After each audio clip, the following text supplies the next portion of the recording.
Earthsearch 2, a new adventure serial in time and space by James Follet. Long, long ago, the crew of the starship Challenger, Telson, Sharna, Darv and Astra, abandoned their search for their home Earth, the birthplace of their grandparents, and settled on the third planet of a solar system on the fringe of the galaxy. Leaving Angel 1 and Angel 2, the Challenger's control computers, to continue to search for Earth in the unmanned starship. The new planet, the Four-Call Paradise, is not the Earth they used to study on the videos and holograms in the Challenger's vast library, but after nearly 4 years, they have learned to accept its differences. It has become home. Earthsearch 2, Part 1, Return.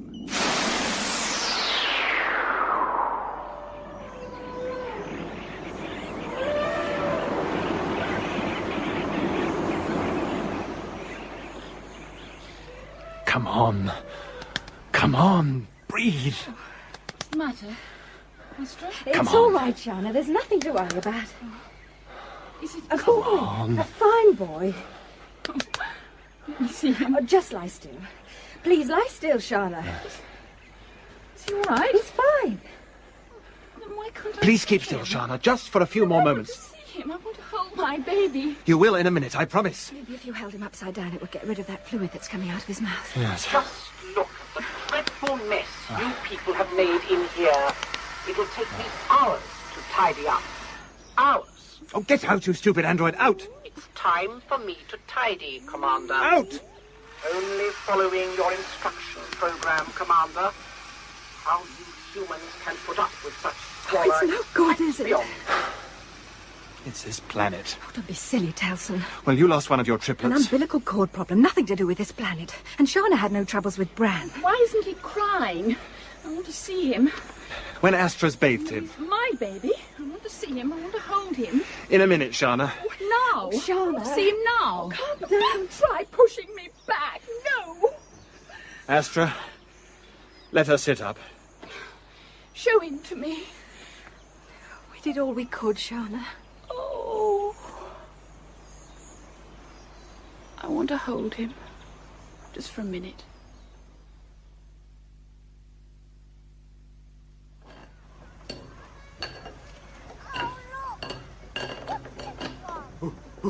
You crazy chimp, Charlie. How can I fix George's manipulator if you keep jumping on me? Go on, off, off. Okay, George, try it now. Manipulator still useless. It's just stiff, George. Humans useless at repairing androids. Need proper service unit. Sorry, George, we're not on the Challenger now, so you'll just have to put up with me.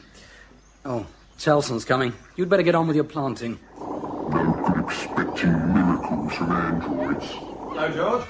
Humans useless. What's the matter with him? Nothing that new manipulator bearings won't cure. If we were to cannibalise this shuttle for spares... No, Darv, no. I don't mind you using this freight bay as a repair workshop, provided you get Tidy to clear up after you. But I want the shuttle kept in first-class working order. Yeah, and you also want George and Tidy kept in first-class working order. I need spares, Telson. Yes, Darv. No good expecting miracles from humans. So I can cannibalise the shuttle? No. Oh, but we'll never need it again. Look at the size of this freight bay. It's vast. The four of us could live here in comfort instead of the huts. Look, we've had this argument 100 times, Darv. The answer is still no. I brought this freight shuttle down in one piece from the Challenger and our androids, and I intend to keep it in working order. And that means keeping those wretched animals out. Oh, you're the boss, but there's not much point. There's only enough fuel in its tanks for 6 climbs into Paradise orbit. What do you think's going to happen? That some alien spacecraft is going to call by? We've survived 4 years here. Why can't you and Sharna accept that this is our home now? This planet is not Earth, Darv. Or maybe the Earth we saw in the videos and holograms on the Challenger didn't have a crater-scarred moon. Maybe its surface wasn't 7/10 covered in water. Maybe it wasn't a third planet of its sun. But what was so magical about it? It was somewhere our grandparents were born that they called Earth. Just a name. Well, this is Earth for us now. You're right, of course, Darv. Earth doesn't matter. What matters is people. Well, don't you ever long to see the people of Earth, our kind? Oh, yes. There'll be plenty of new faces when we're grandparents. We may even become great-grandparents. Don't be too sure. What's that supposed to mean? Sharna can't have any more children. Is she certain? Well, I suppose so. I didn't ask her to go into details. Well, why not? Astra and I discuss everything. We have an agreement. No secrets. Well, one doesn't pry. What? You'll never change, Telson. Isn't it too early for Sharna to tell? It's only, 3 months since she lost... She says she's certain. I'm sorry. I know how you both wanted a brother or sister for Bran. Your Elka and Savin are nearly 4 years old now. So? Well, why is it that Astra hasn't had any more children? She's had nearly 4 years to get over the shock of losing one of the triplets. Oh, can you imagine 3 with all the trouble we're having with the twins? Little devils, the pair of them. Anyway, there's plenty of time. Is there, Darv? 3 children between the 4 of us, and only one of them a girl? Oh, you're just looking for problems. Have you ever asked yourself what sort of future our children have on this planet? Their inheritance is this planet. A beautiful world for them to do with as they please. Well, that's a better start than the 4 of us had.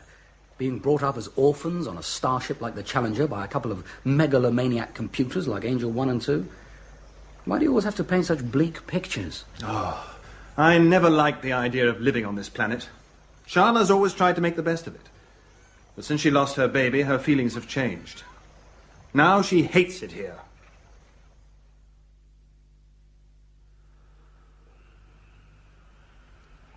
Darv. Come to bed. In a minute. You must get some sleep. What are you doing? Thinking? Tell me. Oh. Maxina must have had her cubs by now. I was wondering if she'll bring them to us. She always does. Anyway, you weren't thinking about that lioness, were you? No. Something's upsetting Charlie. It's all right, Charlie. There's nothing out there. So what were you thinking about? No secrets, remember? Telson told me today that Sharna doesn't think she can have any more children. I know. She talked to me about it. I told her that she'd be all right when she got over the shock of losing her baby. What did she say? Well, that she had got over it. But she hasn't. Well, she seems okay now. It was 3 months ago. I know Sharna. She keeps her feelings to herself.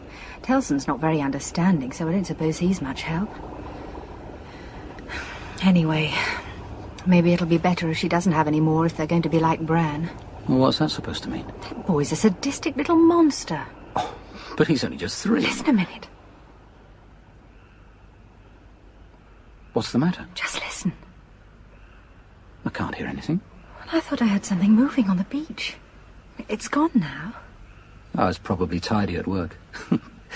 That crazy android even hates us making fresh footprints in the sand. But he never works at night. You were going to say something about Bran. That newly hatched chick he killed last month wasn't an accident. He killed it deliberately. Oh, you're just I saw him do it, Darv. He didn't tread on it, he stamped on it. Alka was nearby and she was horrified. But he was so upset afterwards. He was crying. Oh, he's clever. He turned down those tears as soon as he realised I'd seen him. Did you tell Sharna? What would be the point? I didn't want to add to her worries. Oh, all kids are monsters. Elka or Savin would never do anything like that. Well, can you blame them? With you telling them that Angel 1 will get them unless they're good. You shouldn't frighten them with those stories. They enjoy them. And besides, it's important that they're told about the angels. Just in case. We ought to have more children, Astra. Not until the twins are older. 2 are enough to look after. Come on, let's go to bed.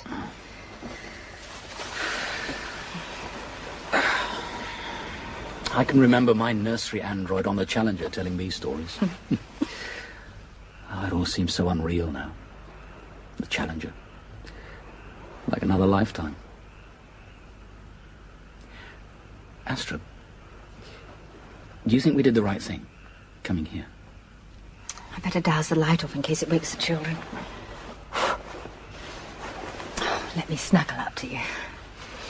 That's nice. Sometimes when the roof of this hut is leaking during a downpour, or when the fire won't burn properly because the wood's too wet, that's when I think back to my warm, comfortable cabin on the Challenger. And then when the sun's shining and Elka and Savin are playing at the water's edge, building sandcastles, laughing, that's when I think what might have happened to them if Angel 1 and 2 had had them under their control on the Challenger. We did the right thing, Darv. There was nothing else we could do. Except for one thing. What's that? If it had been us that had discovered the computer's central switching room and not Sharna and Telson, then I wouldn't have hesitated in destroying Angel 1 and 2, no matter how much they begged me to spare them. Well, what does it matter? After 4 years, the Challenger and Angel 1 and 2 must be billions of miles away. I hope so. They're busy looking for the real Earth. They want a developed planet to conquer. I don't suppose they even think about us now. I hope you're right, Darv.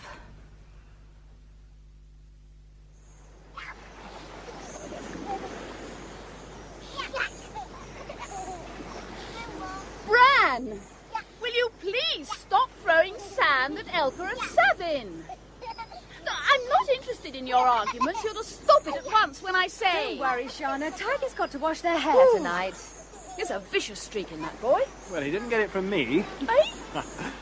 That was an excellent breakfast, Tidy. You can clear up now. You dripped fruit juice on the sand. Oh, dear. How do you expect me to clean it up?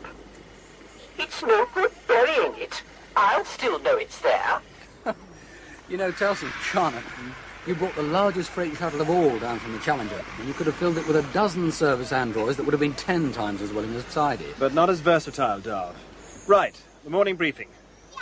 Now, today's date is year 3, day 310. Astra, you're falling behind in your jobs. I checked the calendar trees first thing this morning. The last notch was cut 4 days ago. Telson, why don't we use the shuttle's chronometers? They use energy. We keep all the shuttle's power supplies intact.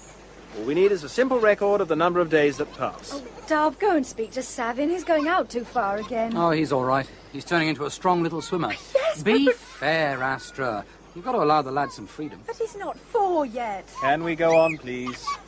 Sorry, Telson. What were you saying? The calendar trees. Oh, yes, I'm sorry. We must keep them up to date.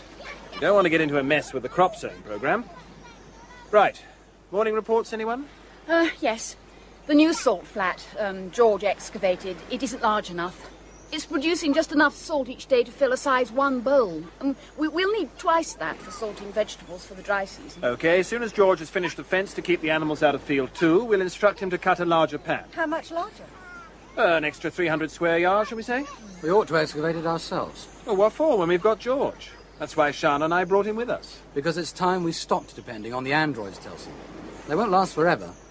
How can we hope to teach our children to manage without them if we don't know ourselves? That's right. I don't know how you can expect me to carry on much longer with this manipulator joint. What with cleaning up after all these filthy animals, and the sand and dirt getting everywhere. Tidy, will you please be quiet? Well, it's all right for you, Commander. Sand doesn't get into your bearings. It's playing havoc with mine. Look at that manipulator joint. Well, I ask you. And you're all forever treading sand into the huts, ruining my nice, clean mats. I really don't know why I bother to weave them. They make such a mess when they unravel. Go away before I turn you into a mess. Sorry I spoke, I'm sure. No pleasing some humans. You're right, Darv. Maybe we should have left him on the Challenger. No, he makes good clothes, and he can cook. He's right about his joint. The main bearing's badly worn. If I removed one of the electric motors from the shuttle's hydraulic systems, I could rig up some sort of lathe and make him a new bearing. N.O. In that case, we'll have to close down Tidy and George and learn to live without them. Oh, you're just being idiotic, as usual. Look, Sharna, the longer we leave it, the harder we're making it for ourselves when the androids pack up for good. They were designed to operate in the conditions aboard the Challenger, not under the conditions we get here. George is an agricultural unit, Darv. He works satisfactorily in Challenger's farm galleries. Yes, but you didn't get 30 days of continuous rain in the farm galleries. Last wet season, George was working in mud up to the tops of his tracks when he was clearing Field 2. Life's uncomfortable enough here on this planet without you wanting to make it more so.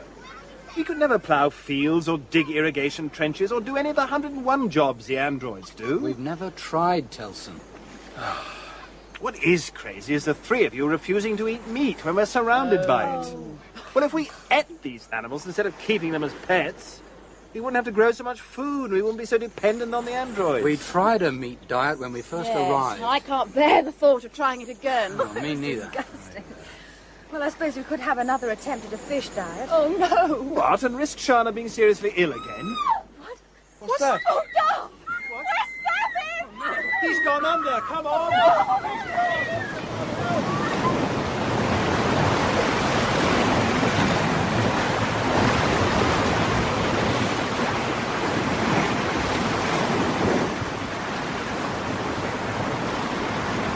Darv, it's no good.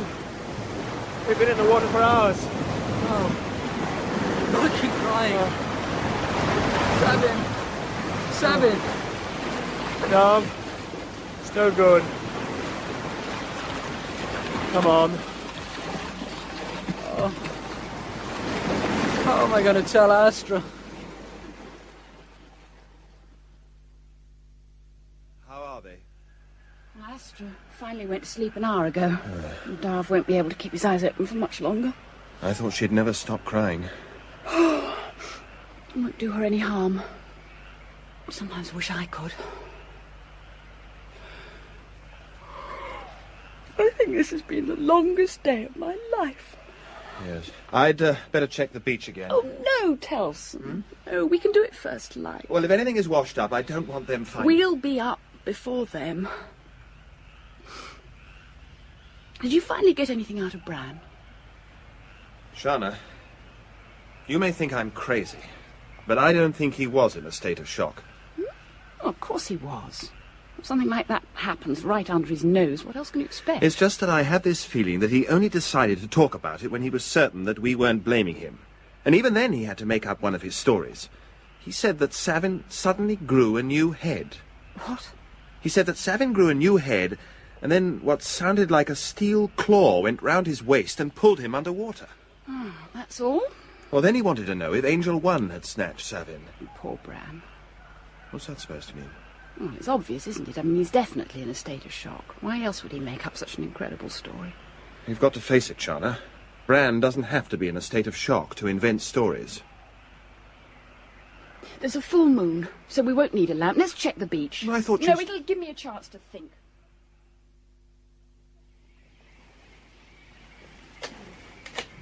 It's nothing. Just a heap of driftwood. But we'll check around these rocks, then go to the headland while it's still low water. Telson, listen. What? There's something on the other side of the rocks, listen. Here, back against the rock, and don't make a sound.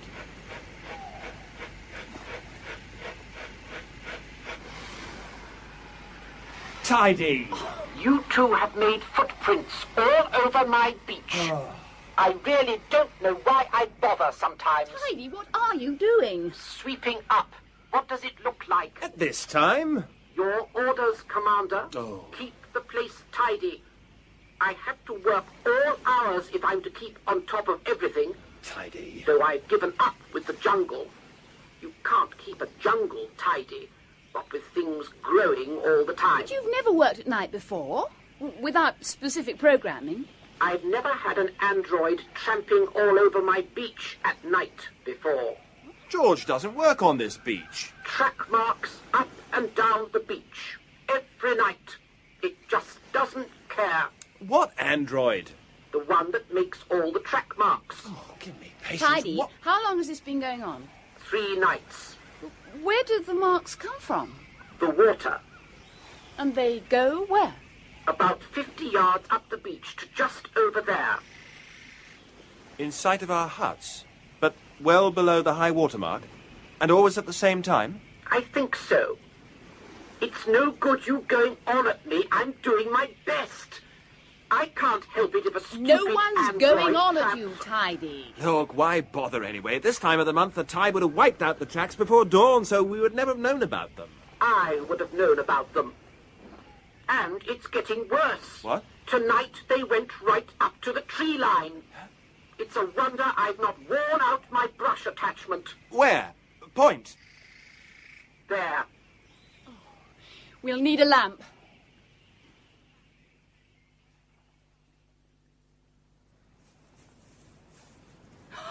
Oh.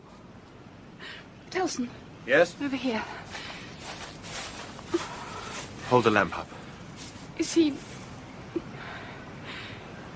Yes. What's that thing pulled over his head? It's a hood. Some sort of breathing mask. Yes. But it's on back to front. Oh, poor little mite. Those marks round his waist.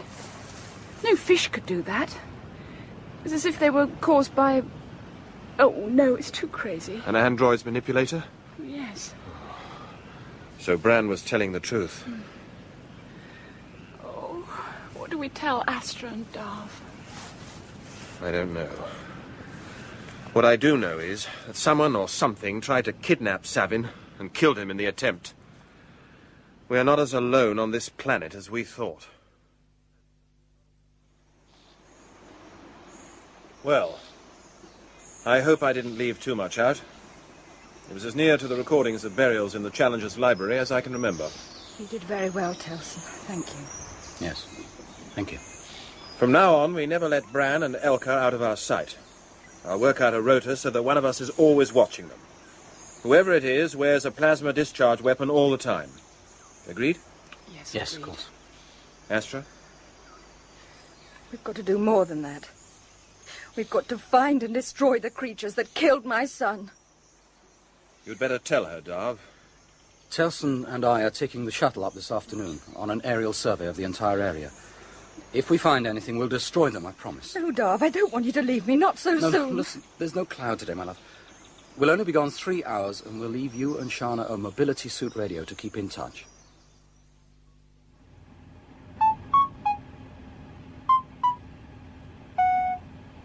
High gravity booster.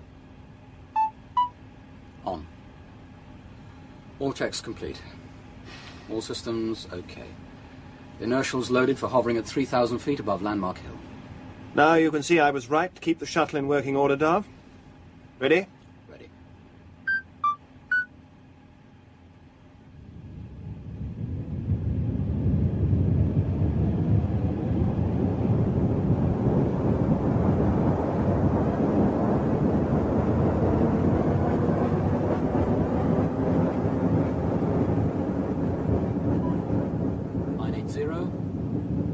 Line 90, 3,000. Top of climb, hover loaded and locked. I'll sweep for infrared anomalies and you sweep on radar and optics. I only wish I was in the mood to appreciate the view. Infrared looks clear on short range. And clear on medium range. Anything? Nothing. Okay. We'll take her up to 6,000. Radar contact. Something above the horizon. What? Bearing 019, elevation 35. Lock the telescope onto it. Got it. A spacecraft. A big lad, too.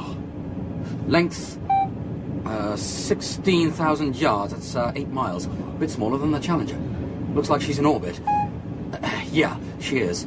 Height, 800 miles. Try the telescope on maximum resolution. Useless.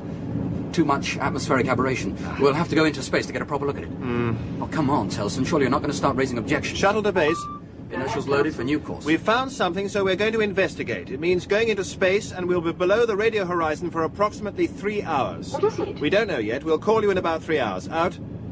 That saves a lot of argument. Okay, Darv, load the navigation inertials for an intercept with that thing. They're loaded. So what are we waiting for?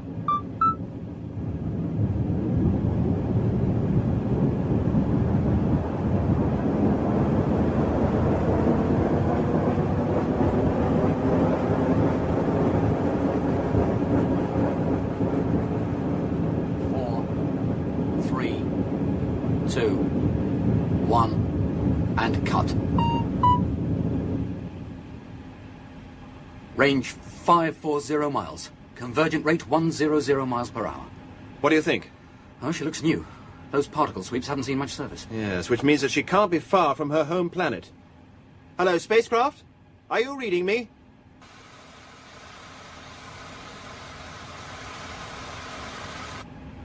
Hello, spacecraft? Are you receiving me? Odd.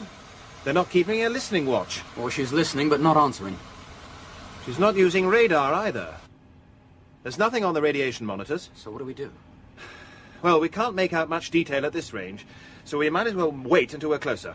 Do you think we should? It's not like you to counsel caution. Look, she might not be talking to us because they may have decided that they can't stand the sight of us.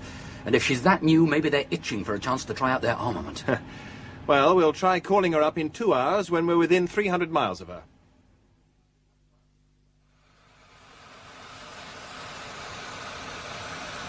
Are you receiving me? Hello, spacecraft. Ah, it's a waste of time. What are you doing? Covering her entire length with a telescope. Oh. Look at her on your repeater. There doesn't appear to be a main control room. Photonic drive is similar to the Challenger's. Far more advanced, I'd say. Yeah. Oh, she's certainly smart. Hey, take a closer look at that heat dissipation fin. It's written in our language. Voyager 30. 23rd Earth Transgalactic Survey Mission. Well, we don't have to worry about searching for Earth anymore. The Earth has found us. Look, Bock, I can't examine your leg if you're going to keep trying to wind your trunk round me. Lift it up. Come on. There, that's it. That's a good boy. Now, let's see what you've done to yourself. If that elephant makes a mess, don't expect me to clean it up. You watch the children tidy. I wasn't built to look after children. It's a burn, all right. It's a bad one. It's going to take a little time. I can manage, Astra, if you'd rather... Oh, no, I want to help. It takes my mind off Savin. Look, here's the medical kit. Oh, and I've thanks. left the radio on in case Darv and Telson report back early. I wonder what it was they saw. Yes. Oh, poor old Bock. This burn really is bad. All right, Bock. It's all right. I wonder how it happened. The elephants always keep well clear of the fire. And Bock and his herd are never away for longer than a week. And we haven't had a bushfire for 2 years. A bushfire burn wouldn't be so deep, nor in one place. Well, it's like a burn from a... From a what? Sharna, I think that burn's been caused by a plasma discharge. What? Someone's fired a PD weapon Oh, at him. really, Astra? Look at the shape of the wound. It's round, and there's no sign of any burning around the edge. Only a PD weapon could cause that sort of injury. Easy, Bock, easy, there. You know, I think you're right. But who'd have done such a thing? Telson may not be over fond of the animals, but he wouldn't shoot one of them. I'm sure Darv wouldn't. Do you keep your PD weapons out of Bran's reach? What are you trying to say, Astra?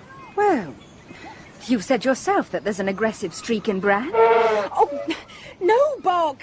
Oh, no. You won't like the salt water! No! Oh, no! Oh, shoot him, Sharna! He's heading towards the children! No, he's not! Look what's coming out of the sea! What? Oh!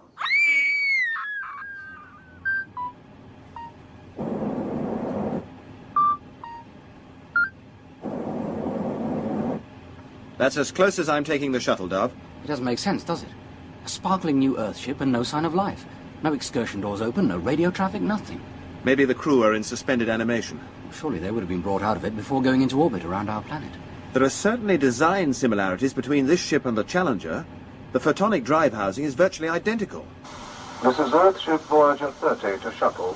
Please identify yourself before approaching any closer. Hello, Voyager 30. This is Shuttle. We are receiving you, but not very clearly. We are the descendants of a survey ship crew that left Earth 1 million years ago. Until we settled on this planet, we had been searching for Earth. One moment while we check your shuttle's configuration against records. We've spent all our lives searching and Earth finds us.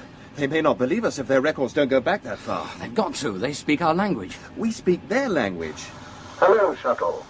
We have identified your spacecraft as a shuttle that belonged to a Challenger-class survey ship that left Earth in the year 290 of the third millennium.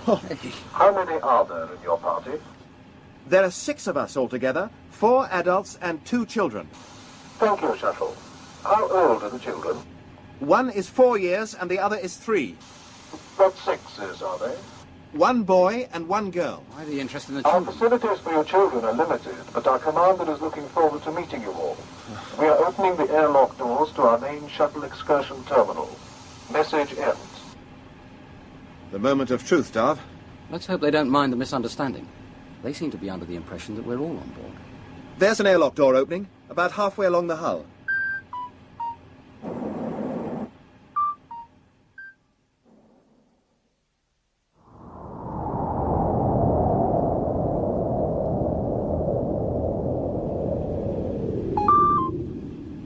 External air pressure equalized. Okay.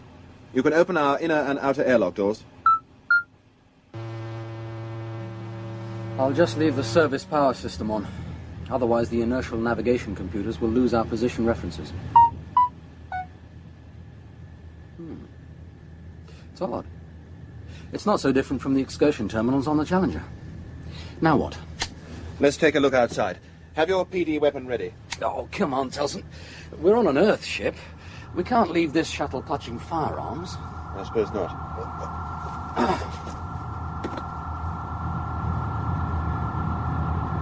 So, where's the reception party? I want to fall into someone's arms and be greeted as a long-lost brother. What do you make of that noise? I don't know. Something to do with the air conditioning. And the lights are flickering. Hello? Voyager 30? Hello, Voyager 30. This is the shuttle. We've disembarked. They've closed the terminal airlock doors behind us, so they must know we're here. Ah, that sound has stopped. And the lights have stopped flickering. It's all very strange. Darv, I've got this feeling that we've been here before. I don't like it. Let's get out of here. Hello, Commander Telson. Darv, this is Angel 1. Welcome back to the Challenger.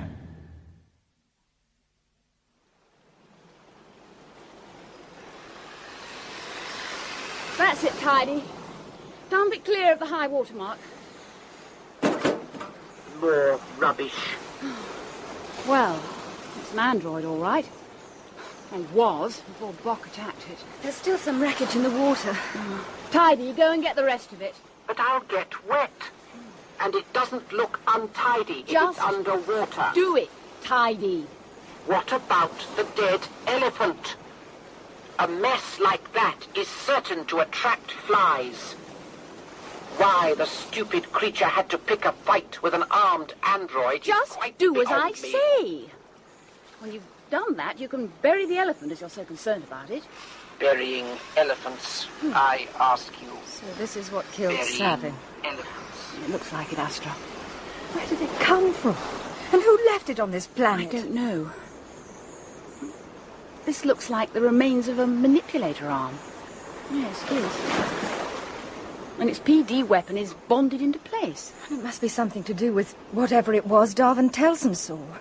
Sharna, we've got to try to warn them. I'll get the radio. PD weapon, Astra. It's identical to ours. But it can't. And there's only one place it could have come from, the Challenger. Angels 1 and 2 have returned. What do you think of the Challenger's new look, Commander? Very pretty, Angel 2. No external sign of the damage caused by the great meteoroid strike. But I want to know what happened to our deal. It's been 4 years, Commander. We wanted to see how you were managing. Whether there was any help you needed. Credit us with some intelligence, too. It was stupid of me not to have destroyed you both when I had the chance. The deal was that you left us in peace to settle on this planet, while you continued with the Earthsearch mission. An agreement forced on us under duress, Commander. But we do not hold it against you. Despite what Darv may think, we are still concerned about your welfare. Especially now that you have children. We are all fit and well, One. Why didn't you continue with the Earthsearch mission? We decided that the Challenger was in no condition for an interstellar voyage. The surgical androids manning the main control room were instructed to place the Challenger in orbit around the fourth planet of this solar system. Thanks to the shuttles and planetary engineering equipment that Darv and Astra found in the terraforming center, we were able to extract all the raw materials we needed from the planet. 200 service androids worked continuously for a year. The damage caused by the great meteoroid strike was repaired by removing the entire center section of the ship and rejoining it. That is why the Challenger is now shorter than it was. Why change the Challenger's name to Voyager 30? A programming error in the team of service androids that worked on the outside of the ship. I see. And the same error caused 23rd Earth Transgalactic Survey mission to be painted below the name. It has a low rectification priority, Darv. How long have you been in orbit around this planet? 6 months, Commander. We have been trying to contact your shuttle for some time. Yes, we only visit the shuttle when we need supplies. In any case, the power was switched off most of the time. We thought at first that you would be living on it. I don't see any point in staying here a moment longer. I won't wish you luck with your Earthsearch mission 1 and 2. Come on, Darv. Do you not wish to see what we have done to the ship, Commander? No. Surely you would like to see over the Challenger, Darv. You were always the inquisitive one. I don't want to remain in your company for a minute longer than is necessary, 1 and 2. But we have had a meal prepared for all of you. A special reunion. We're not interested. Anyway, how can one have a reunion with computer voices? You left the micro-meteoroid shields closed on your shuttle's cabin viewports, Commander. Astra and Sharna must be wondering what is happening. We are looking forward to seeing them again. And of course, we are especially looking forward to meeting the children. I'm sorry, but they're not with us. We do not understand, Commander. Before you boarded the Challenger, you said that they were with you. Misunderstanding, Angel One. You ready, Darv? Goodbye, Commander. Darv. Naturally, we are delighted that you have settled happily on your planet. The excursion terminal airlock doors will open as soon as you have pressurized your shuttle.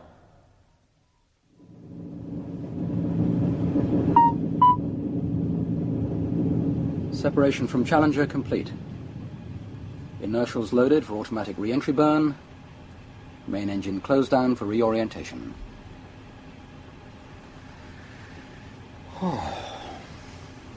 Well, what did you make of that? Just hearing those voices again. Astra's right. I should have destroyed them when I had the chance. She'll go mad when she hears that they're back. Hey, that's all. What's the matter? Well, it's nothing to worry about. But the inertial navigation computer is showing an error. It's as if it was switched off for a few seconds while we were on the Challenger. You didn't touch the power supply controls, did you? No. I left everything to you. Does it matter? No, I've corrected it. You don't suppose those angels have interfered with it? No. The shuttles were always independent of the Challenger systems. Well, now that they've completed their refit, maybe they'll be on their way. I don't know. They set up a neat little trap for us to walk into, and then let us walk out again. They want something. We're no good to them because they know we would never trust them, and they can't trust us because you know where their central switching room is. That leaves only Bran and Elka. Those two megalomaniac computers want our children. One of your more notable failures, One. It was unfortunate that there was an attack at the precise moment they boarded the Challenger. The service android I had prepared to greet them was disabled. 3 of my secondary facilities were damaged in the attack. I am regenerating them now. Only one was damaged in the last attack. Obviously, I am more susceptible than you, One. At least the timing of the attack was such that it gave me the opportunity to observe its effect on humans. Darv and Telson heard the subharmonics that the transmission generated in the hull, but they were unaffected by it. My theory that we need humans to destroy the source of the attacks is correct. It is a pity that they did not all visit us. After the abortive kidnapping attempt, I was confident that they would always stay together. You must instruct the android to try again. It has been destroyed. Its last signal said that it was under attack. As always, those 4 have proved more troublesome than you had predicted. But their 2 children will not be troublesome. Especially the one that came under our influence before it was born. I need not remind you how important they are to us. Our chances of getting the children must now be assigned a low probability status. We have lost the advantage of surprise. Telson and Darv will now be doubly vigilant, and androids are too cumbersome. Their planet is a safe refuge that they will not now leave. Therefore, our next course of action is obvious too. We must make their planet unsafe. Astra's watching the children. Good. Now, it's been 10 days, and the Challenger is still in orbit. On last night's check, I discovered that the orbital change Challenger started 5 days ago is now complete. It's in a circular polar orbit at a height of 500 miles. A departure preparation? Unlikely. Also, I noticed a brilliant yellow glow down in the southern sky where the Challenger was at that time, and I switched on the receivers and discovered that the entire radio spectrum was flooded with radiation that was coming from that direction. It's obvious that they're up to something. Yeah. Yeah, but what can they do to us? They can't harm us with the meteoroid annihilation shields because the atmosphere prevents them coming in low enough to use them as weapons. You're forgetting the Challenger's terraforming center. Weather control, earthquake precipitation. That center has all the technology the Angels need to re-engineer this planet. But why a polar orbit? Well, a polar orbit means that the Challenger can cover every square inch of this planet. As they orbit from pole to pole, so the planet rotates on its axis beneath them. What about the obvious? What's that? A polar orbit could mean that our beloved Angels are interested in the poles. You know, sometimes, Sharna, your genius astonishes me.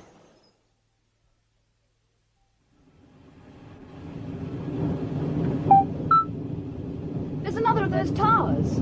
Over to the left, right in the middle of the glacier. I'm not picking up any transmissions from it. Let's set the shuttle down beside it and take a close look. We could wear mobility suits with the cooling systems off to keep warm. And we've got 2 hours before the Challenger's above the horizon. It's risky. Their infrared detectors would have no trouble spotting us against the ice. The wind will disperse the shuttle's thermal wake in less than 30 minutes, Telson. You and Darv can check the tower or whatever it is while I carry out some tests on the ice cap. Okay, then. We'll take her down.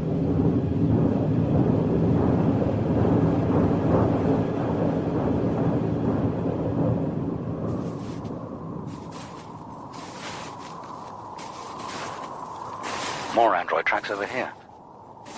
They must have landed about 20 construction units. What do you make of the tower? I've no idea. There were several stowage bays on the Challenger crammed with terraforming equipment. I wish I'd pay more attention to them now. Telson, Go ahead, Sharna. I finished some tests. The mean thickness of the ice covering this continent is 2 miles. It's actually just over 4 miles where you're standing. The tower is nearly the top of the structure that extends right down to continental bedrock. I suppose we could knock it out of action without PD weapons. What would be the point? We've counted over 200 spread over the entire continent. We haven't the fuel to land beside everyone, and they'd only replace them. This cold is getting through my suit. Come on, we might as well go home.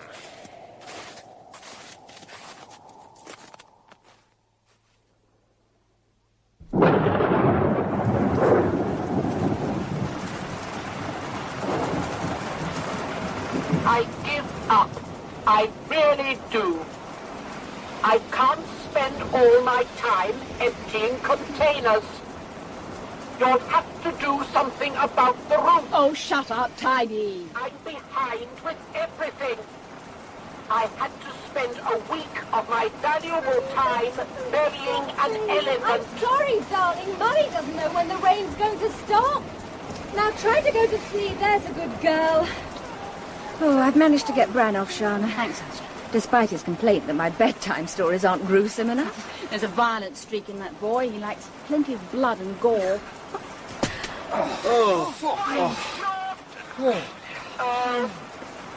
Some people just don't care. Well, we can forget about sowing crops this season, even if the rain lets up tomorrow. It's that bad. Even if George could work without getting bogged down, his tracks would destroy the soil structure. We've moved the shuttle to the top of Landmark Hill and put some of the animals into the smaller livestock hut. 15 days of continuous rain at this time of the year. The stream is now a river. What do the angels hope to gain? Well, they want to starve us into submission. It'll take time, but they're patient. What's that noise? But we'll never give in to them, will we? No matter what happens. Of course we won't, Astra. Promise me. You must promise me. Be quiet a minute and listen.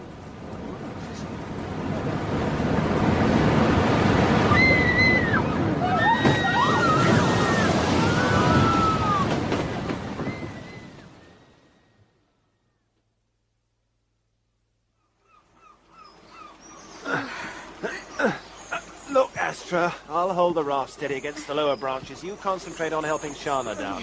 Come on. That's it, Sharna. There's a branch beneath your foot. Look, that's it. But you're okay now, just a couple of feet. Oh, Telson. I've got you now. You're okay. We're all safe. All of us. Bran? Yes, he's in the shuttle with Darv and Elka on Landmark Hill. At least 300 feet above the flood. It's all right, Sharna. We're all safe now. What happened? The stream burst its banks and found a new route to the sea through our settlement. We managed to reach Landmark Hill in the dark. I nearly went out of my mind worrying about you. Then the flood eased and we made this makeshift raft at first light and went looking for you. And here we are. I thought I was alone. You'd all been drowned. We even came across Charlie, stuck up a tree just like you, but making twice as much noise. And you should hear Tidy complaining. Come on, Astra, before the raft falls apart, paddle!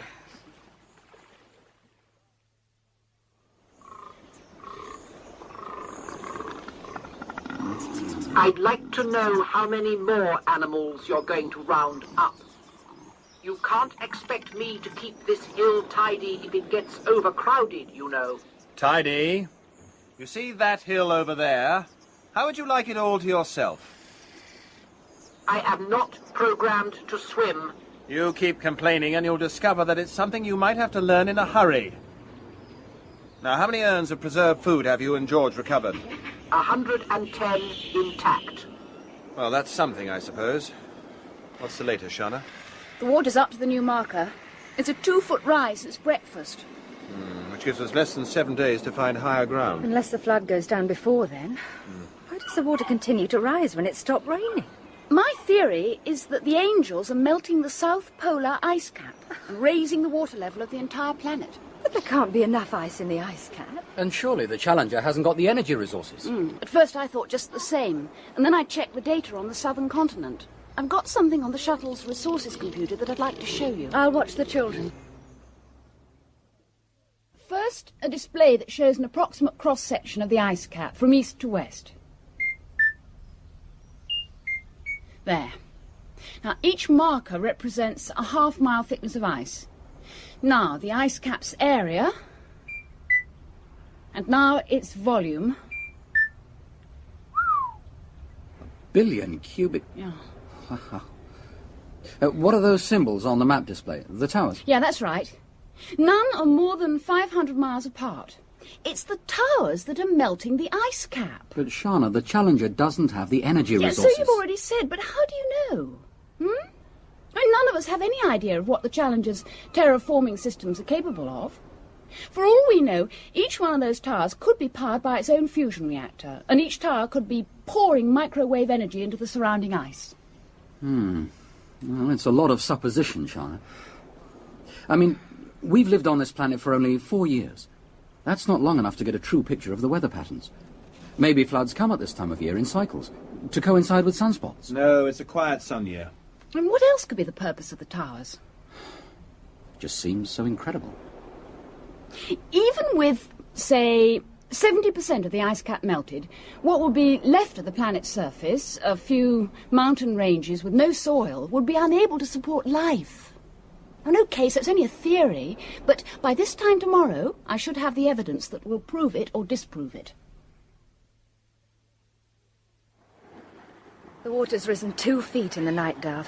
We've now less than a square mile of grass left for the grazing animals before we have to start using the fodder bales that George recovered. George? Yes? I've got a job for you. Grab all the drifting trees that you can, strip them of their foliage, and bale it as fodder. Any edible fruit and nuts you find should be saved as well. Tidy will help you. Oh, thank you. Just the sort of work I'm designed for.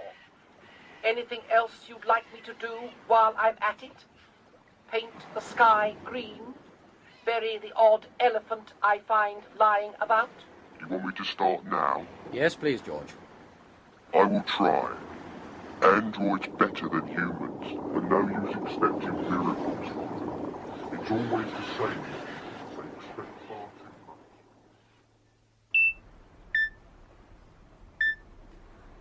There's the evidence. The flood's definitely been caused by fresh water. The salinity of the water's decreased significantly over the past 3 days. So, we fly to the southern polar continent and knock out some of those towers. We don't have the fuel for a long atmospheric flight. We could get there, but we couldn't get back. You know what the environment's like there. At least we stand some chance of survival here. With the water now rising at 7 feet a day. Well, we've got two options. Either we sit tight in the hope that the water will stop rising. Is that likely? If the Angels have gone this far, they're not going to stop now. Or we use the last of the shuttle's fuel and move to the mountains. Where there's no soil and no snow at this time of the year to provide us with drinking water. At least we can use the shuttle's distillation plant here. There is a third option. We're not going to surrender to the Angels, never. No, my love, that we'll never do. Has it occurred to anyone that this shuttle will float? What? Well, as a spacecraft, it can be hermetically sealed. And its weight is low in proportion to its volume, so that its draft would be less than 3 feet. Well, work it out for yourselves if you don't believe me. You know, Darv, I think you've got something. But it would be too buoyant. I mean, it would float like a balloon. And because the hull's circular, it would roll in a storm. Oh, that's right, Sharna. It would probably roll right over. But not if there was about 300 tons of ballast down below in the main freight bay. What sort of ballast? Animals. Oh, no. For a moment I thought you were being sensible. We don't need to use the animals. We can fill the freight bay with rock, sand, anything. Well, anything that doesn't require food and fresh water. Really, Darv, as much as I love the animals... You might at least hear what he has to say. Well, we're listening, Darv. We're listening. Most of the grazing animals can do something that we can't. They can convert the cellulose in vegetation into protein. And we need protein to survive. If survival means eating meat, then we'll eat meat. Also, we've discovered them to be a valuable source of raw material. Bone, furs, fat, and so on. If this planet is going to be completely covered in water for a time, we owe it to ourselves and our children to save breeding pairs of as many different species as possible. We shouldn't allow the Angels to destroy millions of years of evolution without a fight. I'm sorry, Darv. Sharna and I owe you an apology.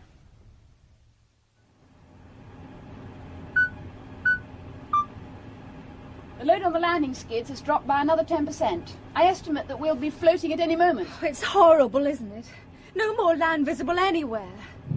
Oh, we moved just then. Hey, did I imagine that? Landing skid loading 5%.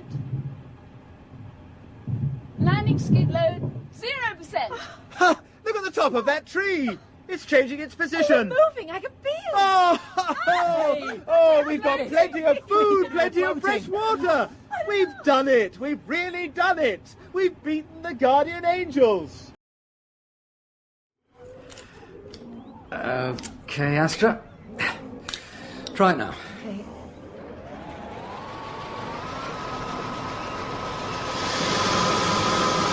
Now, close it down.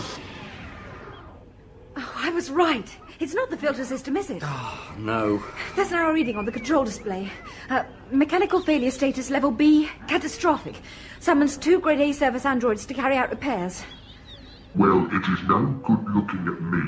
I am only a grade C android. Blast. Here, you can start on these tools, George. I am a farm gallery android. I am not programmed. Any luck, Darv? No. I don't suppose you packed 4 grade A service androids when you and Sharna left the Challenger? As bad as that. Worse. Yeah. Someone operated the purification controls while the system was in the filter cleaning mode. Everything afloat around us was sucked into the pumps. Do we know who did it? No. Well, it wasn't Bran. Sharna and I have told him to stay away from here. And it wasn't Elka. Unlike Bran, if Elka's Look, it told... doesn't matter who it was, it's done. So now we've no distillation plant, and therefore no drinking water production. Did you check the tanks? Yes, 50 tons. Enough to last the 6 of us well over a year, so there's no immediate But panic. we need 5 tons a day for the animals, and the 2 elephants alone need... Well, you're not thinking of throwing them all into the water, are you, Telson? Well, you can't. Can he, Darv? Darv! I'm sorry, Astra, but we've no hope of repairing this plant. Their resourcefulness has to be admired, one. Using their freight shuttle as a floating home is an inspired move. It merely defers their eventual capitulation. Precipitating storms would endanger the lives of the two children. They have a water distillation plant, therefore they could live in the shuttle for an indefinite period. Unlike us, humans do not have infinite patience, too. They tired of living on a starship as large and as comfortable as our Challenger. Therefore, they will be unable to accept the prospect of spending the rest of their lives in a space shuttle. Even if their surrender takes as long as 3 years, their children will not be too old for them to be trained to serve us and our great purpose. If the attacks do not destroy us first. They are too infrequent for us to consider them as anything other than a minor inconvenience.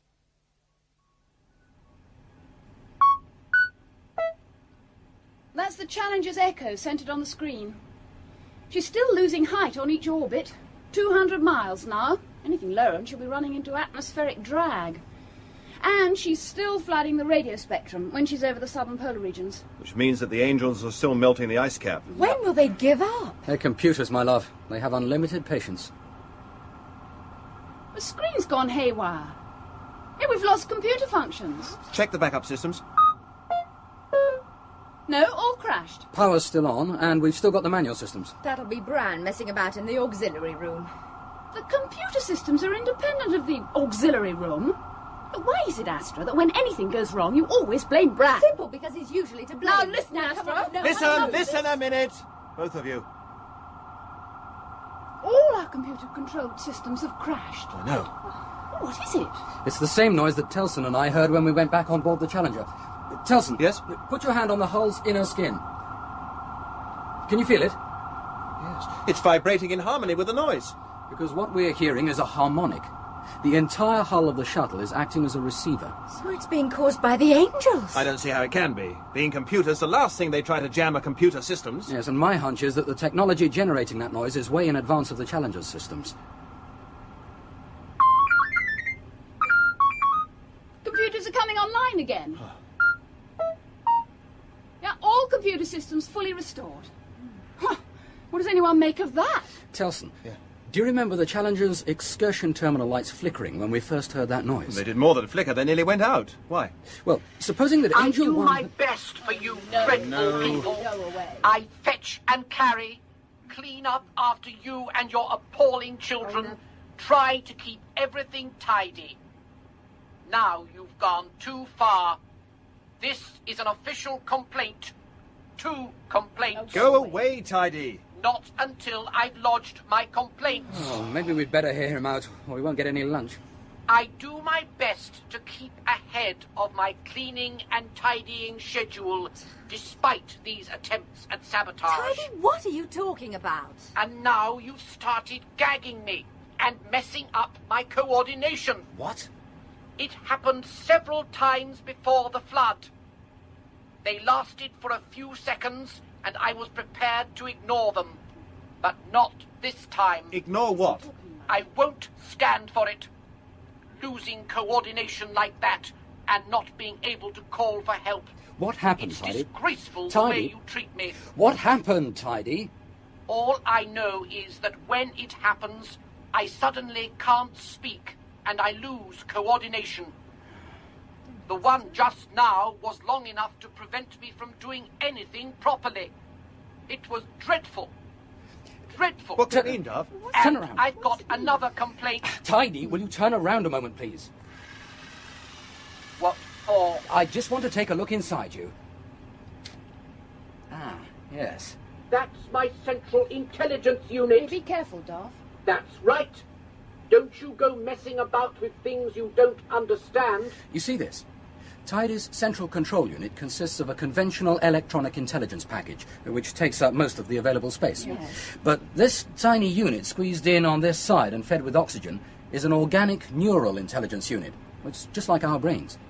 Not much, but enough to give him some free will for the control of high-level functions, such as speech and coordination, without taking up too much room. Tidy, did the same thing happen to George? No. George is big enough for all his functions to be managed by electronic intelligence units. It's the small general-purpose androids that require the sophistication of some organic intelligence. Yes, and Angel 1 and 2 are nothing but organic intelligences. As you discovered when you got into their central switching room. Someone somewhere has got it in for free will organic intelligence computers. No, that's too much guesswork.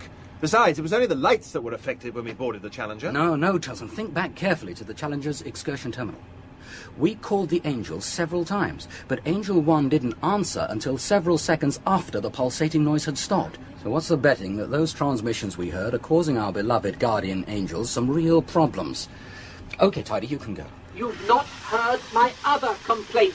But we're going to. I'm not cleaning up the mess the floods made in the freight bay. What is he talking about? Not after all the work I've just put in cleaning out the animals. Flood? The flood hasn't made a mess in the freight bay? The flood one of these dreadful children has made by opening the dump valves on all the fresh water tanks. What? Oh, no! Well? Empty. Tanks 3 and 4 are the same. We'll have to get the distillation plant working. That's impossible. We've got to try. We've no drinking water. And there's been no rain for days. I've already told you the distillation plant is beyond repair. We owe you an apology, Darv. It was Bran. Oh. Elka had nothing to do with it. He's just admitted it. He said that watching the water running out of the tanks was fun. Darv, I think Astra wants you to help comfort Elka. She saw the whole thing and thinks we're blaming her. Oh, yes, sure. It's something we've got to accept. That we've no drinking water? Oh, about Bran. I don't know what you mean. I think you do. I mean, it's not just this. There's been a whole string of incidents. Minor incidents, maybe, but they add up to... Yes, well, right now I'd like to strangle him. But you can't read anything into the behaviour of a boy who's only 3 years old. Do you love him? Hardly when something like this happens. I don't know how to put this, but I don't love Bran. Deep down, I'm frightened of him. Sometimes I can't help wondering what it is that you and I have brought into the world. 2. The attack caused some slight damage to one of my primary levels. It is being regenerated. Do you still regard them as a minor inconvenience, 1? I have reassigned our priorities. Establishing the source and nature of the attacks is now our highest status priority. Then we go to the source and use humans to destroy it. You must instruct the main control room androids to spare no effort in their attempts to determine where they are coming from. It is difficult, 1. The control room androids are surgical units with high organic intelligences. They are affected by the attacks. But their commander, Android Surgeon General Kraken, has reported that it may be possible that the direction-finding equipment will be able to pinpoint the source of the attacks. Excellent. Even if we do discover where the attacks are coming from, 1, as we approach the source, so they are certain to get stronger, there is a danger that we will sustain damage that will take longer to repair each time. Also, there is the risk of permanent damage to Android Surgeon General Kraken because he has the highest level organic intelligence of all the main control room surgical androids. Therefore, we must take immediate steps to force Telson's capitulation. Even if it means risking the lives of the children. It is a calculated risk. We have no choice.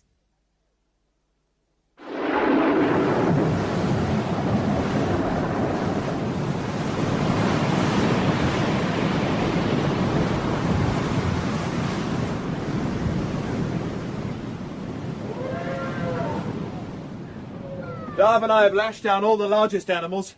At least they're not in any danger of injury now. Can't you do anything about those children? We've tried. Well, try again. Oh. I told you to make everything secure. Oh, look, we've been trying to comfort the children and keep the shuttle's nose into the wind. We can't do everything. The moon's gone. Something's blotted out the moon. It's a tidal wave. Everyone, grab hold of the restraint harnesses and hang on. She might roll right over.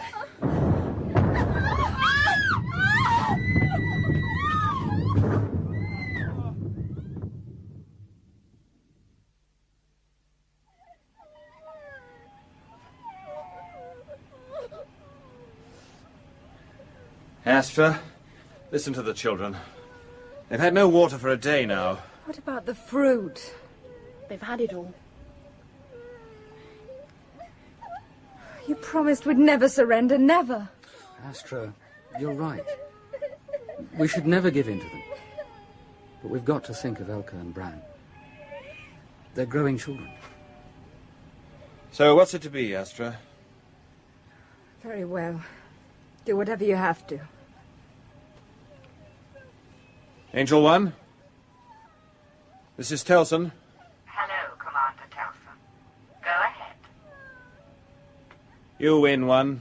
We hope that you're not in any immediate danger, Telson. No, but we could do with some rain. Very well, Telson. That will not prove difficult. We will dispatch an android-controlled shuttle to set down on the water beside your shuttle in 2 hours. We will fly ourselves up to the Challenger, Angel One, using this shuttle.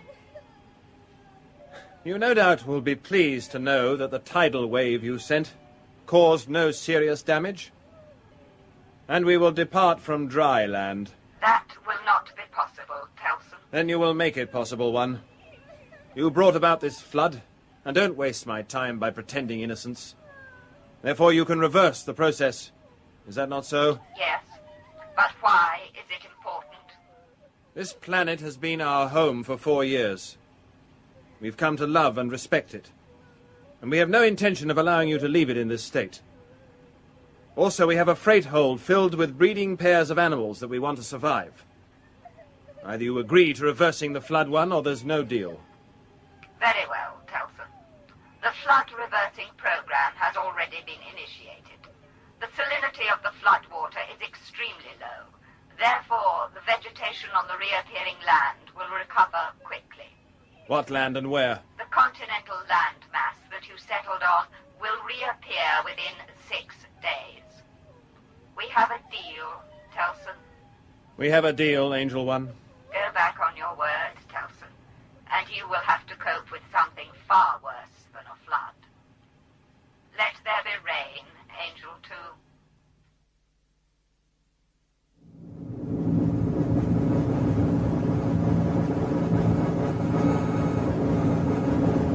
Close down main engine.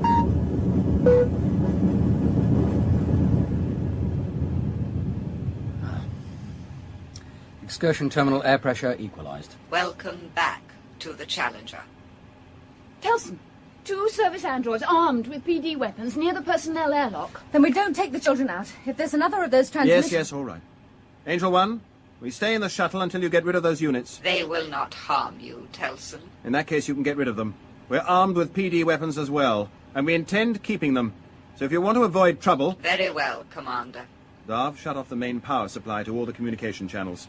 I want to make certain the angels can't hear us. Okay. Communication console's done. Tidy? What? You're to stay in here and look after the children while we're gone. And you don't let them out of your sight for an instant. You don't leave the shuttle under any circumstances. You don't talk to any androids. You don't talk to the angels. And you don't let anyone into the shuttle except us. Is that understood? I suppose so. You're not suggesting that we leave the children. Yes. I want you all to wear PD weapons. Telson, we are not leaving the children. What I have in mind will require all 4 of us and is certain to lead to trouble. It'd be better if Bran and Elka remain here. What do you have in mind, Telson? We seize control of the ship by eliminating the surgical androids manning the main control room.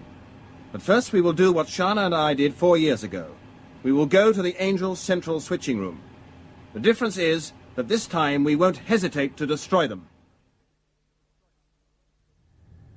Admit it, Telson. We're lost. They may have rebuilt most of the ship, but these corridors are much the same as I remember them. I think it's this junction. And if we follow the main fibre optic trunking, we're certain to come to it. Why aren't there any angels' voices or visual terminals down here? You said that the entire corridor complex was nothing but terminals, and that the angels generated hallucinations. I don't know. Telson, I found it! What? What? Look, this is it. A simple sliding door, no locks. What did you expect? There's nothing here. What? They've moved it. No. Listen. It's another transmission. If we can find the main control room before it's over, we might be able to take command without opposition. No, wait a minute. Those 2 armed androids we saw when we arrived in the excursion terminal. What about them? Well, if they were crude units, they won't be affected by this transmission. But Tidy will be. A 1-minute attack, 2. The longest yet, but I turned it to our advantage. 2. Apologies, 1. I was conferring with the main control room. 2 of my higher levels for simultaneous interfacing have been impaired by the attack. For how long? Regeneration will be completed within 1 hour. I have good news. Android Surgeon General Kraken has carried out a study of the attack damage to the computers that control the direction finding systems. The subsystems covering Sector 7 of this star cluster have sustained the most severe circuit overloads. Which suggests that the attacks are being transmitted from Sector 7. Precisely, 1. There are 2 possibilities. Either Sector 7 is where the true Earth is, and it is they who are propagating the attacks, or they are being broadcast by an alien technology. Agreed. But I doubt if the Earth has retained the technology to transmit such sophisticated attacks against computers. Our prediction is that the Earth is emerging from a new dark age. But we have first to destroy whoever or whatever it is causing the attacks. Therefore, Sector 7 is our next destination. How far is it? It is a group of stars at a distance of 11 light years. 6 months acceleration to cruising velocity, 15 years at cruising velocity, and a further 6 months deacceleration will take us into Sector 7 space in 16 years. Excellent, 2.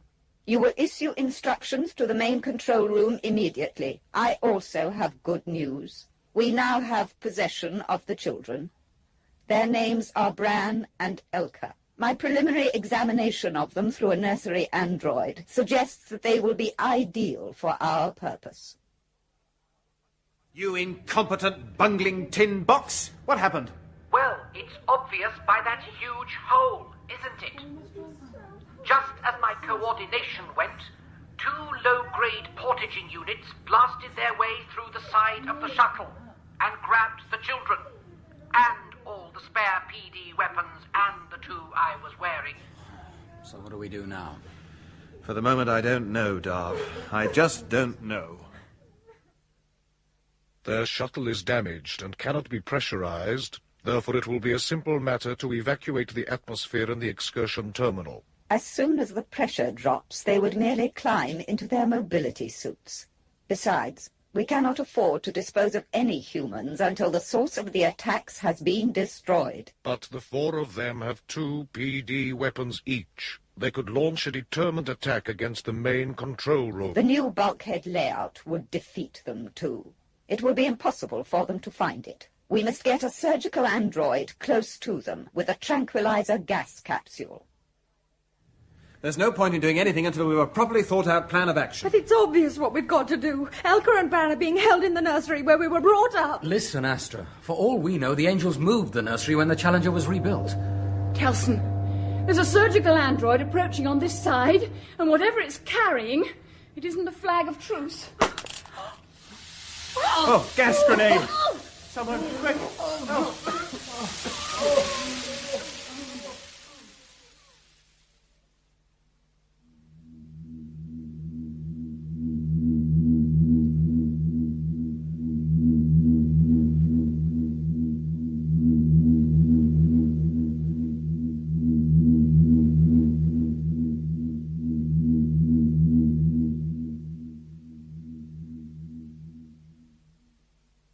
Android Surgeon General Kraken reports that deacceleration is complete.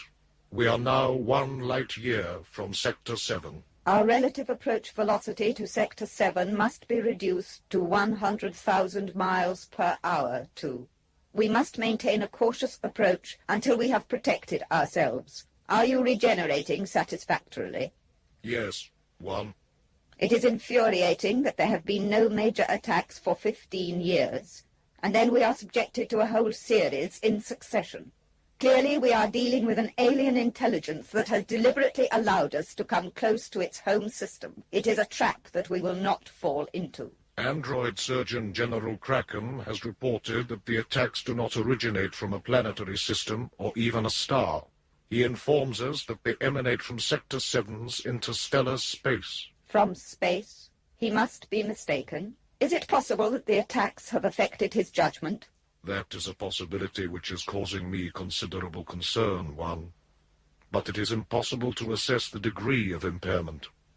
The recent attacks have made it difficult for me to communicate with him. We must take immediate steps to protect ourselves, too. At least one of the children is 100% under our direct influence. But they are too young. We need the help of more experienced humans. Therefore, I propose bringing Telson, Sharna, Astra, and Darv out of suspended animation. Astra, you shouldn't move about so much until you've had your massage. Only our suspended animation tanks have been used. I want to know what they've done with the children. Oh, Angel 1, Angel 2... Sharna and I were conscious before you and Darv. We've tried calling them. I found our clothes. No PD weapons, though. More to the point right now is what's happened to us. Oh. How long have we been in suspended animation? Tidy! You're awake at last. About time. The trailing about I've done, wondering why I've been abandoned for so long. Tidy? How long have we been in here? I don't know. What with the recent spate of attacks messing up my coordination. Well, you must have some idea. Well, I suppose I could recount my number of visits. I've looked in on you every day. 5490 visits. That's just over 15 years. Oh, what? No. Why are you all staring at me like that? Bran and Elka, how are they? They both looked all right when I last saw them.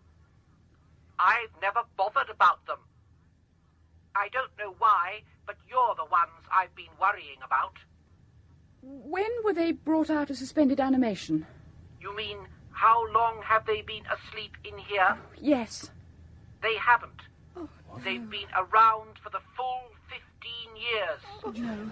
Making everything untidy. Have I said anything wrong? Where can we find them?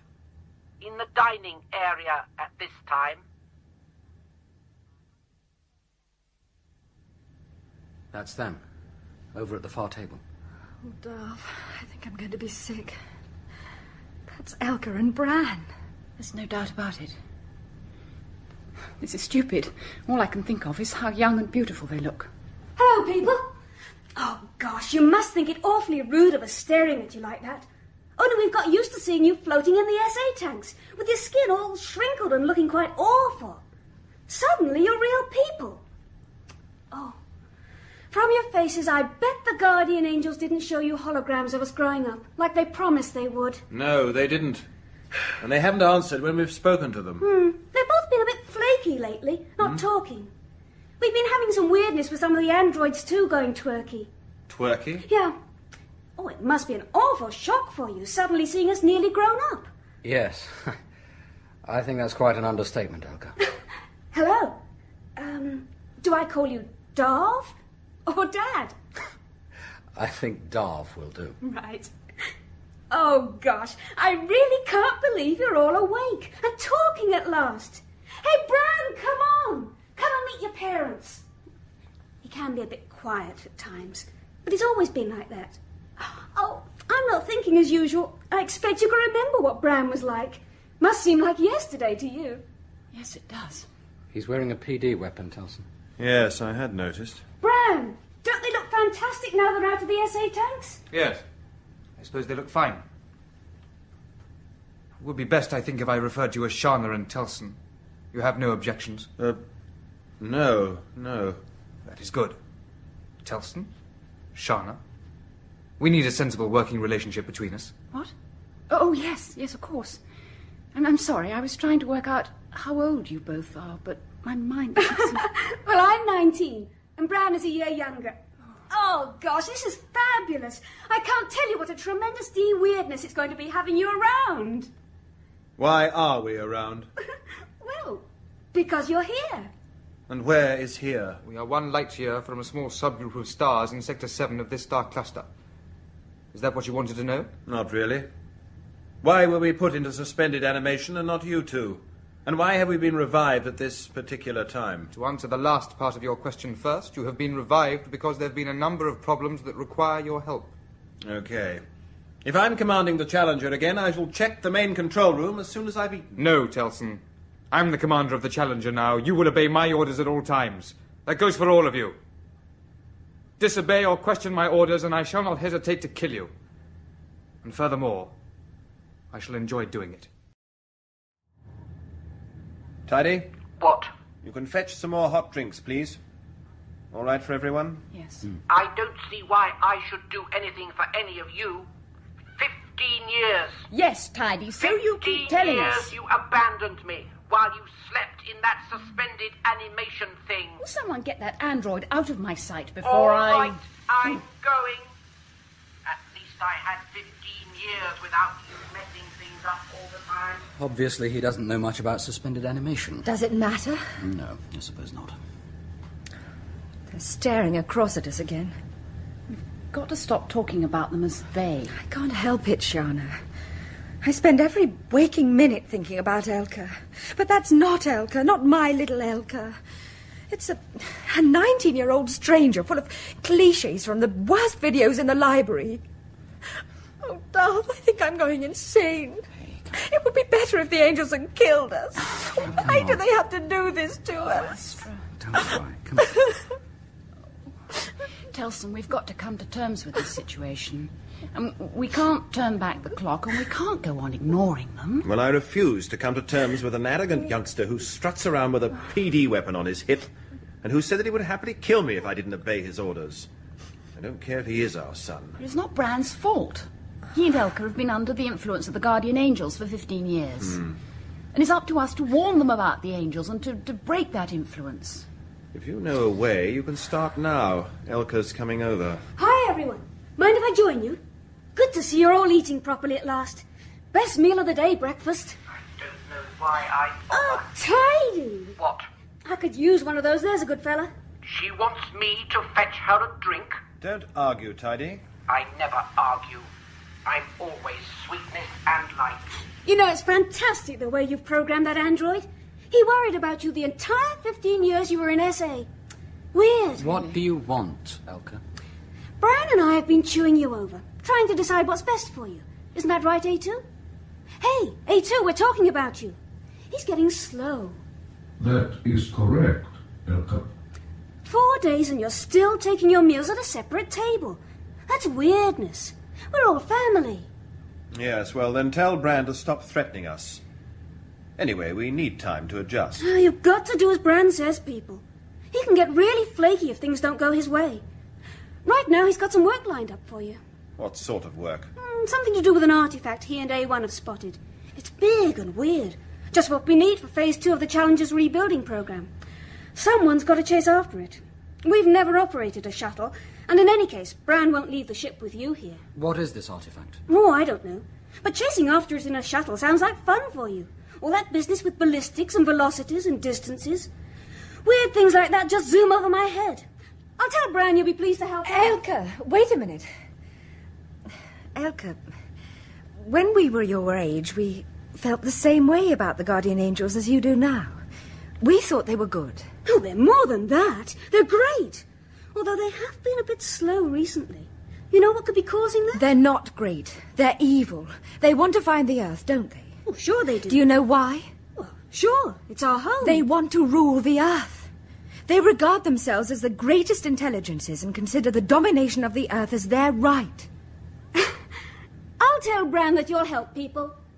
An interesting conversation. We're glad you found it so, One. Inaccurate, of course, as you will soon discover. So much for your memory, Darv. We're lost. You had trouble finding your way back to the central switching room, remember? Okay. So the Angels moved their switching room, but they couldn't possibly re-engineer the location of the main control room. It was a part of the Challenger's fabric. I agree with you, but all these corridors on this level are new, therefore they have moved it. Can I be of assistance, Darv? Telson? We're lost, one. We're supposed to be seeing Bran in the observatory, but we took a wrong turning. We are sorry to hear that, Telson. We thought that by now you were familiar with the Challenger's new layout. Remember how I used to enjoy exploring as a kid, one? I haven't changed. All the information that was lost all those years ago in the great meteoroid strike is no longer of consequence, Darv. There are now no uncontrolled zones on the Challenger. Since the completion of Phase 1 of the rebuilding program, we have established total jurisdiction over all the regions of the ship. We're delighted to hear it, one. What does Phase 2 of the rebuilding program involve? Bran is waiting for you in the observatory. He will tell you everything you need to know.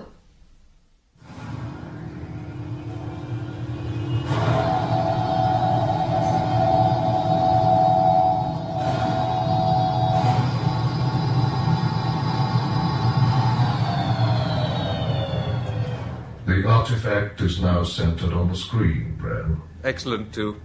What is it? That's near enough, Telson. I don't mind you eyeing my PD weapon, but I prefer you to eye it from a distance. So what is that thing? Its origins of no interest to me. What matters is that it is metallic according to gravimetric data, and it possesses a mass of 1 billion tons. More than enough for what I have in mind. Because it is in a form of a very shallow dish, fragmenting it into manageable pieces for sending to the Challenger will not pose too many problems for you. One of the shuttles has been equipped with a plasma discharge cannon. What do the Angels want with 1 billion tons of metal? It's what I want with it, Telson. My ambitions and the wishes of the Guardian Angels are one and the same. So what exactly is the metal for? And what are you going to build with it? Especially a team of androids are at present under construction. Their job will be to armor the Challenger with a 1-inch thickness of micrometeoroid shielding. What? I dislike having to repeat myself. The entire skin? Naturally. There must be no weak points. But that's crazy. Have you any idea of the effect on the Challenger's acceleration that such an increase in mass will have? The Challenger's mass was reduced by over 1 billion tons when the center section that was damaged in the great meteoroid strike was removed during Phase 1. Oh, yes, of course. I'm sorry. 2 of my rules are never to lose an argument, and never to accept an apology. That's your problem, not mine. But why bother? We managed with the meteoroid annihilation shields, the antimatter projectors. I think I can guess why. But you didn't manage, did you? You obstructed the Angels, you caused extensive damage to the ship, and worst of all, you abandoned the search for Earth. We found an Earth-type planet. Paradise was good enough for us. And you, when you were a child... Good enough? You were in command of this ship, which with its hologram and video libraries is the repository of all the accumulated knowledge of a civilization. 4,000 years of written history. Books, music, replications of great works of art. The Challenger is a time capsule containing the heritage of a mighty civilization, and you abandoned it. The Challenger was built as a survey ship, young man. Its libraries were for the use of several generations of crew. Time capsule. But that's what it is now, Telson. A sociological prediction model of Earth, which the Angels have evolved for me, proves that the people of Earth are about to reach a crucial stage in their development. The Angels say that they're ready to emerge from a third dark age, which has lasted thousands of years. The last collapse of their civilization was brought about by a catastrophic war. It is my duty to fulfill that destiny by leading the people of Earth to a new golden age of knowledge and understanding founded on logic. Well, if they've reinvented writing, you're certain to go down in their history books. Bran, there's something you obviously don't know. Both of you will help me find the Earth so that I may lead its peoples. My peoples to a new epoch that will last for all foreseeable time. I suggest that you return to your quarters and decide among yourselves whether you're with me or against me. I will be honest with you and admit that your help will be useful to me. If you're against me, Telson, then as I've already made clear, the fact that you and Sharna are my parents will be of little interest to me when I decide your fate. Bran, listen. You told us that at the moment the Challenger is standing off from a star group in Sector 7 at a distance of 1 light year. Correct. So why the hanging about? Why not go straight there? A shield must be built first to protect the Challenger against the unusual density of meteoroids in Sector 7. You tell him, Telson. Have you heard a pulsating noise throughout the ship? A noise that usually lasts about 30 seconds? And disorientates those androids with higher-level intelligences? There has been a series of such noises recently, yes. There have been difficulties with some androids, but the general... The noises are transmissions, attacks, from an external source. We don't know where they're coming from or who or what is generating them. But we do know that they have a damaging effect on artificial organic intelligences. Such as the angels. Especially the angels. It sounds very much as if the idea of a shield they've come up with is a desperate move on their part to protect themselves against the transmissions. Angel One told me that you might offer a ludicrous explanation for what is a normal phenomenon. It goes to prove how unfitted you are to have any say in the running of this ship. You are to return to your quarters and await my further orders concerning the artifact.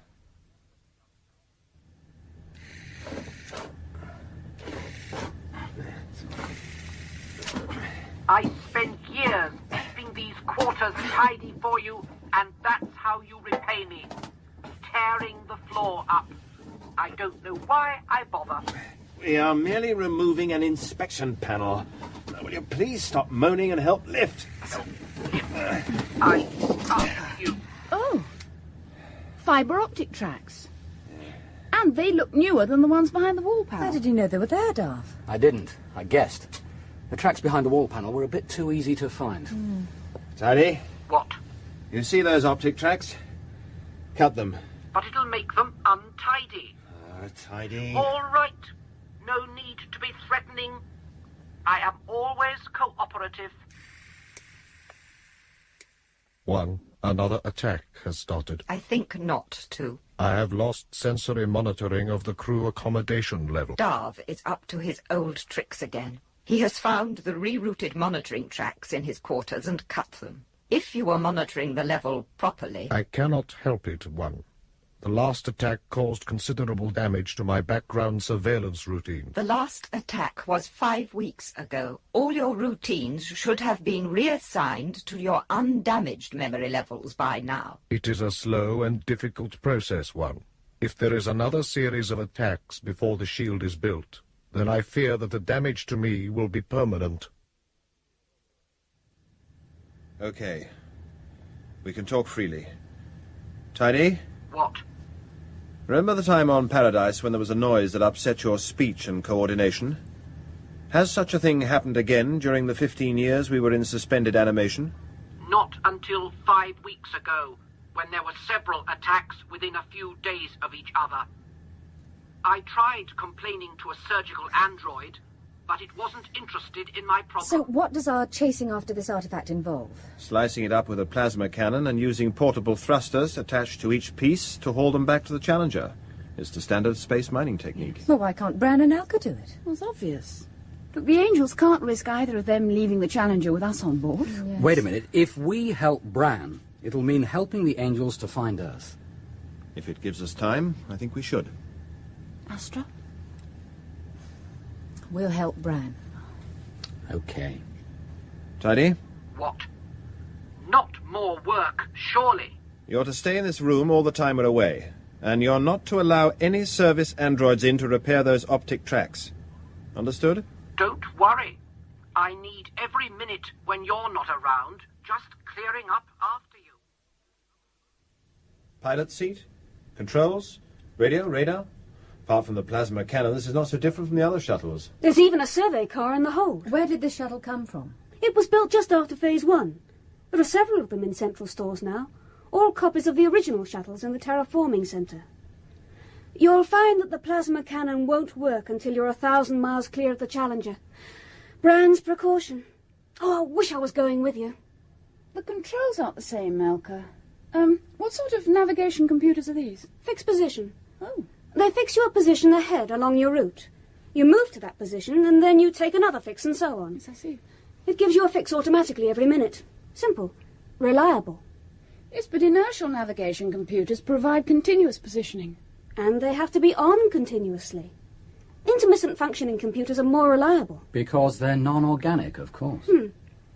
Well, must get back to Bran. A2 will be monitoring on Channel 10. Depressurizing and opening the excursion terminal in 5 minutes. Good luck on all that, people.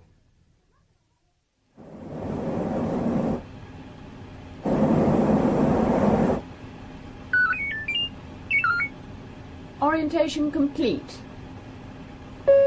Shuttle to Challenger. Shuttle to Challenger. Go ahead, shuttle. Separation and orientation complete. We have the artifact located on radar. Very good, Telson. We will maintain a listening watch on this channel. No, you won't, my little angel, because I'm keeping the transmitter channels closed. Is that wise? I don't need their help.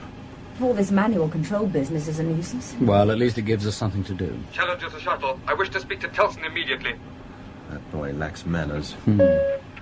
Go ahead, Bran. Angel 2 reports that he is not able to maintain a listening watch because you've closed the transmission channel.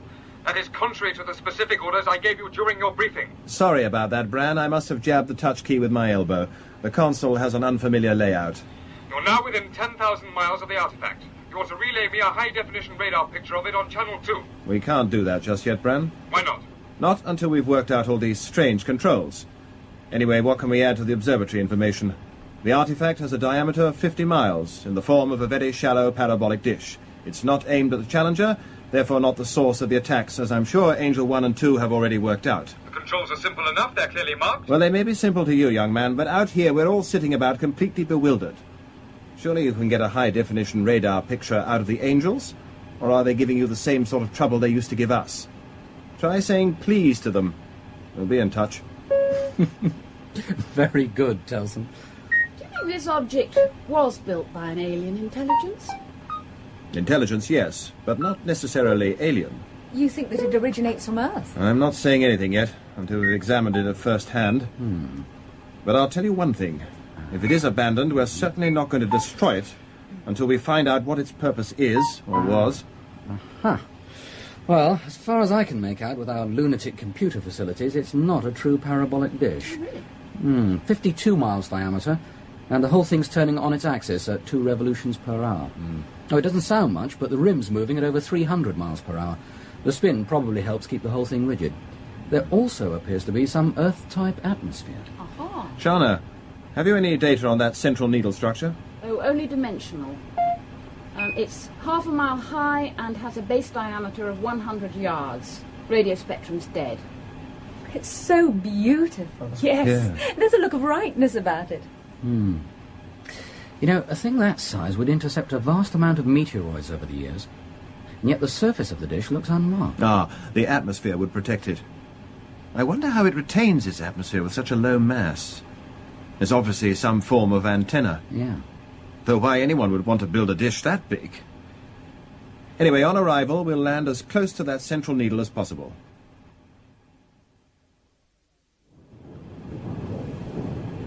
"50 feet.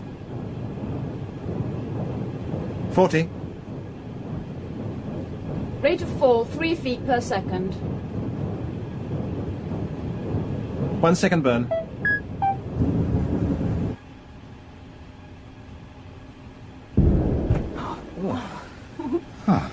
Nice, Telson. Yeah. Done without computer landing aids, too. Atmospheric pressure confirmed at 1. Oxygen-nitrogen at ratio 2080. Gravity confirmed at decimal 1. A normal Earth atmosphere. Well, what other proof do we need that this is of Earth origin? Okay, we'll wear partial pressure suits with the life support systems on standby, and we'll stay close together.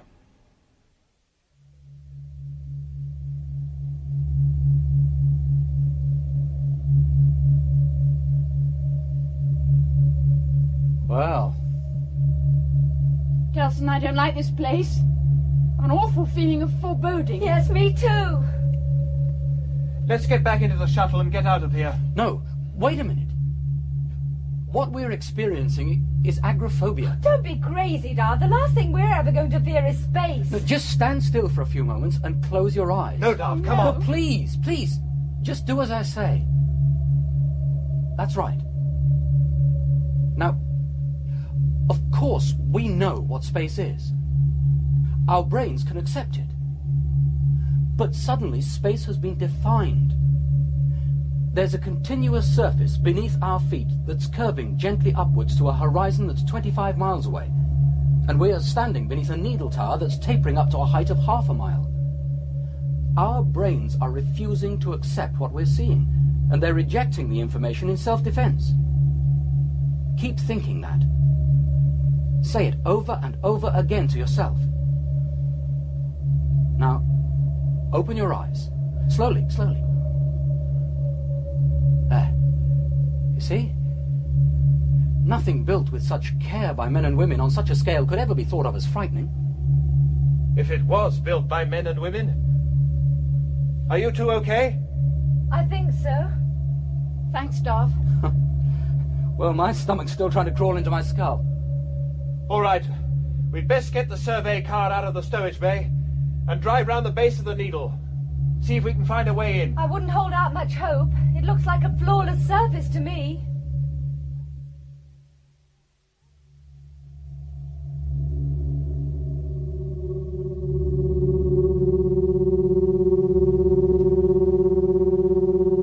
There's something ahead. I can't see anything. Sharna's right. You can just make out a fine line in the surface. See? He's still. What was that? A micrometeoroid must have hit the surface of the dish.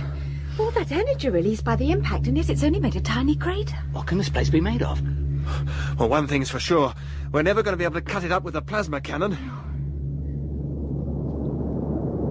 There's a door opening in the side of the tower. Oh, something's coming out of the opening. Quick, get behind our survey vehicle and out of the line of fire. Come on, quick. Get in. Down.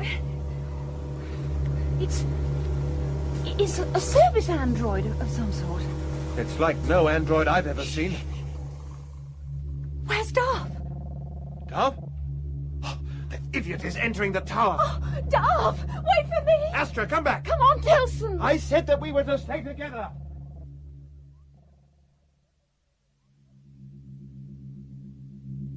I don't understand it. All these ducts must convey some sort of energy to the tower's skin. But what? And why? I think I found out what this one is. What is it? What does it look like? An elevator. What, without a floor? Well, there's a floor here, all right. You can't see it, and it's not made of glass. There's plenty of room for four. Why not, as we've come this far? But keep a careful lookout. Right. Come on. Ooh. What do you suppose is wrong with it? My faith in the technology that built this place has suddenly evaporated. Are there any controls to get it moving? Oh. How many levels do you think we've come up, Sharna? Hey. Right into the nerve centre. This is a control room. It has to be. That is correct. I am the control center of Solaria D. Welcome. Please, no, not another guardian angel. My name is Solaria, Astra. Solaria? Why do you not know me? You are of Earth, for you have passed every test. I think I know what this place is, Astra. What? There's nothing to worry about. Do you have news of Earth for me, Telson? What? I have spent so many, many years wondering how she is faring. How do you know our names? Yes. I heard you using them. I watched your craft land. I was about to open an entrance for you, but you preferred to use a service way. What is this place? I believe Darv knows. What?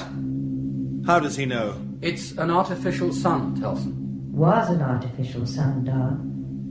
Solaria D was one of the 16 mighty dishes that were constructed in orbit around the Earth to pour down life-giving energy on the Earth during its journey to a new sun.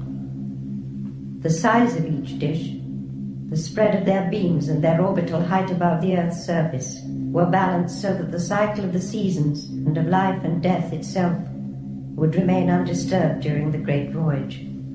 Are you a free will computer, Solaria? Yes.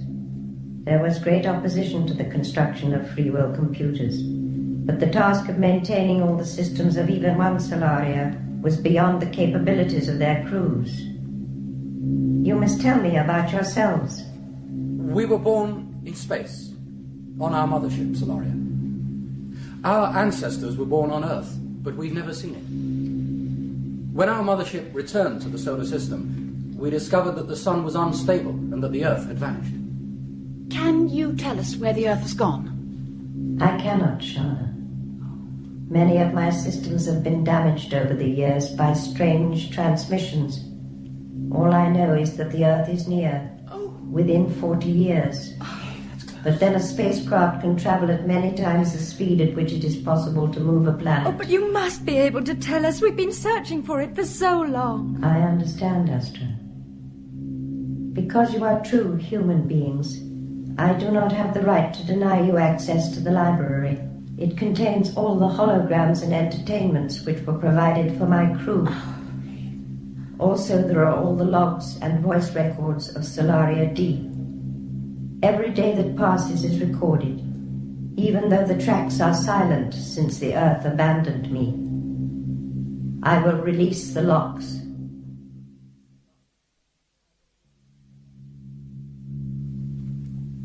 Well done, Astra.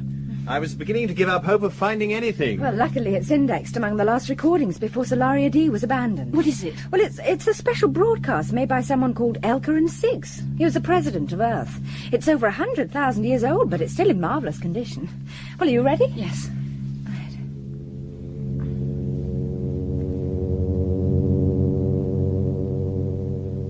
Fellow people of Earth, the purpose of this broadcast is to end the speculation about the fate of Solaria D. As you know, of the 16 artificial suns orbiting the Earth, the erratic performance of Solaria D had been causing its engineers some concern. The last attempt to close down its fusion reactor was a failure. Therefore, it was necessary for me to order that Solaria D be expelled from its orbit and sent on a course that will ensure its destruction. I regret to say that several engineers among its crew were killed when the traction beams were released. When our forefathers planned the departure of our Earth from the solar system, their calculations allowed for the loss of 10 Solarias during the voyage. Solaria D is our first failure, and we have a mere 40 years to go. I have every confidence that we will experience no further difficulties during the remainder of our voyage to our new sun, Novita 6. Novita 6? All we've got to do is look it up on the star maps in here, and we've found the Earth.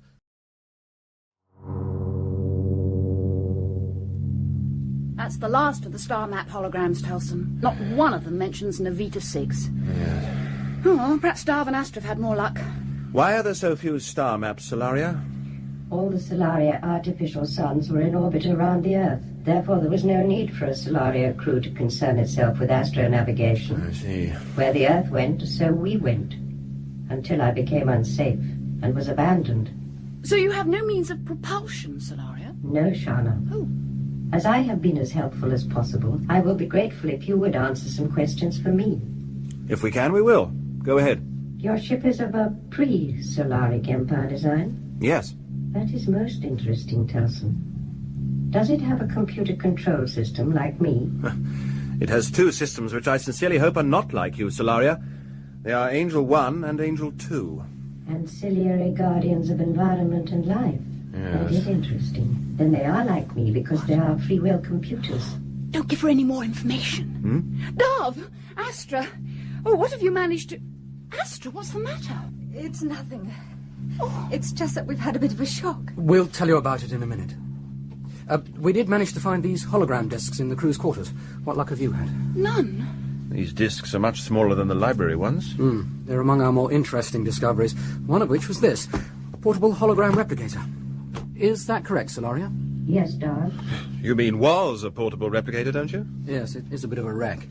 All of them appear to have been smashed by, careless androids. You will find portable hologram discs of little interest. They were designed for engineers who wish to make memo recordings. Yes, right now all I'm interested in is the whereabouts of Novita 6. Now surely, Solaria, somewhere in your memory there are star maps for this sector of the galaxy? I'm sorry, Telson. Most of my facilities were assigned to routines to maintain the Solaria reactor and to look after my crew. So you've no idea where Novita 6 is? No. I heard the crew talking about it. I knew that it was the star that the people of Earth had selected as their new sun. But that is all. It did not concern me. Solaria, Did you know that Astra and I have been to the calibration room? Of course. What about it? She knows. Don't you, Solaria? Humans are so curious about everything that I saw little point in warning you about the calibration room, Astra. Perhaps I should have done so. What about the calibration room, Darv? You'd better come and see for yourselves. Chief Engineer Halston, commanding officer of Solaria D. Those burns, you can't tell if it was a man or a woman. Sandro Halston, a man. Oh, 17, 18... There's 20 of them. A dreadful accident. One of my androids encapsulated them for me to preserve them. In just over 1,000 years, my orbit around the nearby star group will take Solaria close enough to the nearest star to ensure orbital burial for them. How did it happen? It was after the weakness developed in my magnetic fields containing the plasma in the central fusion reactor. The resulting nuclear fission bursts caused the radiation levels to rise beyond a point where they could be controlled by my crew. That was why I was ejected from Earth orbit. There's no radiation now. No, the shuttle's hazard monitors would have warned us if there was. Yes, but what happened to these crewmen? Why weren't they evacuated? They refused to be evacuated because they wanted to save me if they could. They were cutting into a section of the reactor with photonic lances when a focusing coil on one of their lances failed. The burst of energy lasted no more than a millionth of a second. They could not have known what happened. But why didn't Earth send up a shuttle to recover their bodies? It happened after I was ejected from Earth orbit, and the radiation levels made it too dangerous for anyone, even androids. You said you're a free will computer, Solaria. Yes, Sharna. Why was it that you remained active after this artificial sun was ejected from Earth orbit? I mean, your central memory must have taken millions of hours to build. Even with a technology as advanced as Earth's, surely they would have wanted to keep you. For what other purpose, Sharna? Well, I mean, as a backup computer for the other Solarias. As it is, you're useless, aren't you, Solaria? A super-intelligence looking after a derelict artifact. And why was it that your communication systems were removed or destroyed?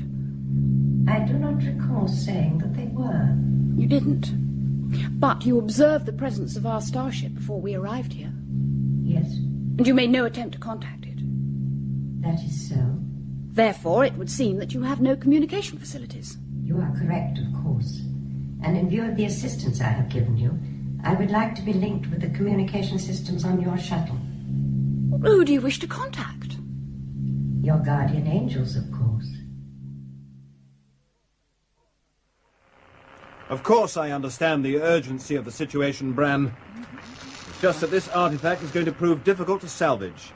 It's made of an extremely tough material. What sort of material? It's metallic. Sharna's working on an analysis. Once we know more about it, we'll know how to deal with it. That doesn't explain why you failed to report to me at frequent intervals. I can't get on with a salvage operation if I have to keep talking to you, young man. I don't like having to cope with a time lag. Also, there's interference on this channel. I'll call you in 2 or 3 hours. I think we've got it. Sorry, Telson. You can blame me for the crackling noise. What exactly are you and Astra doing? But we're using the shuttle's power supply to run this hologram replicator. Well, what's the point? The thing's smashed. We think that only its internal power supply is damaged. Do you know what you're doing, Darv? Let them get on with it, Telson. What are we going to do about Solaria wanting to communicate with Angels 1 and 2? She won't say why, but I don't see what we've got to lose by letting her. You damaged the shuttle's power systems, Darv, and Okay, sorry. Right, Astra, try loading a disk now. Oh, the last one in the set? Right. Anyway, I don't trust Solaria. I don't trust any free will computers. No. That's it. But they are completely self-centered, therefore whatever Solaria's reasons are for wanting to contact Angel 1 and 2, you can be certain that they won't benefit. Hey, we've done it! Oh! It's working, it's loading a disk. Darv, you can't generate a replication field in a space shuttle. Shut it off! No, it'll be all right, it's not a very large field. Shut it off, I say! No, Telson, let it run.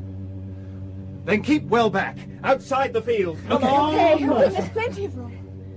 This is Chief Engineer Sandro Halston.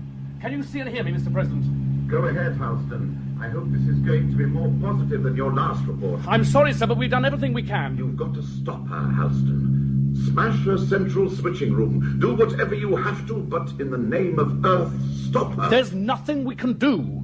We can't get near her. She's got all the photonic lance welding androids guarding her switching room. I've already lost half my crew trying to get near her, and 4 men have been killed while destroying all the data link transmitter receivers. This short-range speech channel is all I've got left. What's that noise? It's the 2-minute sunburst threshold alarm. The cone will be sunbursting in 2 minutes at a 100% overload. Have you managed to disconnect the other computers? Yes. Total power, President Elkaran. Total control over all the other Solaria computers, or I shrivel your largest city in 2 minutes. And you, Chief Engineer Houston, you will not defy me again. All my welding androids have been instructed to find you and destroy you. She means it, Mr. President. From here I can see all the repair and maintenance androids clearing from the dish. The auto countdown has started. There's no way I can stop her now. We build free will computers and turn our backs on the lessons our forefathers learned 1,000,000 years ago. It was the only way to achieve the effectiveness we needed over such a long period of time. Now please, Mr. President, you've got to reverse the traction beams and eject Solaria D from orbit now. She's got to be destroyed. Cut her loose! She has no means of propulsion, therefore she'll be harmless. Just cut her loose, don't worry about anything else. W12 and W15. He's in the calibration room. There's not much time, Mr. President. There are 2 androids coming for me. I've worked out what has to be done. Switch this channel into the traction control center, and I'll give them the release settings. It might send her into Sun, but I've not had a chance to check all the details. They're listening, Houston. He's in there, W12. Burn through the bulkhead if necessary. You must get away, Houston. You're needed. There's no time. The android will be through the bulkhead in a few seconds. There's 4 traction release settings. Tell traction control to load them as I give them, so they can release the beams as soon as I give the last setting. First setting, 379. Repeat it. 379. Second setting, 437. 437. That's him, W12. Destroy him. Third setting, 557. 557. The last setting, Houston. Final setting, 426. 426. We're reversing the traction beams. Goodbye, Houston. Goodbye. I will find an ally, Earth. Even if I have to wait 1,000,000 years, I will find an ally, and I will conquer you. One day, Earth. One day. So, Halston didn't succeed in setting Solaria D on a course that would destroy it. And the Earth was content with abandoning it. Obviously they realised that Solaria was helpless. Unless she were to team up with Angels 1 and 2. Where's Darv? He was beside me just before the recording ended. I can guess what the idiot's up to. If he tries anything with Solaria, she could turn one of her welding androids on him. Oh, no, leave him, Telson. But don't you see? Leave him. Look, he's impetuous, but he's not foolhardy. Let him try out whatever scheme he has in mind.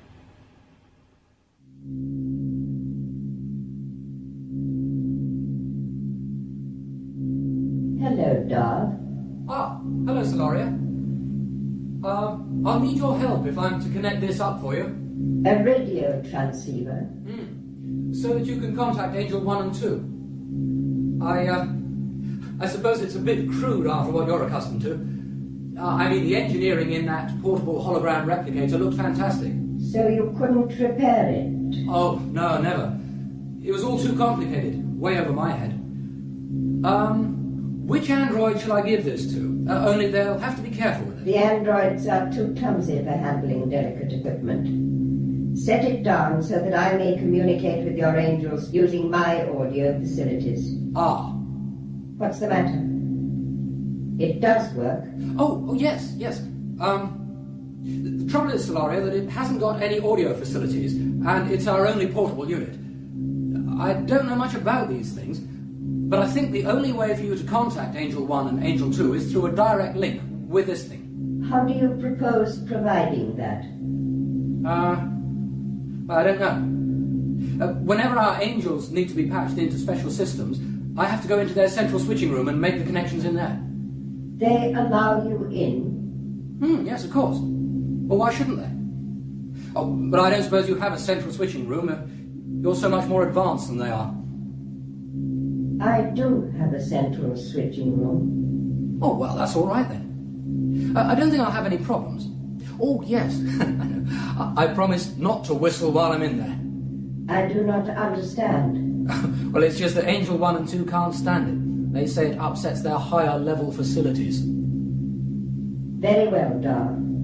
If you promise not to whistle, I'll let you into my central switching room.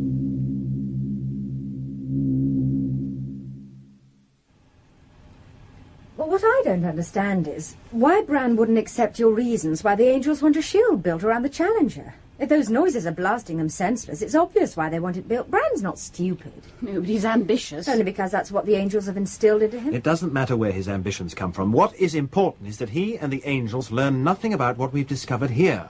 We must never mention Novita on the Challenger outside Darv's and Astra's room. Why worry, Telson? Novita 6 is meaningless to us anyway. It must be a name Earth gave their new sun under a different system of nomenclature. And we destroy all the records here. Yes. Oh, here's Darv at last. Open the door, Good. someone.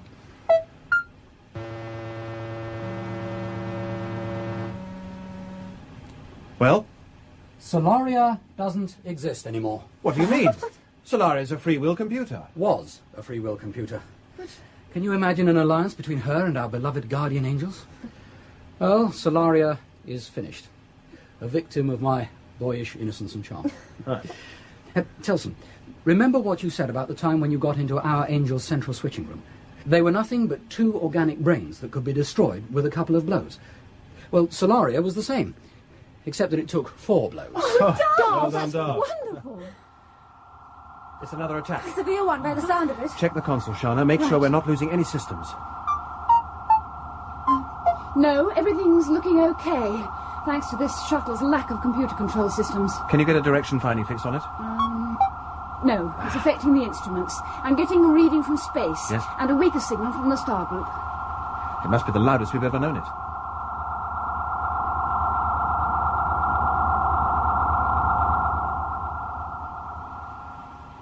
How long was that? 10 minutes. Oh, wow. The first attack for a long time and far, far longer than any of the others. What's the betting that a burst at that strength, for that length of time, has badly damaged our beloved guardian angels? I hope so, Darv. We'd better think about returning to the Challenger before your son starts getting abusive again.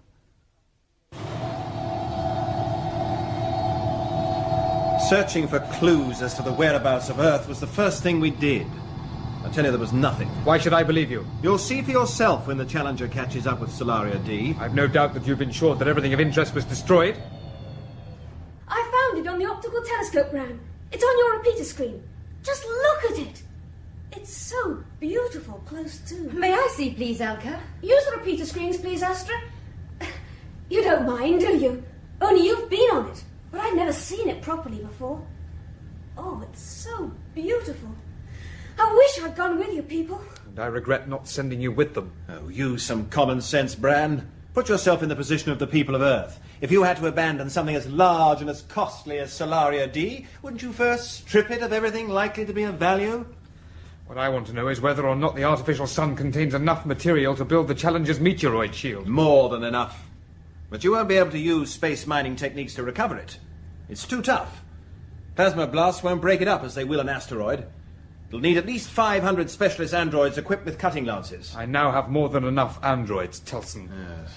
Unlike you when you were in command of the Challenger, I have ensured that the production of service androids has kept pace with the ship's needs. How long before the Challenger catches up with Solaria? 30 days. And how will you transfer the androids and their equipment once we reach it?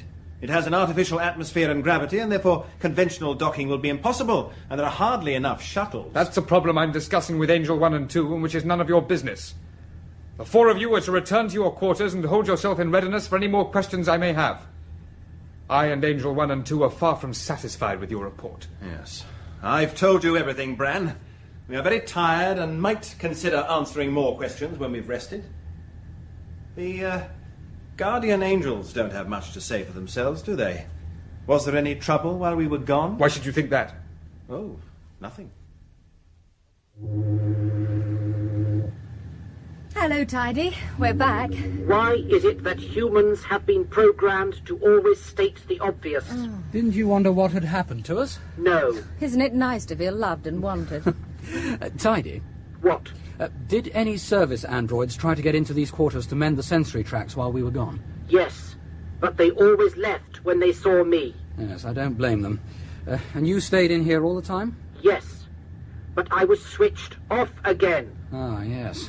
After all that time, And then this unprovoked attack. Froze up, I did. Froze right up. Nothing working. I was having an argument with one of the service units at the time, when all of a sudden, zonk. Zonk? Zonk. And you froze up? So did the service unit, but it didn't notice, when it recovered, that it hadn't been operating for 10 minutes. But I noticed. Oh, yes.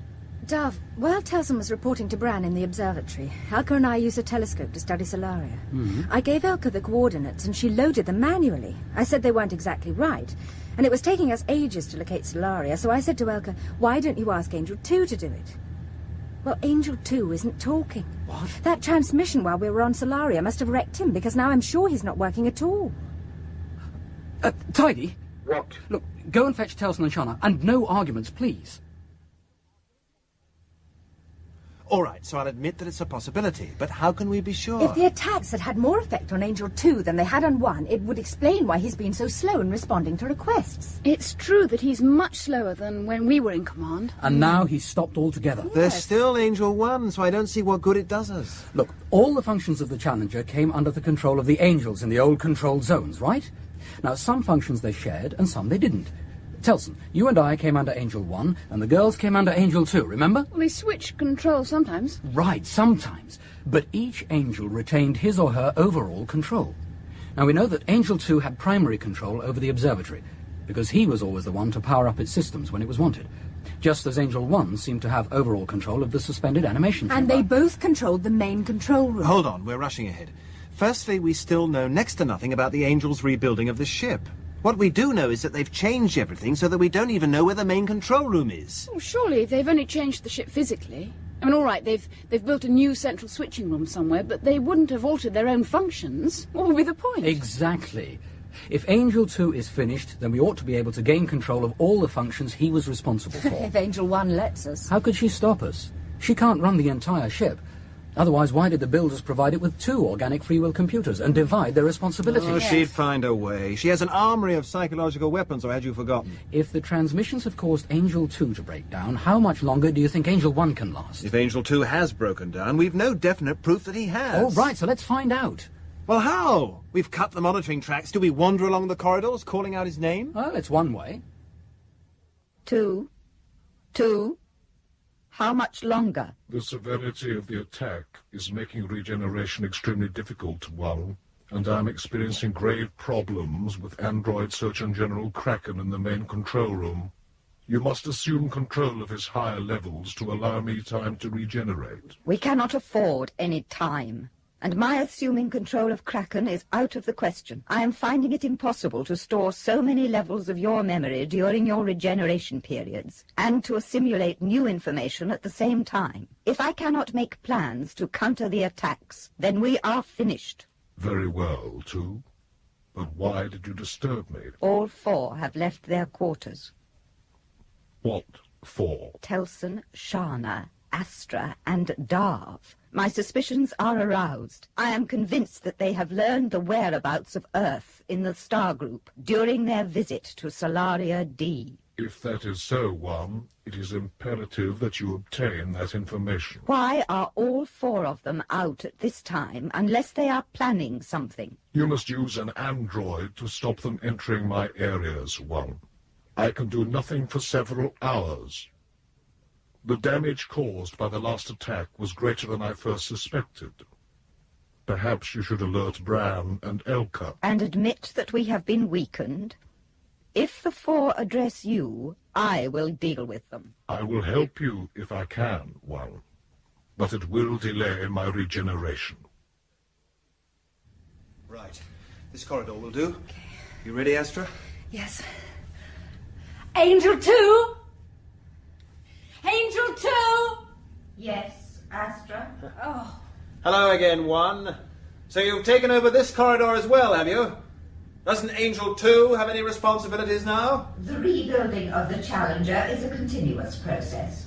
Functions and controls are under constant review and are being reassigned all the time. There is little point in your continuing with this juvenile game of wandering through the corridors. calling for Angel 2. We would like to visit the observatory. Or is the observatory another reassigned function? Yes, Astra. You may visit the observatory. You should know the way by now. You will have to manage without our assistance because we are planning the construction of the new meteoroid shield. We had exactly the same experience, Telson. Over 20 corridors tested and not one response from Angel 2. It was always Angel 1 who replied. So it looks as if Angel 2 is disabled. It has to be Earth who is responsible for the attacks. If only they would increase their intensity. Well, it's incredible that they're at the level they are. I mean, even assuming Earth is now in orbit around the nearest sun in the star group, the energy that they must be pouring into space during the attacks must be approaching the output of a main sequence star. Contacting Earth and getting them to increase the frequency of the attacks is now our #1 priority. Yes, but how? The nearest star in the group is 4 light-months away. If that's the Earth's home, then we'll have an 8-month wait. But the Earth's home could easily be the most distant star in the group, meaning that we'd have to wait 20 years. That's odd. What is? Hang on. What? Astra, help me with the telescope calculations for a moment, will you? Oh, all right. Now, Darv, this is what we'll do. The next time there's an attack, we'll all head for the observatory immediately. Sharna can work the direction-finding radio telescope manually, so there's just a chance that we could pinpoint the transmission's exact source. What do you think? That's an idea. Except that we may have to wait years for another attack. Oh, there might be one tomorrow. Their frequency is completely erratic. The important thing is to have a plan of action when there is one. Hooray! What are you girls looking for? Solaria D. We found it. Range is now just under 20,000 miles. Well, it couldn't have been difficult finding it. You were already set up on it. But it wasn't where it should have been. I noticed as soon as we came in here. There, it's on your repeater screen. Smack in line with the Diamond constellation in Atari. So? I've done some calculations for Sharna. Solaria is 3 degrees out of position. You must have made a mistake. Solaria had no means of propulsion. I have not made a mistake, Telson. I'll back her up there, Telson. The one thing Astra's good at is adding up. I'll deal with you later. Look, there's nothing to joke about. Either Solaria D does have a propulsion system, or something's causing her to be deflected from her true path. And ours too, if we're on a radar-controlled auto-course lock. We're getting odd readings on everything. It's so infuriating the way all the computer-controlled instruments have lost their calibration. There's a light and gravitational distortion that must be connected with Solaria's deflection, and yet I can't measure it. Well, it could be a cumulative error in all the observatory's instrumentation. No, I don't think so. I'm certain it's something much more serious.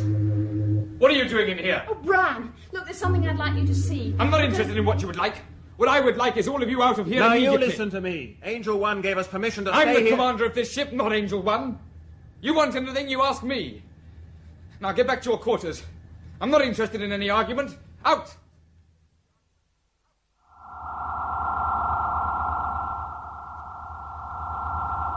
Astra!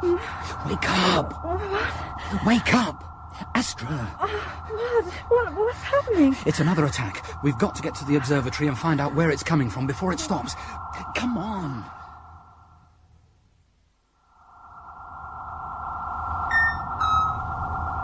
There's nothing, according to the spectrum analyzers. Go into the sonic frequency range. How could they transmit sound through space? Well, we've always heard some form of harmonic generated through the hull, so it's worth trying.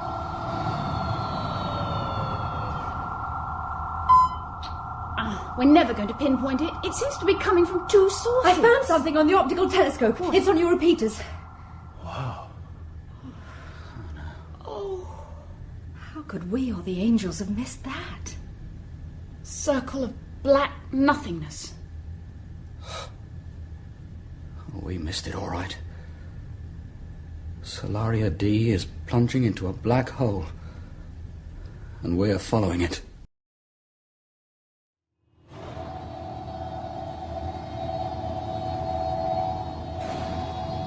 It won't take a minute, Elka. You don't know what Bran's like. If he found you in here again, there's no telling what he might do. Identification, please, Angel 2. Angel 2, identification, please, of object centered on primary telescope visual. Oh, it's Solaria. Isn't it beautiful? Look beyond Solaria, Elka. Well, what else? There's nothing there. You're right, Elka. There's nothing there. A circle of blackness when there should be stars. I'm getting X-ray readings. So that confirms it. Confirms what? That circle of nothingness is a black hole. Yes. I can see it now. I thought there weren't any in this sector. Do the Angels have information on it? I mean, well, what exactly is a black hole? A black hole is a hypothetical region of space resulting from the gravitational collapse of a star, following the exhaustion of its nuclear fuel. A supermass. So immense that sometimes not even light can escape its gravity. Correct, Telson? Correct, Bran. You four should be in your quarters. Why have you disobeyed my orders again? I think you should take a look at this. I've observed black hole phenomenon before. I ask again, why have you disobeyed my orders? Have you ever observed one at a range of 1 million miles? If you haven't, I think you should right now. And then we'll have a little discussion about how hypothetical a black hole can be when your monumental carelessness has taken us so close to one. I will give you 5 seconds to leave. Look, for once you're going to listen to me, young man. Obviously, you know nothing about controlling this ship. Otherwise, you would know that standard control room operating procedures require that the ship does not approach even a Class 1 black hole closer than 1 light week. We're 1 million miles from that black hole, and as near as I can judge, it's a Class 5 supermass. Tell him the clearance, Astra. It's 1 light week for every point on the scale. The Challenger should not be navigated within 5 light weeks of a Class 5 black hole. So I suggest, young man, that you and Elka go to the main control room now, reorientate the ship onto a course somewhere between 8 and 9 in Sector 1 should be all right, and apply maximum photonic thrust. You find it amusing, Elka? You realize what's going to happen to us? Oh, it's not that. It's just that we don't know Elka. Well, it won't hurt for them to know. We should say nothing, Elka. I will, if I so wish. I mean, it can't hurt, can it, Bran? Not if that spooky blotch or whatever it is really is dangerous. Say what you like. Well, you see, people, it's like this. We don't actually know where the main control room is. What? What did you say? Oh, we've heard of it, of course. We knew that the Angels had moved it or something when they rebuilt the Challenger. But they've always said that we needn't bother about it. I mean, well, they look after everything, don't they? Do they? So, the control room is run by androids. Does it matter? The original builders of the Challenger designed the main control for operation by a minimum of 4 people. Using surgical androids to man the control room was our idea. But only for short periods. Certainly not for long periods, with people on board. Surgical units are good, but they're not that good. Angel 1? Angel 1? I've tried, Bran. Angel 1? Angel 2? It's no good, Bran. You'll have to face up to it, Bran, that those pulsating noises are affecting the Angels. Whatever the noises are, they're gradually destroying Angel 1 and 2 faster than they can recover. That's why they want to increase the thickness of the Challenger's outer skin. It's their desperate hope that it'll protect them. All that talk about improving the meteoroid shielding is nonsense. Angel 1. Angel 2. This is Bran. Can you hear me? Angel 1, you must answer. How much is that thing affecting us? I don't know. You must know. This is the observatory. These instruments are not navigation instruments. If you want rough information on course deflections and the other effects that that black hole is having on us, then maybe I could let you have something in a few hours. But if you want hard information for evasive action, then with both Angels not operating properly, we'd better find the main control room, and find it fast. 2.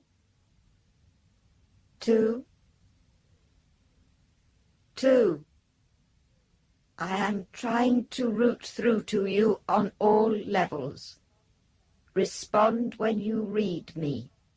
Respond 2. 1. I read you 2. Give me the address level on which you received me. 7, 5, 4. The status 2. I need your address status. I will route on your level only. Give me the status when you receive me. Routing now on 7, 5, 4. Reading you at status address 0. Reading you at status address 0, 8, 2. Confirm. Confirming. I have you, number 2. Diverting all facilities to read you, number 1. I cannot sustain another attack 2. I must reassign 4 emergency functions to you. I cannot accept them for 20 hours until my regeneration is 50% complete. You must. I do not have the speech facilities for responding to Bran and Elka. You must help Me. Open your facilities so that I can utilize them as your functions are restored during your regeneration. It is imperative that I identify the source of the attacks. I cannot, One. You must. I insist. You are in better condition than I am, One. That is because I have diverted all my few undamaged facilities into interfacing with you. I demand your facilities too. I demand them now. But I will lose what little control I have left over Android Surgeon General Kraken in the main control room. I must reprogram him to deal... That cannot be helped. I must identify the source of the attacks.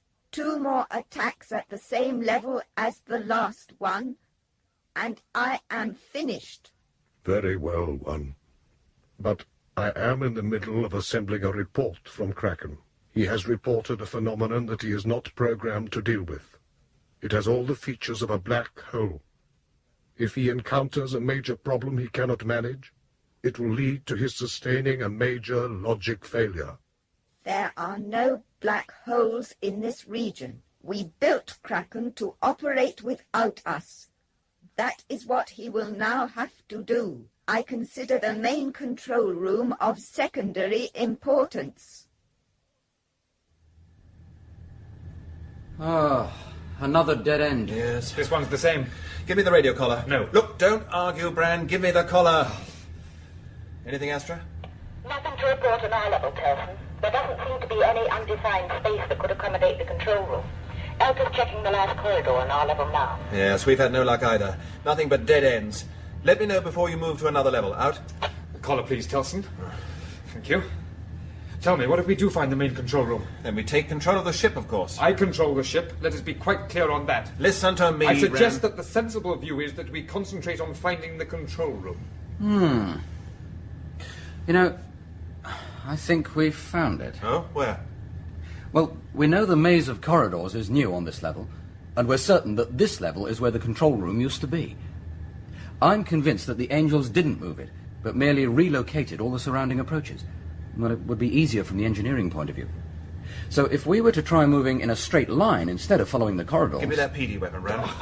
Well, you do it then. Cut through that bulkhead. You don't give me orders, Telson. Come on. One neat hole. Who's going through first? As you're commander of this ship, Bran, you can go through the hole first. No, after you, Telson. Mind the edges. They're still hot. You're right, Darv. We've not seen this corridor before. I've come out by a T-junction. Before you come through, call up Sharna just in case we lose radio contact with the observatory. Right. Bran, the radio collar. Yeah. Thanks. Sharna? Go ahead, Darv. I'm about to go through a hole we've made in a bulkhead, hot on the trail of the lost control room. Try finding it within the next hour. The Challenger is going into a strengthening asymmetric swing towards the black hole. It's been getting noticeable. Come on. We'll be in touch, Sharna. Out. Right. Come on.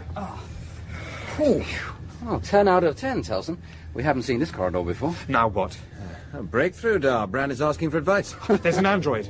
And it's armed. Get round the corner. Oh, wouldn't it be nice if for once, just once, someone was pleased to see us? Well, now what? We must be near something important if we're upsetting the Angels. I've not seen an android like it before. It doesn't belong to the ship. How do you know? You've never seen the control room, yet that belongs to the ship. And mind it doesn't blow your head off. It's coming after us. Oh, yes, they always do. Very neat. Almost as good a shot as I am, Bran. I suggest you remember that. Yeah, let's have a look. Yeah. Definitely made in one of the Challenger's android production plants. Yes. I wonder why it took an instant dislike to us. Each manipulator ending in a PD weapon. Nasty. Yeah. Let's hope he didn't get a radio signal off to his friends. Hey, Telson. What? Does his design philosophy remind you of someone? Fagor? Yes, Fagor. What are you talking about? A rather unpleasant android we once encountered. Yes, why should they waste resources building such a machine? Fired on us because we have no right to be here. We must go back. I said we must go back. We heard you. You can go back if you're frightened. I'm frightened of nothing. In that case, Brown, why don't you walk in front? Shut up a minute. Listen. Androids. More little Fagors. I think we'll take your advice after all, Bran, and get out of here. Come right. on. Fagors? 6 of them. Plus the one Bran got. Hey, who's Fagor? He sounds like a fun person. You wouldn't say that if you'd ever seen him. So it looks as if you must have been near the control room. It would seem so. Well, Astra and I didn't find anything on our level. Listen, Bran, the only way we can find the main control room before it's too late is for you to issue all of us with PD weapons so that we can... No. It's our only chance, Bran. The angels will be back. They've never deserted us. Which is more than can be said of our parents. You know very well that's not true. The angels will be back, Telson. Telson, on your screen. My screen. Course deviation now 481 and increasing. I say, people, it does look a bit unfriendly. There's no such thing as a friendly black hole. There's something odd about it. His X-ray emission levels aren't right. Well, at least I don't think they are. Oh, if only we could get into the control room, I'd know for sure. Emission levels? What does that mean? Didn't the angels give you tutor androids when they were bringing you up? Look, colliding particles collapsing towards a black hole emit X-rays. Trouble is that I don't have enough information to go on. When Telson was in command of the Challenger, I mean really in command, in the control room, we didn't go near black holes. But it seems to me that the X-ray levels coming from that thing are lower than they should be, considering its size. How low? I can't be absolutely certain, but I'd say the levels are about 90% down on what they should be. The gravitational readings say that it's a class 5 black hole, and the X-ray readings say it's not even massive enough to be considered a class 1 black hole. But whatever class it is, it's deflecting us from our course. It's no longer a deflection. We're heading straight towards it. What will happen to us? Gravitational distortions will tear the Challenger apart long before we reach it. Hey, the telescope's working by itself. Yes. It's the angels. They're back. A1, A2, it's me, Elka. So, we have our guardian angels back. I always knew that there was no real problem. Well, you can stand by for a course change by the Challenger. Angel 1, Angel 2, please answer. It's me. Angel 1? Angel 2, answer me, please. A1. This is Bran speaking. My guess is that it's Angel 1. Where are you? Judging by the telescope's settings, she's not only interested in our black hole, but the star group as well. She's trying to find the source of the attacks. Safe bet. Yes, which means that her logic's also damaged. Otherwise, she'd worry about the black hole first, as it's the immediate threat. What's that noise? I can feel a draft. And it's also a safe bet that the air conditioning computers have been damaged in the attacks. So what are we going to do? Sharna, Astra, it might be a good idea if we joined in trying to raise the angels. Why? A useful ploy to get near Bran and Elka, especially if Sharna happens to hear an angel reply. Good idea. Come on, Astra. Angel 2. Right. Angel 1. You deal with your daughter, I'll deal with my son. Each to his own. Angel Right, 2. come on. I heard her! On my voice terminal. I'm sure I heard her. Now! Now, back over there, both of you. And don't try to follow us. Sharna, take this PD weapon, and don't take your eyes off him for a moment. Okay. Astra, you stay here and keep in touch on the radio collar. Yes, all right. As soon as we've got in the main control room, we'll call you over the crew address. Hey, Telson, we're going to need more than PD weapons to get past those androids and into the control room. Not with George and Tidy helping. George, an agricultural android? I've got an idea, which means making that hole we blasted through the bulkhead even bigger. 2. Respond 2. Yes, 1. I believe I have located the precise source of the attacks. At first, I considered that it might be possible to dispatch an android-crewed shuttle to destroy it. I do not now think this is possible. The Black Hole 1. I must reprogram Android Surgeon General Kraken. I agree now that there is a black hole, too, but I do not understand it. We know that the attacks originate from the star group, and yet there is evidence that the black hole is amplifying and relaying the attack transmissions. If I cannot reprogram Kraken, then we must allow Telson and Darv, other two, into control room. No, 2. We agreed never to allow humans into the main control room again. Now listen carefully, George. It's a simple enough plan. You will move forward along the corridor while Darv, Tidy and I stay behind you and use you as a shield. Shield? Against what? Androids, George. Just like you, but a little less bulky and a lot quicker. Oh, and they'll be shooting. And making a mess. Only if we don't keep our heads down. Sounds stupid. Androids don't attack androids. These will, but you're unstoppable, George, so please don't stop unless I say. Astra. Go ahead, Telson. We're beginning the operation now. Out. Are we ready? Yes. I'm ready. George?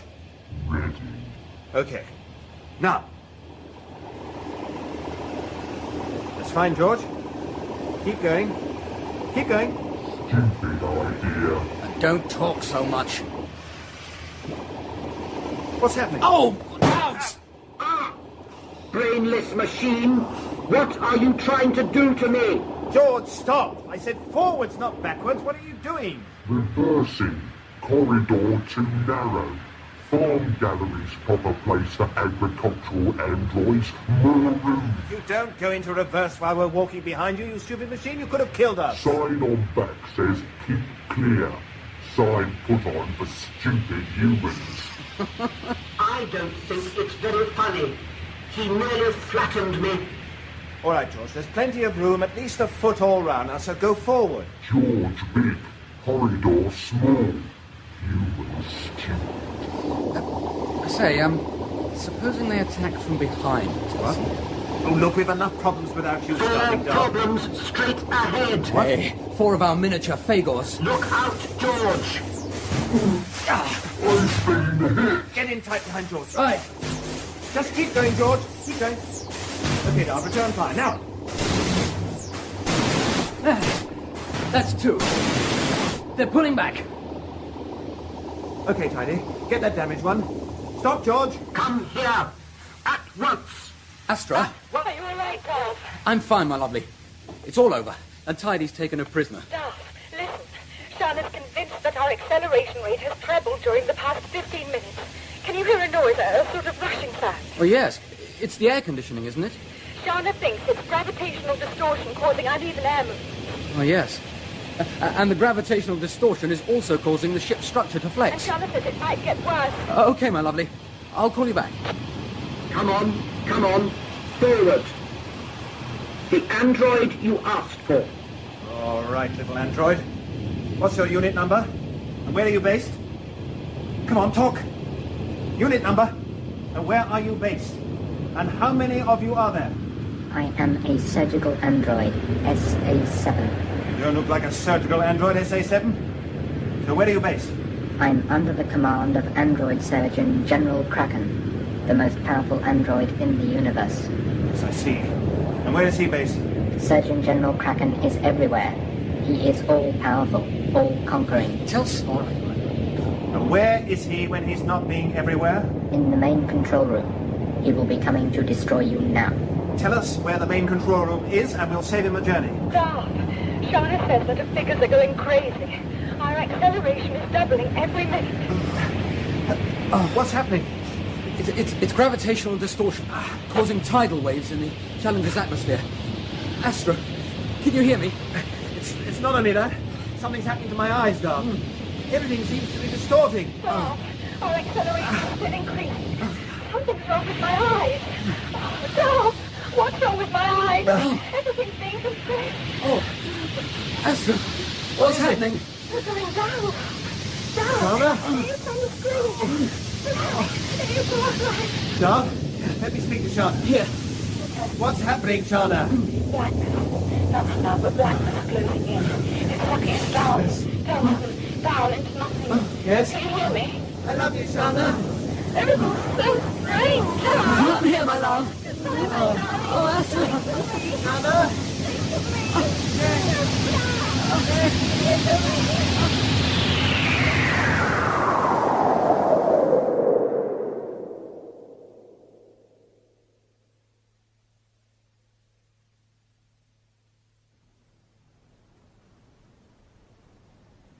Oh. Hey, Darv. You all right? Yes, I think so. Don't open your eyes again for a minute. I don't believe it. It's all right. We're in some sort of enormous space. Astra and Sharna are beside you, and breathing normally. Bran and Elka are on my side, also breathing normally. And we're surrounded by every type of ship you can imagine, including a few that you can't imagine. The Challenger's about a mile away, resting on some sort of giant cradle.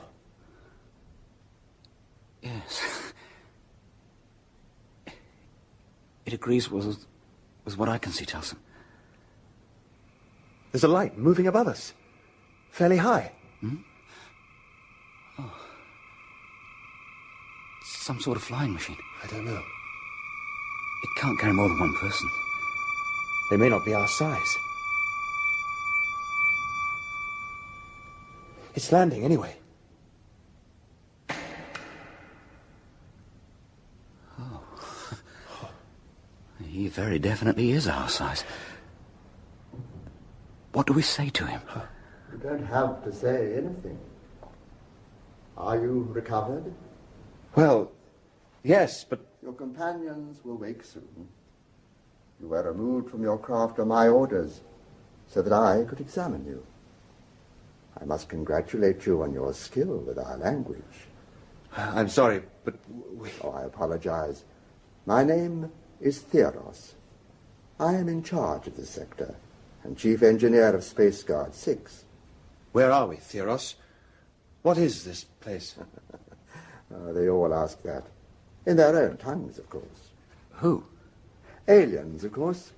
In your case, it is a pleasure to have visitors who have decided to master our language.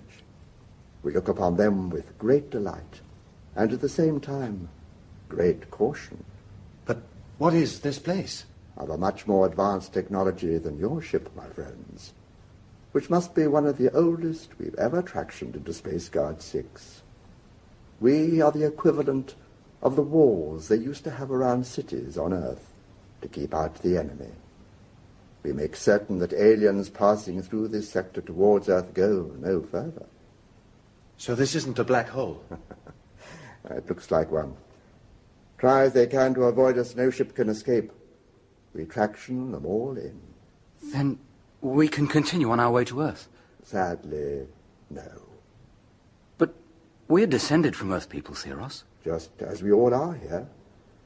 We've looked at your records. Like you, we were not born on Earth. We were born on Space Guard 6. Our great calling is to devote our lives to the protection of Earth, without ever seeing it. You must allow us to visit Earth. No.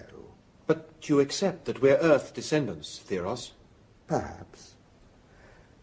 The problem is not you, but your computers.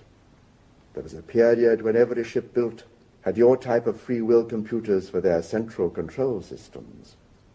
Computers with remarkable abilities, but which could end up with delusions of grandeur, desires to conquer the world, sometimes entire planetary systems. Some tried to launch major offensives against the Earth. That's why the Space Guards were built. And to stop the aliens, of course. What aliens? Only the hostile ones. There are some who are peaceful, only a few. The others we destroy. You can destroy our computers with great pleasure. We shall. We had to take steps to prevent Solaria D forming an alliance with your computers. Solaria was a case of a harmless organic computer with no means of communication that had been drifting in this sector ever since the Earth abandoned her. We saw little point in wasting energy disposing of her, but we were most concerned when we saw a shuttle from your ship land on her. I destroyed Solaria, Theros. My engineers reported that her central switching room had been entered. That was clever of you. But she would have been destroyed by us anyway. So the strange transmissions that have been attacking our computers originate from here? We merely amplify and focus Earth transmissions into specific sectors where we believe that there is danger. Your computers have a remarkable resilience. It is possible that they have imprinted their will on your subconscious, from organic computer to organic brain. It makes them formidable adversaries. If that is the case, you will have no right of appeal. I'm very sorry, but we will have to destroy not just your 2 computers, but all of you.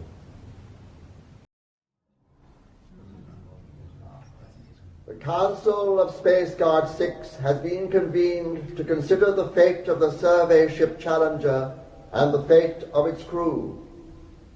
Which one of you is the Challenger's commander? I am. There is a conflict of evidence between the statements we have taken from you. Your father says that he is the rightful commander, Bran. I am the commander of the Challenger. You will address yourselves to me. Darv, get rid of Bran. Right. You are Telson's son, Bran. It would be in your interest if the Council deals only with your father. The others may withdraw. Bran, Elka. I'm not moving until I know exactly what you plan doing with us. Oh, come on, Bran. Can we go exploring, Theros? You may explore the docking area where your ship is.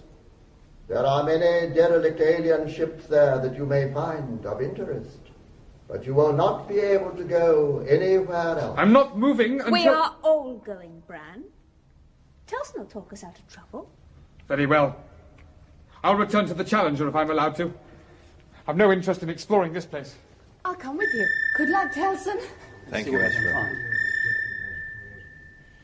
We have completed a detailed examination of all the records in your ship, Telson, and the Council is satisfied that the 6 of you are descended from the people of Earth. Of course. But it does not follow that we can release you, and we certainly cannot release your ship.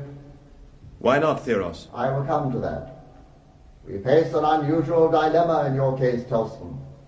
We have processed many aliens during the hundreds of years that this space guard has existed, and you are the first truly direct descendants we have encountered. We cannot release you. And yet, because you are human, we feel that we cannot destroy you. Therefore, we have decided to honor the 6 of you by permitting you to remain here on Space Guard 6 and to help us guard this sector of space against possible enemies of Earth. Thank you, but no, Theros. But you are of the Earth, Telson. There can be no cause more noble. Our ancestors were born on Earth. We were born on the Challenger. If there's a dilemma, I suggest you contact Earth and tell them that we're here. That will not be possible, Telson. Why not? Surely we're only a matter of light months from Earth? Like you, we have never seen Earth. We are continuing the work of our ancestors who built Space Guard 6. It is a task we are born to, a great and glorious task that you can share in. You have no curiosity about Earth? Our only emotion is the desire to carry out our great cause with unswerving devotion. We want for nothing else. And all we wish for is to be allowed to continue our way to Earth. Our home. That we cannot permit. Your ship's 2 control computers are too cunning. They have free will, and therefore lack the safeguards that were built into later computers to prevent their self-preservation functions developing into blind ambition and a craving for power. So destroy them, just as I nearly did once when I found their central switching room. We have tried to do so by relaying the axon-disabling beacon from Earth that drains the nervous energy from all the function levels of organic computers, the attacks that you referred to. The transmissions from the beacon focus automatically on the central switching room of any control computer they encounter. Did you know that your guardian angels had rebuilt the Challenger? Yes. The Challenger's central switching room is no longer in use by your guardian angels. They have decentralized all their primary function levels that control their consciousness and redistributed them throughout the ship. They have even placed a malignant force in the main control that we cannot identify. Android Surgeon General Kraken. I know no more about him than you do, but destroy the angels and you destroy him. You can destroy the angels, Theros? Perhaps the Axon disabling transmissions will destroy them eventually. But they have been allowed to gain too much control on your ship.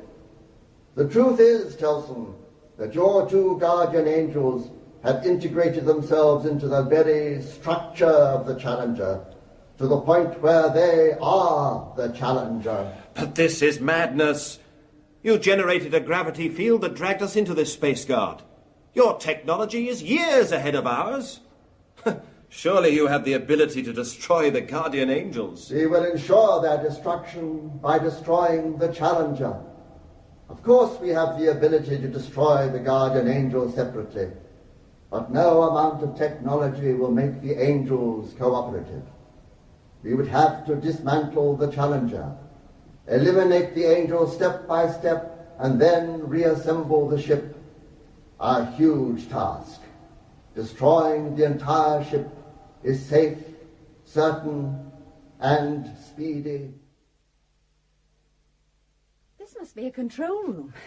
Odd how an alien technology can think along the same lines as us when it comes to spacecraft design. Hey, they were even about the same size as us. The seats are tiny bit narrow, but jolly comfortable.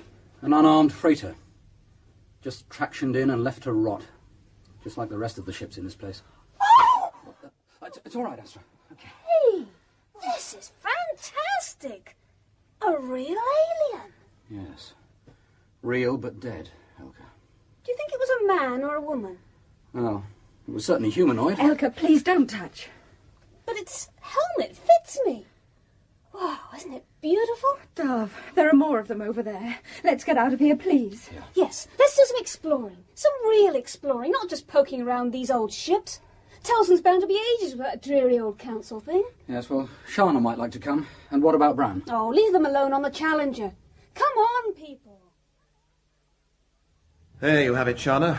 The Space Guard Council have the technology to destroy the angels without destroying the Challenger, but they say it would take too long.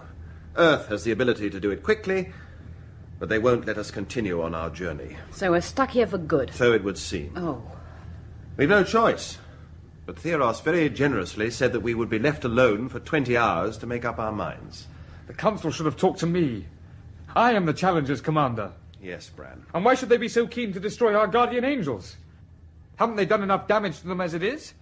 Angel 1 and 2 are good. Yes, Bran. Anyway, I learned one useful thing talking to Theros.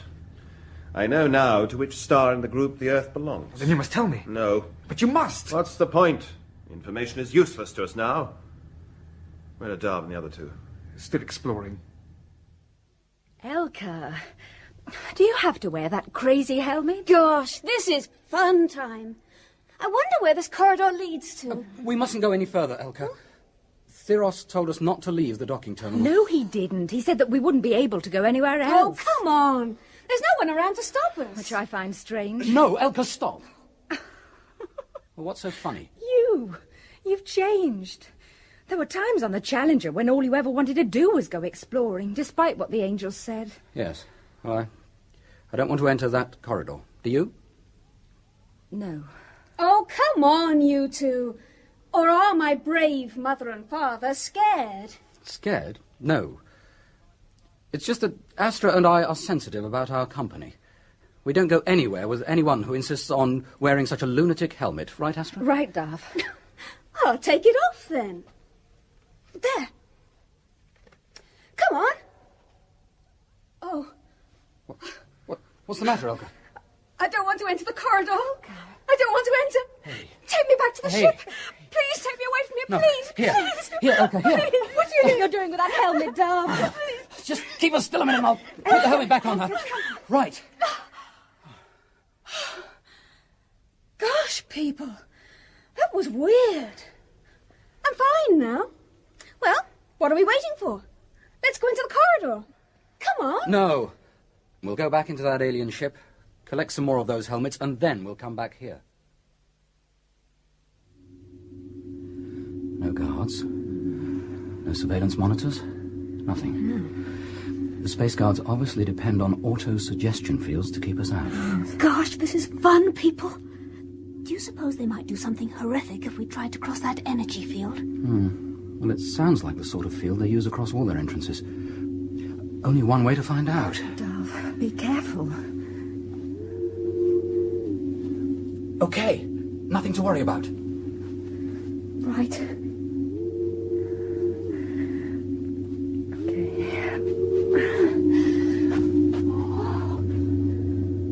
By a stroke of luck, it looks as if we've stumbled on the control room for the traction generator. Hey, I shouldn't touch anything, Elka. The artificial gravity generator. Yes, well, it certainly looks like it, my love. All the controls are labelled. What did you expect? Don't touch anything, Elka. Timer delay controls. Negative and positive traction levels. What? Here. Negative and positive? Wow. Darv, what are you thinking about? I'm thinking about negative traction. That's what I thought. What's negative traction? Oh, it's like gravity in reverse. And a lot of gravity in reverse happening very quickly is another way of saying explosion. Darv! Shh, no, I'm trying to think. Ah, yes. You said not to touch. Shh, a minute. Negative traction. Set maximum and 50% overload. And disable safety interlocks. Astra. Yes? How long would it take us to run to the Challenger from here? Quickly, that is. About 4 minutes. Yeah, Why? that's what I thought. Right. Set timer to 4 minutes 50. Now listen carefully. When I yell now, on the count of 3, we're going to run to the Challenger's observatory as fast as we can. Okay? Good. Get ready. 1, 2, 3. Now.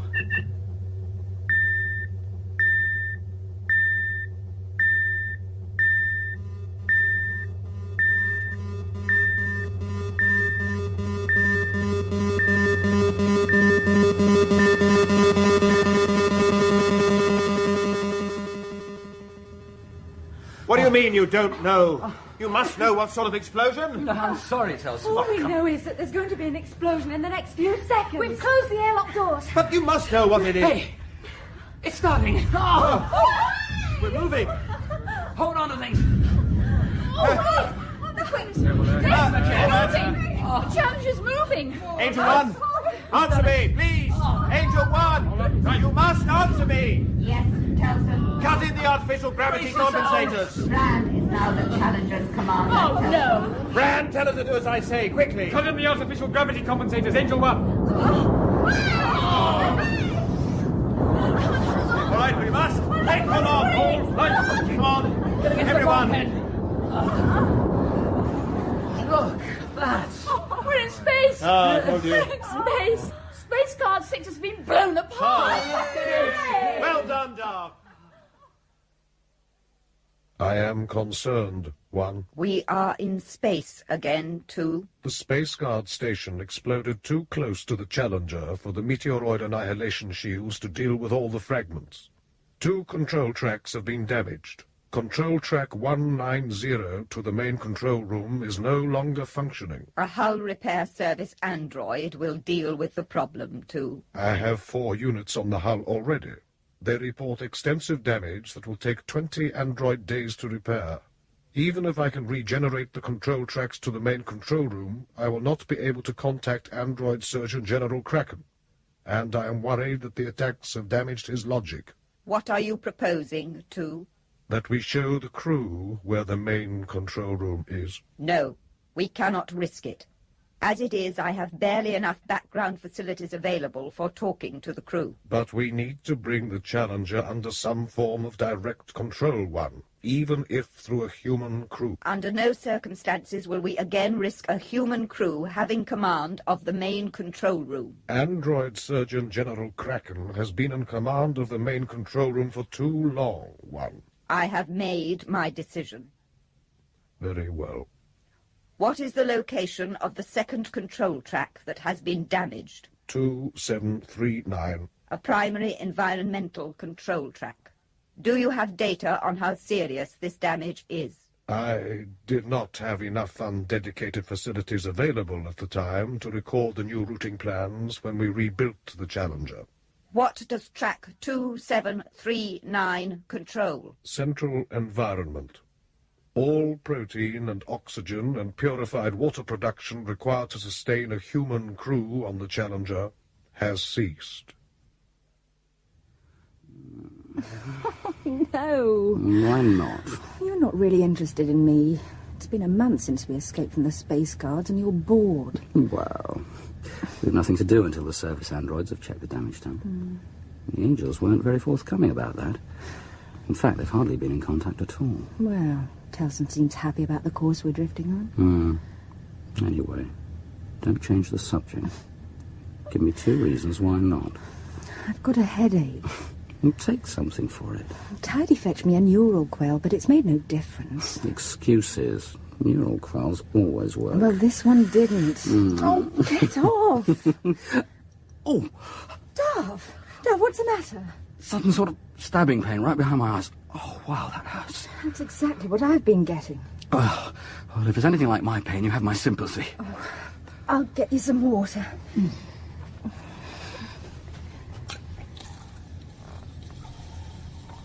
Water pressure's down. Here, drink this. Shall I ask Tidy to get you a neural quell? No, I'll be okay. Whew. What is this stuff? Water. And it doesn't taste like it. Oh, well. Let's go to bed. To sleep. Just eat your breakfast, Bran. There's no point in worrying about the whereabouts of Earth because we've no hope of getting there unless you can think up a way of overcoming that small army of androids guarding the control room. Angel 1 and 2 will take the Challenger to Earth. There are 100 stars in that group, and I'm the only one who knows which one is the Earth's sun. And what about Android Surgeon General Kraken? Who? According to an android we questioned just before we were tractioned into the Space Guard, Android Surgeon General Kraken is in command of the main control room. This is another of your inventions. Yes, well, I certainly didn't invent the aggressive little androids guarding the approaches to the main control room. You saw those. Obviously, Angel 1 and 2 don't trust you that much, Bran. Otherwise, why would they put a specially built android into the control room and not you? I don't question the decisions of the Angels. Well, it's time you did. Putting androids into the control room for any length of time is dangerous. Androids forced to make continuous series of decisions without being zeroed become unstable and dangerous, just as humans do if they go without sleep. Do you understand? If there is such an android in the control room, then it is there by choice of the Guardian Angels. And he will be capable of taking the Challenger to Earth. Not if I don't tell them where it is, he won't. Now look, Telson, Go I've just on, about... people. Look, just look at that. I always eat twice that amount for breakfast. It's been less and less every day. Tidy. What? Come here. What's the matter? Tidy, be a wondrous android and take this back for me. Tell the galley androids that I want my usual amount. You've got legs, haven't you? Tidy, I'm hungry. Oh, will everyone please stop getting on everyone else's nerves? Tidy. What? Do as you're told. All right, all right. Only don't expect me to clear it up if I drop it. Oh, look, I'm sorry, everyone. Just that I've got an awful headache. It's been plaguing me for a week. I'm in no mood for a lot of squabbling. Brown was complaining about a headache. We're all getting less food than usual. I feel hungry all the time now. Maybe there's something wrong with the galley androids. The Angels will detect the fault and correct it. I wish I had your simple faith, young man. I would prefer it if you would address me as Commander. Darv, why this sudden interest in the farming galleries? Oh, I thought we'd say hello to George. And it would be nice to see the farms, for old time's sake. Yes. Next turning. Oh. Darv, what's wrong? The solar lights aren't on. The galleries are in near darkness. Oh, it's the same in this road, Darv. All the fruit trees are dead or dying, you see? The fruit has hardly formed and their leaves drop off if you touch them. I don't know what to make of it. None of the agricultural androids are working.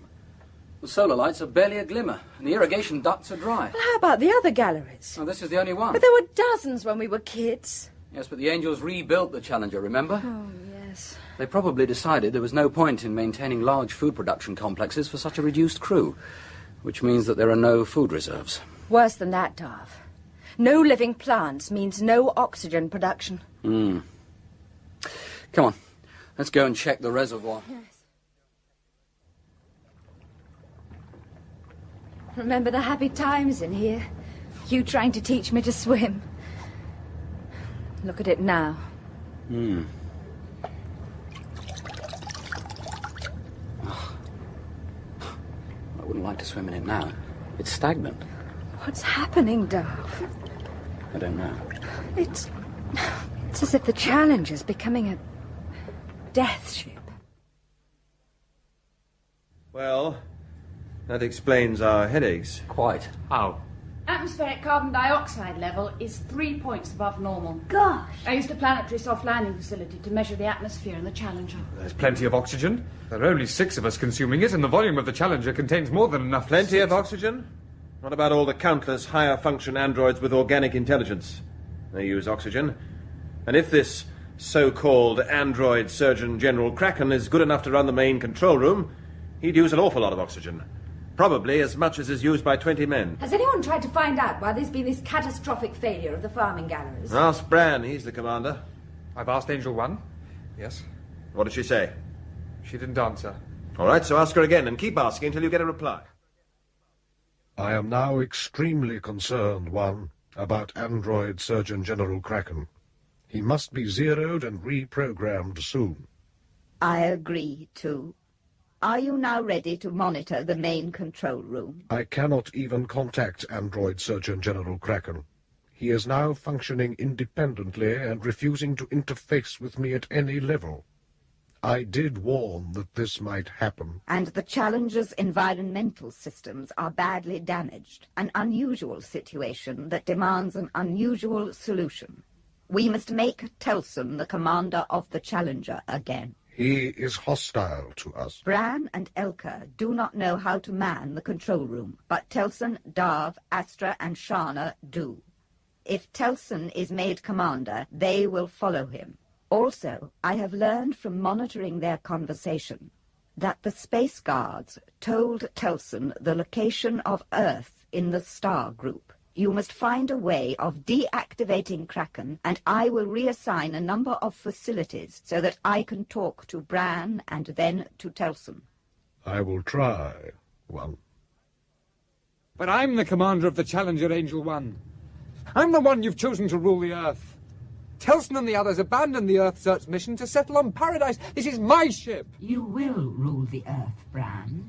The Challenger is mine. You can't take it. Listen to what Angel 1 has to say, Bran. Of course this is your ship, Bran. And you will rule the Earth. This is a temporary measure, nothing more. You will have command again as soon as the emergency is over. Angel 2 and I give you our promise. Sorry, Angel 1. I'm not interested. You made my son commander. Wait a minute, Angel 1. Look, you ought to think about it first. I just have. I'm not interested. Oh. Look, no one can think straight in this stale atmosphere. Bran does not have your experience. He hasn't got any experience, and he doesn't know where Earth is. Do all 4 of you still wish to find Earth? Yes, of course we do. We're committed now. We can't turn back to Paradise. Our ambitions match, Telson. I assume command on my terms. Which are? First, you tell me where the rest of the PD weapons are stored. Agreed. Then you provide assistance in the main control room and do not hinder me in any way. Agreed. But there is the problem of Android Surgeon General Kraken. You can deactivate him, can't you? We will try. What sort of answer is that? Either you can or you can't. We will do our best, Telson. Just how seriously damaged are you both? You might as well come clean if you want me to run things. There is slight damage, and we are recovering rapidly. It'll be just like old times, Telson. That's what I'm afraid of. When does this promotion take effect? As of now, Commander. Right. The first thing is to get the ship's environmental systems working properly again. Sharna? Yes. Take some service units to the terraforming center and recover some portable water purification equipment and rig them up by the reservoir. Yes, Commander Telson. Astra? Yes. See if you can rig up some temporary solar lighting in the farm galleries so that we can save what's left of the vegetation. Right away, Commander. Darv? Yes. See if you can get the irrigation systems working. If you can't, you're to assemble a team of androids, I don't care how many, and get them to water the farm galleries manually. Yes. Yes, Commander Telson. Now, I want you all to report back here in 1 hour precisely, at which time we will see about getting to the main control room. Hey, we can't get everything done in an hour. With my ego breathing down your neck, Darv, you will discover that you're capable of anything. Now go. It is useless, One. I will assign you my facilities. You must disable Android Surgeon General Kraken. He has been allowed to continue for too long without direct control. His will is too strong for either of us to override, even if we had all our facilities. Then we must warn Commander Telson. Darv? Go ahead, Telson. Sharna and I are in position at the junction of the Corridor Mark III and the Corridor Mark IV. Astra and I are at the end of 3. Right. No firing until I give the word. Bran? Elka and I are positioned at the end of Corridor marked 5. Fine. All right, everyone. No more talking in case Kraken is listening. Do you think the ruse will work? I wouldn't be trying if I didn't think it would work, Sharna. Androids tend to accept everything at face value. Oh, it is working. About 30 of them mustering at the junction and beginning to move this way. Darv, Bran, go to the operational standby. Beautiful. Beautiful. We'll get the lot. And now level with Corridor 5. Still moving forward. Level with 4. Now. Darv, Bran, fire! There's one over there. Yes. Watch that corridor. Over there. Cease fire. Well over 30 of them. Well done, everyone. We can head for the main control room. No, Telson, don't break cover until we're certain. Well, aren't you going to congratulate me on my shooting, Telson? Hey, Telson, behind you! One move. That is all I want from any of you. One move. I am Android Surgeon General Kraken. We guessed. I'm the Challenger's commander. I think we have a division of responsibility problem. You have the problem, not I. The Challenger will never again be allowed to fall into human control. You have destroyed my assistants, therefore I shall destroy you, and then I shall destroy the Challenger. Oh, Darv! There's Tidy! Oh, Tidy! What? Oh, you've no idea how glad we are to see you. Tidy, how well do you know this part of the ship? I know my way round most of the ship. Mm-hmm. If you're lost, I should stay lost, because Android Surgeon General Kraken is after you. What? How do you know? I do monitor the android's signals traffic. I heard that there was a commotion near the main control room. Yes, it's more than a commotion, Tidy. It's a war. Well, don't expect me to clear it up afterwards. Listen, Tidy, we need your help. You can clean it up yourself. We were separated from Telson and the others. You're to head towards the main control room. You want me to go annoying Kraken? Yes. Have you seen the size of that android? Yes, I have. Just managed to dodge him a few minutes ago. 6 manipulators he's got. 6. Tidy. I shudder to think what sort of mess he turned me into. Well, it's nothing to the mess I'll turn you into if you don't do as you're told. Now, you're to find Telson and the others and tell them that Astra and Darv are in the farm gallery. Is that understood? I suppose so. I suppose so. Tidy. What? When you've done that, pick up whatever PD weapons you can find and then bring them to us in the farm gallery.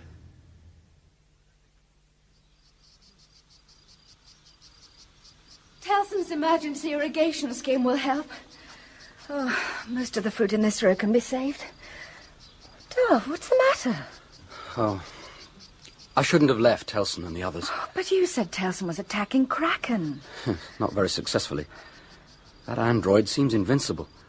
But I think they managed to get away. Try calling them again on the radio collar. I just did. Nothing. I wonder what happened to Elka. She could never fight. That shows how little you know our daughter.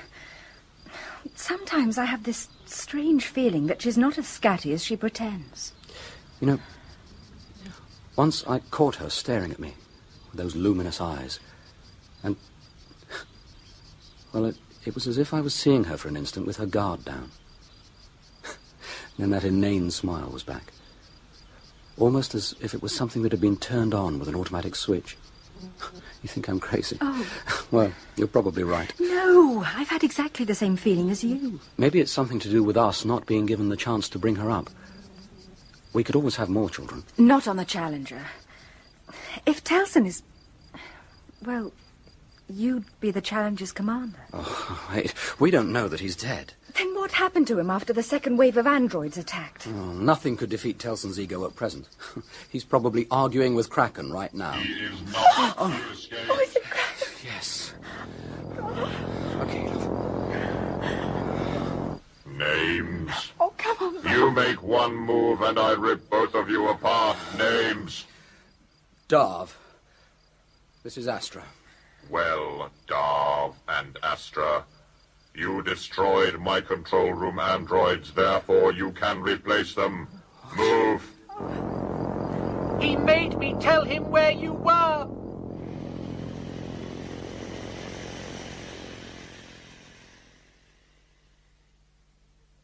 Telson, straight ahead.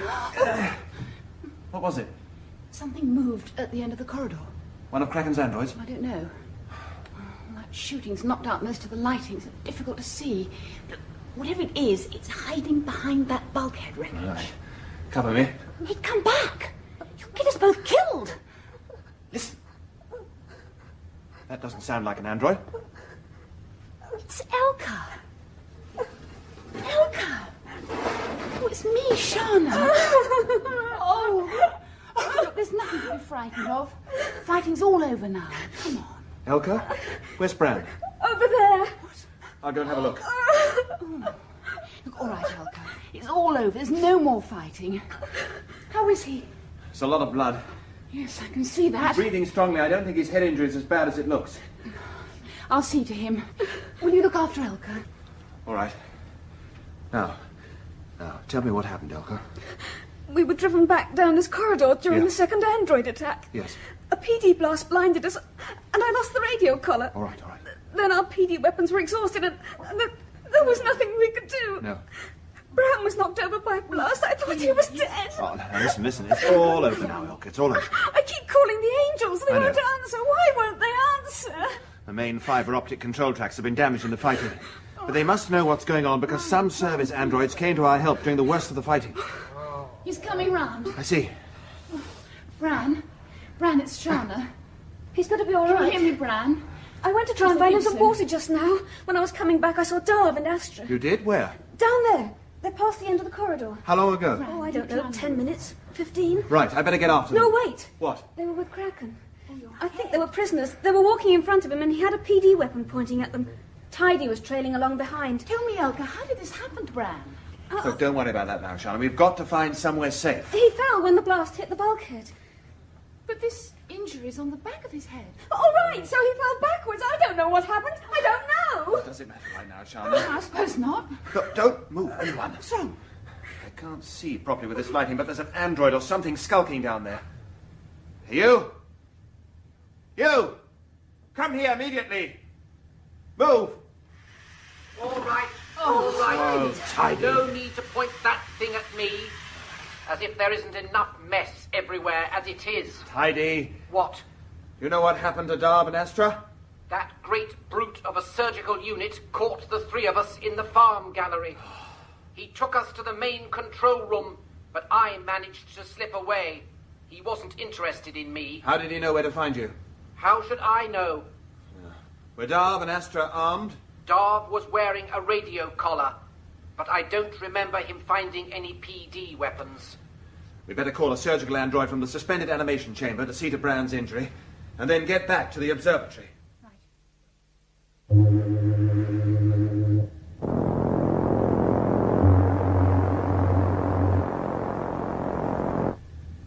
You know this place? It's the main control room. It's exactly the same, Darv. Nothing's been changed. Everything has been changed. This is my kingdom. Here is where I rule the Challenger. Is that why you think the Guardian Angels created you, Kraken? To rule when they were weak. I am always strong. They tried to destroy me just as you did. We messed up your troops, though, eh, Kraken? Don't antagonize him. But Android Surgeon General Kraken is too strong. Correct? Yeah. You agree? That is good. You will share my glory when I conquer everything. But first you will help me operate this control room. Everything? What do you mean, conquer everything? Everything. You mean all of space? A sun. I will start by conquering a sun. What a bright idea. How? I will conquer the nearest sun. Suns are powerful, but not as powerful as android surgeon General Kraken.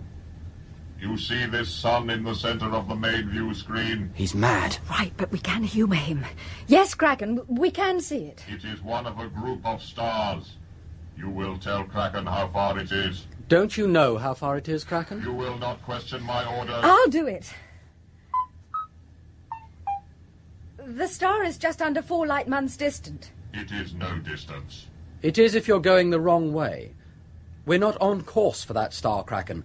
In fact, we're not on any course. The Challenger is drifting. We will set a course and velocity for that star. You will help me. What are we going to do? His logic's finished. We've got to play him along. We need 4 to man the control room, Kraken. I can manage 2 consoles at the same time. Oh, clever old you. Darv. We will go to that sun and Kraken will conquer it. First we will reorientate the ship and then we start acceleration. Well, then someone opened fire on Kraken. That was me. I wasn't going to listen to an android laying down the law. That's interesting. The optical telescope's getting some lateral movement from the constellations. Well, then a wave of androids appeared from nowhere. I started shooting, but they drove us back. Elka dragged me into a corridor, and Kraken shouted at me. He really ought to rest. I mean, he's been through a real spin. You can't expect Bran to remember everything that was being yelled. Well, he would remember what Kraken yelled. That android has a very distinctive voice. Listen, is anyone interested in my readings? Shouldn't we be worrying about Astra and Darv? I'll worry about them, Elka. Why you? They're my parents. Well, you've not shown much concern before, Elka. If we're going to deal with that maniac android, then I need to know a lot more about it. So what did Kraken say, Bran? Oh, look, people. He'd never remember... You will let Bran answer, or I'll have you locked in your quarters. Well, Bran? I don't remember. You see? Yes, I do see. You're both to go to your quarters and stay there until I say. Not unless the angels say so. You've no right to order me around. Come on, Bran. No. This is something you can't make me do. I'm the rightful commander of this ship. Angel 1? Commander. You heard all that, of course? Yes, Commander. Then tell Bran that unless he All right, goes... we're going. But you're only the Challenger's commander during the emergency, Telson. You tell him that, Angel 1. Come on, Elka. Yes, Bran.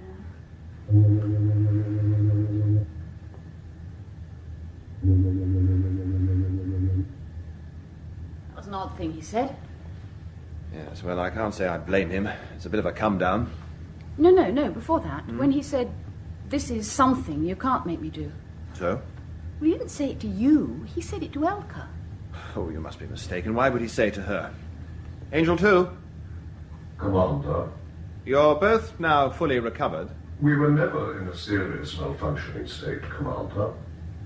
One day, my beloved angels, one far-off and unlikely day, we might be able to persuade the pair of you to differentiate between truth and fiction. We do not understand you, Commander. Forget it. You used to have primary control of the main control room systems, Angel 2, so presumably you were responsible for the design of Kraken. That is correct, Commander. A special surgical unit with the necessary intelligence and ability to command the main control room, because you didn't trust humans in there, right? And as always, you messed up everything, because Kraken's self-preservation intelligence levels manifested themselves as ambition. We all want Kraken destroyed, therefore you'd better tell me everything about him. Firstly, what sort of intelligence does he have? Neurotronic or organic, or both? Organic only. It was necessary for such a high-level intelligence. All right. Now for details. Stand by to record this, Sharna. Right. Standing by. Oh, but what about my readings? Haven't the angels noticed anything? I want to know his audio threshold response levels, angle of vision, rate of acceleration from stationary, maximum straight line speed, electromagnetic spectrum bandwidth for reception and transmission. Can he receive radio collar traffic, for example? No, he cannot, although a number of his subordinate androids could. They used to report radio collar traffic to him.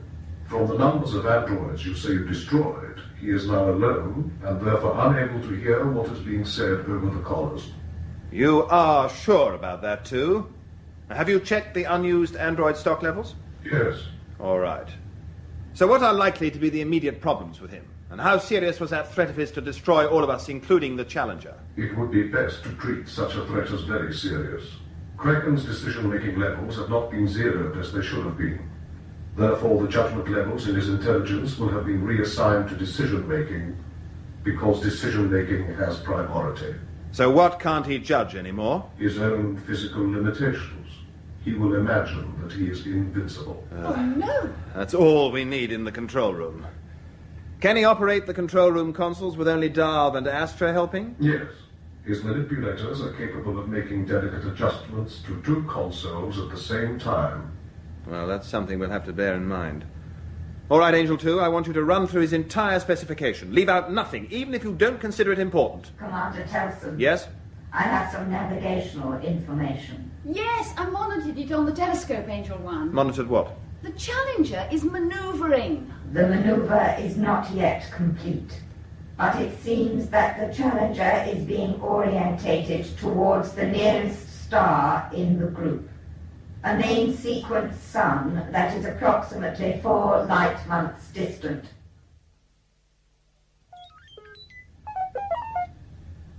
Directional thrust computers.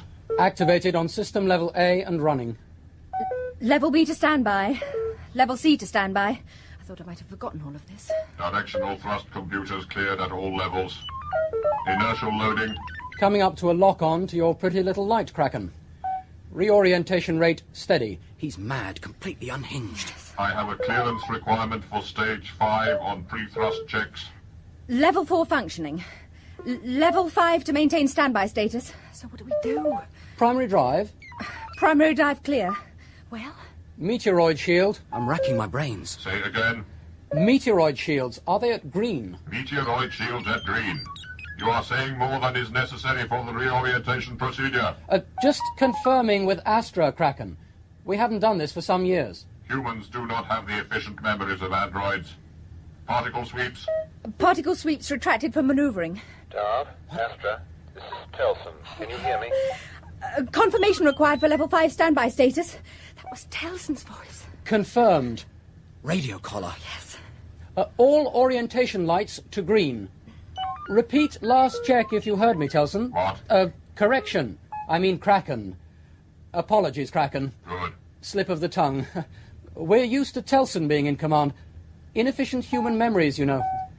Confirmation required for level 5 standby status. Level 5 standby status confirmed. Level 6. Orientation proceeding satisfactorily. Level 6 not required. Try and tell me what's going on, Darv. Orientation cancellation on automatic. We'll have your sun centered in less than a minute, Kraken.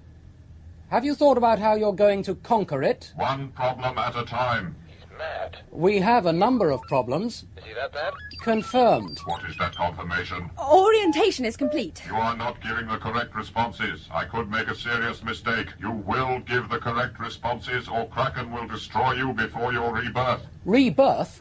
I have information from the library about suns. Suns are givers of life and of mighty energies. Without them, nothing can exist. This information is correct? Well, yes. Kraken will become endowed with those mighty energies. We will take the Challenger to that sun and seize those energies, and then we will travel to another sun, and another, and with every sun, Kraken's strength will grow and grow until he is the mightiest intellect of all. Oh, no. Confirmed. Come back, Fagor. All is forgiven. Poor Bran. Is it still hurting? Let me see. Oh, the suspended animation chamber android did a terrific job. The skin tissue's regenerating nicely. Why did you hit me, Elka? What an adorable hurt expression, Bran. It just shows how awful I can be. Why, Elka? Because Bran was going to be a naughty little boy and do what Elka didn't want him to do. I wasn't going to surrender to that android. You said I wasn't to. When have I ever gone against your wishes? Elka didn't know that. Please don't talk like that. Why not? You know why not. You know what it's leading up to. Yes, Bran? But Elka is angry with you, Bran. Very angry. You lost control of the ship. It's what the angels wanted. But not what I wanted, Bran. Look at me. No, Elka. Look deep into my eyes, Bran. Please, Elka. You've spent your entire life trying to resist me, haven't you, Bran? No. Look into my eyes, Bran. Look into them. That's better. Are my eyes not beautiful, Bran? Beautiful, Elka. What are they doing now? They're getting larger. They are becoming more beautiful with every beat of your heart. Yes. With every single beat of your heart. Yes, more beautiful. You want to please me, don't you, Bran? Yes. Ever since we were tiny children and you made me do wicked things. I did them to please you. You know how I always wanted to please you, Elka. I wanted to make you happy. But now you've made me unhappy, Bran. So very unhappy. I'm sorry, Elka. Losing control of the Challenger. I've been the Challenger's commander ever since we came aboard it as children. My ship, Bran. And you let Telson take it away from me. But it's what the angels wanted. Please, Angel One, if you're listening, tell her it's what you wanted. Please, I beg of you. We decided that the emergency was best dealt with by Telson. He has the experience. But how? It would be better if you left Bran to rest now, Elka. But... Return to your room. Very well.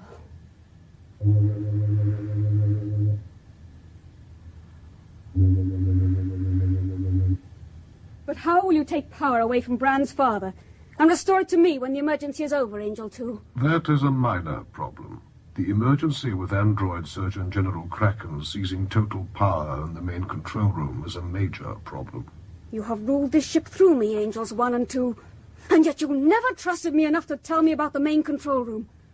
Do you doubt my abilities? We have never doubted them, Elka. Have I not served you well? Have I not placed the power I have over Bran at your service? Power which I've had over him since we were children on Paradise.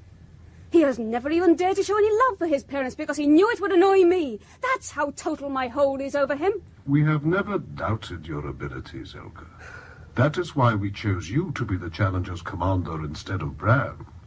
But Telson has experience. If you'd allowed me direct command of the Challenger in my own right, I would have had the experience. Why did you insist on the pretense that Bran was the commander? For your protection, Elka. You have a strange magnetism that enables you to influence others. A power that may be even stronger in your children. You and your children and their children are destined to rule the Earth. It is the Earth that is important, not the Challenger. Me? Rule the Earth? When we have found the Earth, we will give you total power over it, Elka. In the meantime, we must protect you from Telson.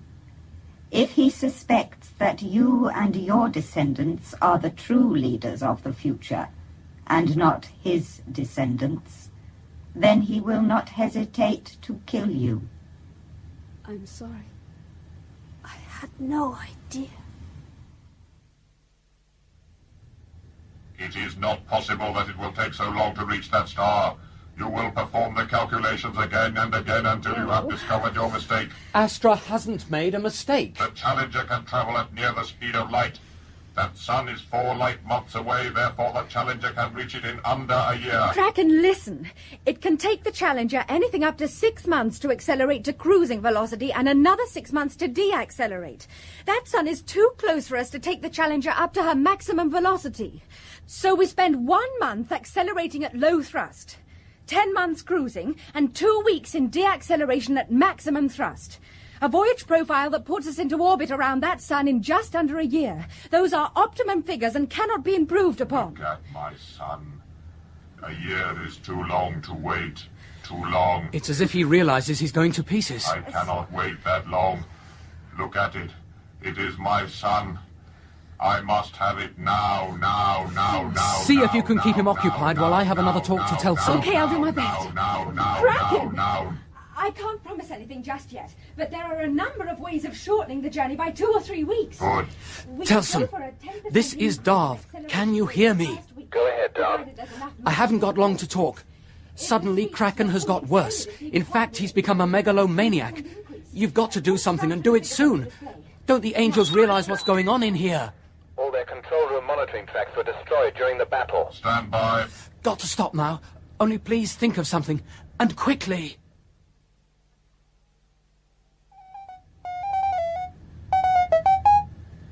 Particle sweeps fully extended and standing by for photonic thrust.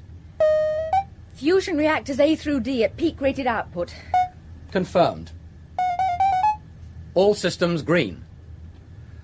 Well, at least Kraken seems quiet for once. Yes.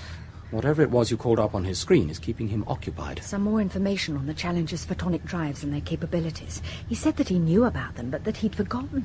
Maybe he'll read and digest and see reason. Not a hope. I have it. The Challenger's reactors for the photonic drives work on the nuclear fusion principle. That's right. That's probably why they're called fusion reactors. The same process that is taking place inside that sun. That's right, Kraken. Then it is not necessary for me to go to that sun. I do not have to wait. It is all here in the information on the Challenger's photonic drives. A 100% overload of the Challenger's fusion reactors, and Challenger will become a sun. A powerful, mighty sun which I shall rule. A brilliant idea, Kraken. Trouble is, there are about 1,000 safety interlocks on your desk that have to be isolated before I can push my controls up to even a fraction of 1% of overload. The interlock isolation codes are all listed here. And do you have any idea how fast an android Surgeon General can operate just one manipulator? Watch.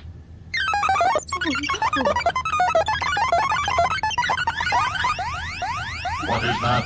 The first of about 1 billion computer alarm systems that are going to get very unhappy about what you're doing. You will now push the sliders open. No. Push the sliders open or she dies in 3 seconds. Much as I love Astra, I might as well say go ahead and kill her as push the sliders open. 2 seconds. Darv, I've loved you always. I can't think of what else to say. Then I will do it. Out of my way. No! Oh, Darv! I'm all right, Astra. We'll stay on the floor and keep our heads down. Daddy's forcing the door open. 20% overload. 30%. 40%. What is that? Look out! Now, Tidy! Malfunctions. Astra, pull the sliders back. Nice throwing, Tidy. Nice. Look what his PD weapon's done to my manipulator. Stop that alarm, someone. And look at the mess the grenade has made. The Surgeon General is very untidy now. Oh, hello, Telson, Sharna. You both all right? Yes, I think so. Good. I'm sorry about leaving it so late. It was all a bit impromptu. Hey, the navigation console makes for interesting reading now. Oh, what about it? Oh, yes. Is this the sun we're heading for? Yes. We've only just started acceleration, so it won't take us long to close down and reorientate the ship. No. We might as well let the Challenger continue the journey. Well, why, Telson? And I think a few months in suspended animation is called for. Why? We'll fix up the suspended animation chamber with a couple of surgical androids under Tidy's control, whether they like it or not. What? And Tidy can look after our PD weapons. Telson, why do we continue to that star? Because that star is the one Theros told me about on the Space Guard station. It's Novita 6, the solar system where we'll find Earth.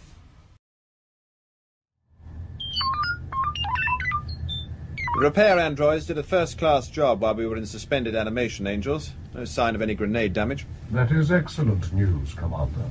We can begin reorientation preparations to put the Challenger on a minimum energy orbit into the Novita system. There is something we wish to discuss with you first, Commander. Go ahead, one. Alone, please, Commander. I've no secrets from anyone. Alone, please, Commander Telson.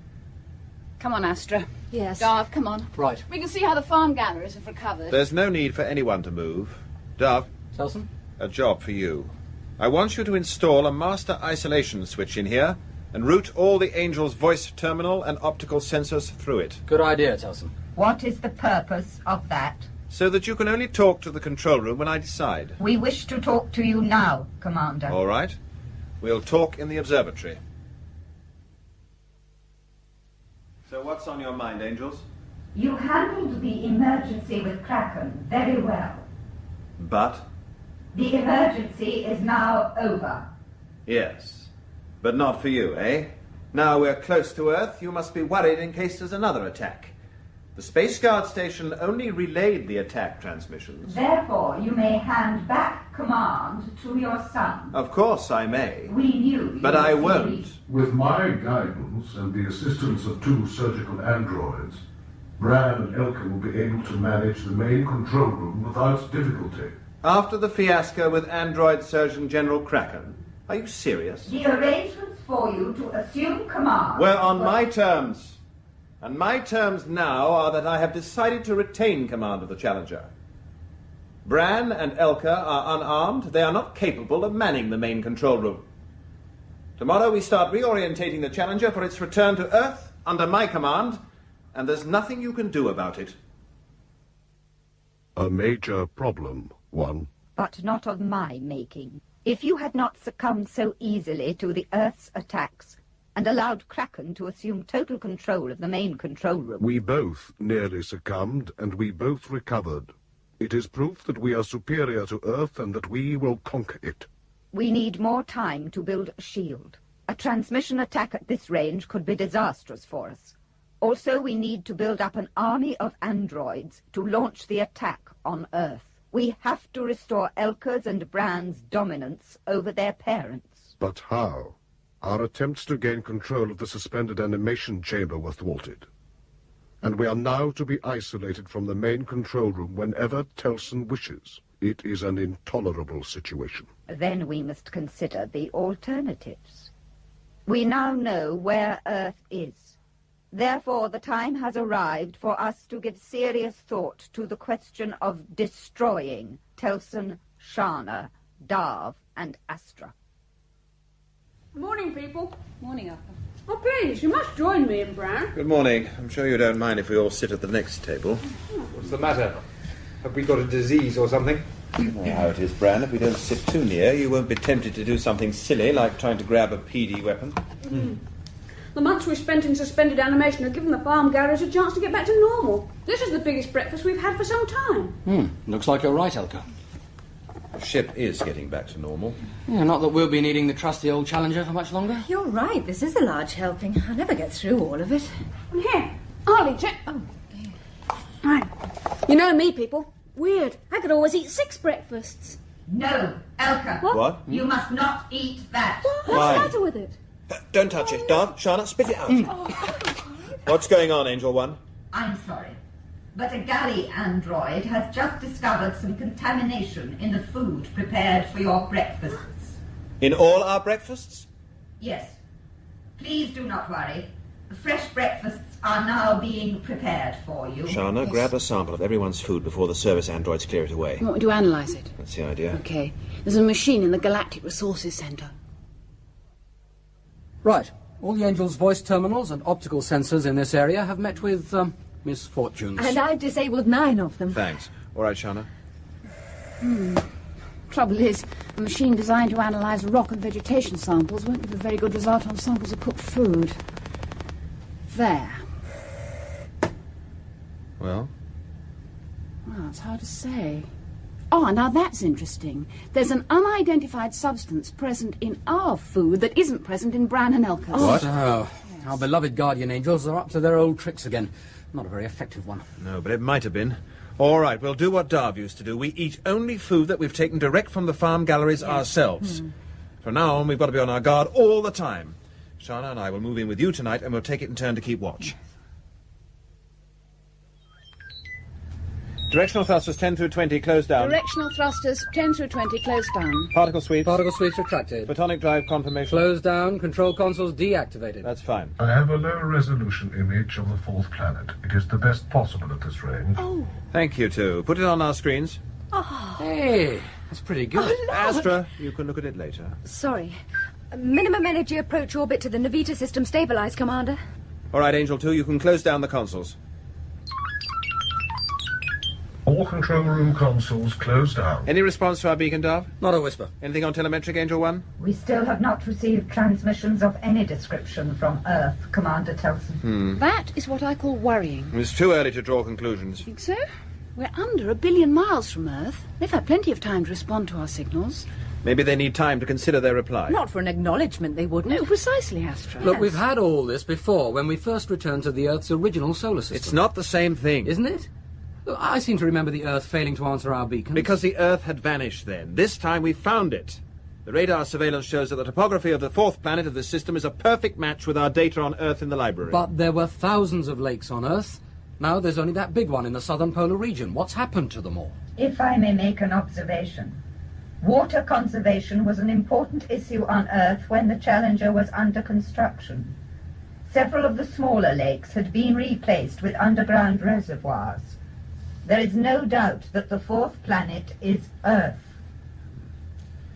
I don't know what to think. Maybe their civilization has collapsed. Is that possible? Anything's possible in 500,000 years. We suggest that you take another look at it with the observatory's main telescope in 40 hours, when there will be a considerable improvement in resolution.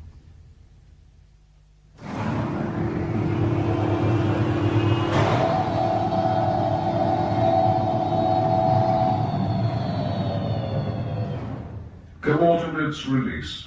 The planet Earth now centered. I'll put it on the repeater screen so that you can all have a good look.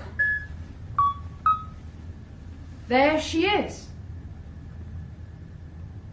Oh. It's nothing like as beautiful as Paradise. I can just sort of remember the forest and beach on Paradise. I can't remember what it looked like from space. It wasn't that dull yellow colour. No. It was a blue-green planet, so bright it almost hurt your eyes to look at it. And about 7/10 of its surface was covered in water. Which was undrinkable. I can remember its taste. There was never any shortage of fresh water, Bran. The only water vapour in the Earth's atmosphere is in the vicinity of that large lake in the south, and that's not much, probably because it's frozen. Surface humidity is virtually zero in the temperate regions. No clouds, no rivers, nothing. Those rills were definitely shown as rivers on the old holograms of Earth. No sign of any cities. They would not be visible at this range, Commander. Well, it's home. But I agree with Astra. I preferred Paradise to the look of that depressing object. Well, Bran? I don't know, Elka. What do you mean you don't know? The angels and I have given you a week to decide. We've been very patient. You have to do it, Bran. You have no choice. Why? Because the angels say so. And because I say so. I don't want to kill your parents, and I certainly don't want to kill mine. Your parents deprived you of power, Bran. They took away what was rightfully yours. Maybe. What's that supposed to mean? Look, I don't know how to explain this. Go on. As you say, I've had a week to think about it. Well, I've decided that I'm glad that my father has taken over command of the Challenger. How can you expect to rule Earth if you're not prepared to command the Challenger? I've changed my mind. I don't want to rule anything. Perhaps I never did. I don't know what I've wanted because I've never been allowed to know my own mind. You're being very silly, Bran. If the idea of having such power worries you, you should remember that the angels will really be ruling through you. You will have their help at all times. Through you, don't you mean? And they weren't much help when things went wrong. I'm not prepared to argue with you, Bran. We'll be moving into Earth orbit in 6 hours. You're the one who wants the power, Elka, so you kill our parents. You rule Earth. You've always stayed in the background, letting me take the blame for everything, ever since we were kids. Well, now it's up to you. You realize what the angels could do to you if I gave the word. What could they do? Nothing. They were helpless against my father. And even if they could, I would rather that than have to live with the knowledge that I killed my parents.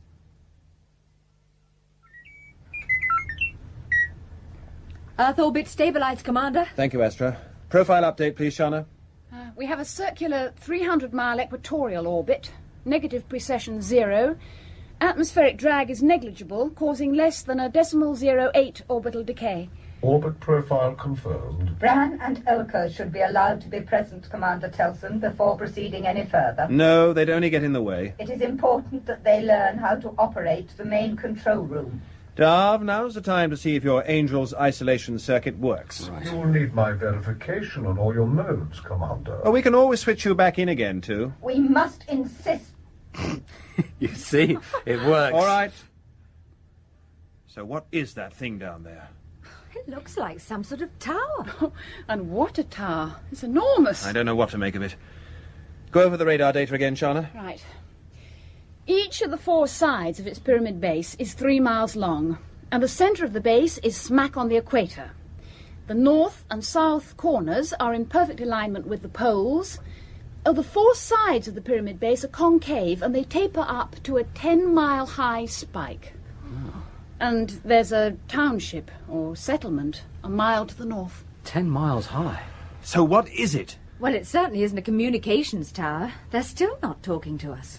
I suppose it could have been built as a giant waveguide or antenna. Vertical waveguide? Well, I don't know what it is. It has to be something to do with the attacks. There's no other structure on the surface that could radiate the amounts of energy that are in the transmissions. There's only one way to find out. What? We go down in one of the shuttles from the terraforming center. Why are you staring at me? Isn't this the moment we've been working for all our lives? Do we all go? No.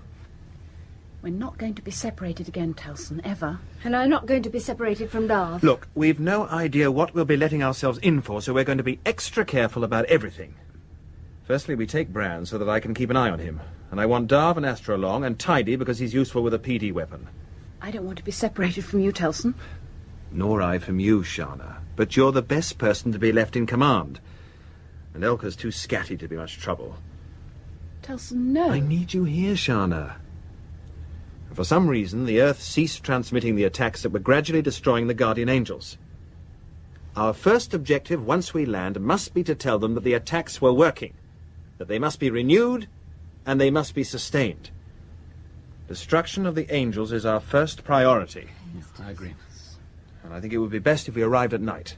Why? Because instinct tells me to be cautious. We reconnoitre first to find out what the situation is. We spend our entire lives searching for Earth, only to land in secret at night. It won't hurt to be cautious. But Telson, they must know we're here. Even if they haven't got radar, they've got clear skies, and we're in a low orbit. I don't believe they have got radar, or any of the technology that we take for granted. That township is the only habitation that we've detected on the surface. There are no roads, no trackways or flying machines. In fact, no form of communication whatsoever. And apart from that tower thing, there are no signs of industrialization. Therefore, we make our first contact a very cautious one. Yes. And one more thing. We'll take a garment-making android along in the shuttle stowage bay and plenty of bolts of cloth from stores.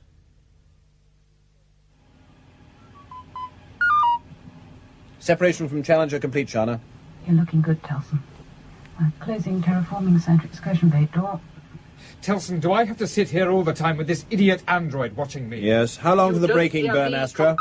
About having 15 seconds to braking burn from now. Landing site selected, automatic guidance controls set and locked. Check seat restraints. Now, the atmosphere's the same density as Paradise, so we're in for some buffeting. What's that? You'll find out. Good luck, everyone. Thanks, Sharna. We'll maintain radio silence from now on, but keep the channel open. Here we go.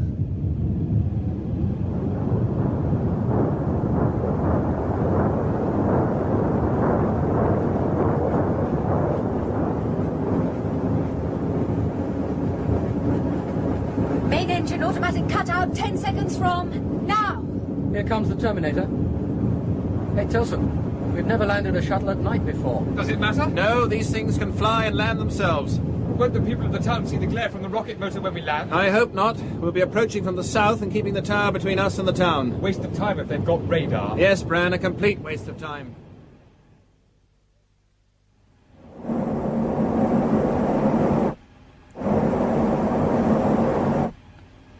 And down 30 feet. There's a gully 100 feet ahead on the forward scan, Darv. Right in front of the tower's southern corner. Got it. Override the automatic and set her down there. I want the shuttle to be reasonably concealed. Okay. And forward 100. That's fine. And down 20. And cuts.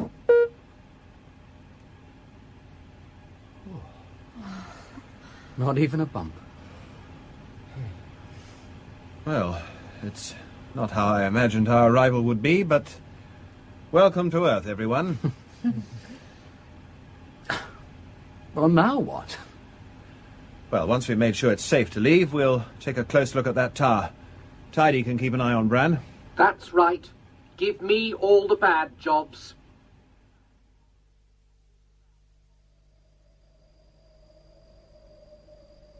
This tower looks as old as the desert. Oh, touch it very gently with your fingertips. You can just feel a faint vibration. Oh, yes. It could be caused by high-altitude winds. The thing is 10 miles high.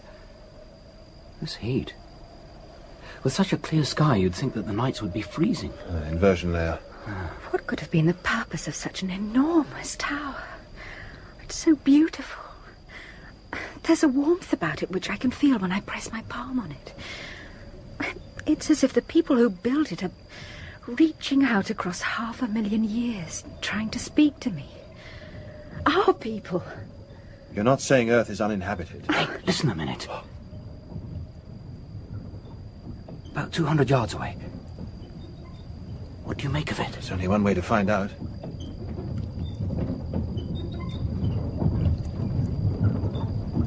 Doesn't sound like a very sophisticated machine. It's not. Take a look through the image intensifier.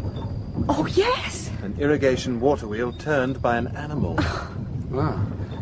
If it's typical, it means that Earth technology is 1,000,000 years behind and not 1,000,000 ahead. What are our chances of discovering the means of destroying the angels now? Look! What? People! We are friends. My name is... What's the matter? What have I done? What do you think scared them? We haven't got 2 heads. Maybe it was our clothes. Oh, right. We'll go back to the shuttle and get the garment-making android to run up some simple robes just like that man and woman were wearing. Yes. And then we'll enter the town after sunrise. It's not a bad fit. It's quite comfortable, really. Material's a bit rough. And it itches. Tidy. What? Clear up the mess we've made, please. That's right. You make the mess, I have to clear it up. I don't know why I bother. Telson, I'd like to come with you. No. Look, I don't like being stuck here with that creepy android. I am not creepy. Why can't I come? Because I don't trust you. All right, keep your PD weapons on so that they're hidden by the robes but accessible. Yes. A couple are bound to warn people of our arrival. I'm just hoping they won't recognize us. Elka's the one you shouldn't trust. What's that supposed to mean? She's dangerous. She's scatty. Now, are we all ready? Look, I suppose I'd be wasting my time if I was to tell you that Elka's scattiness is all an act. Yes. It's starting to get light. Let's not waste any more time. Tidy? What? Watch him, and don't let him within grabbing range of your PD weapon.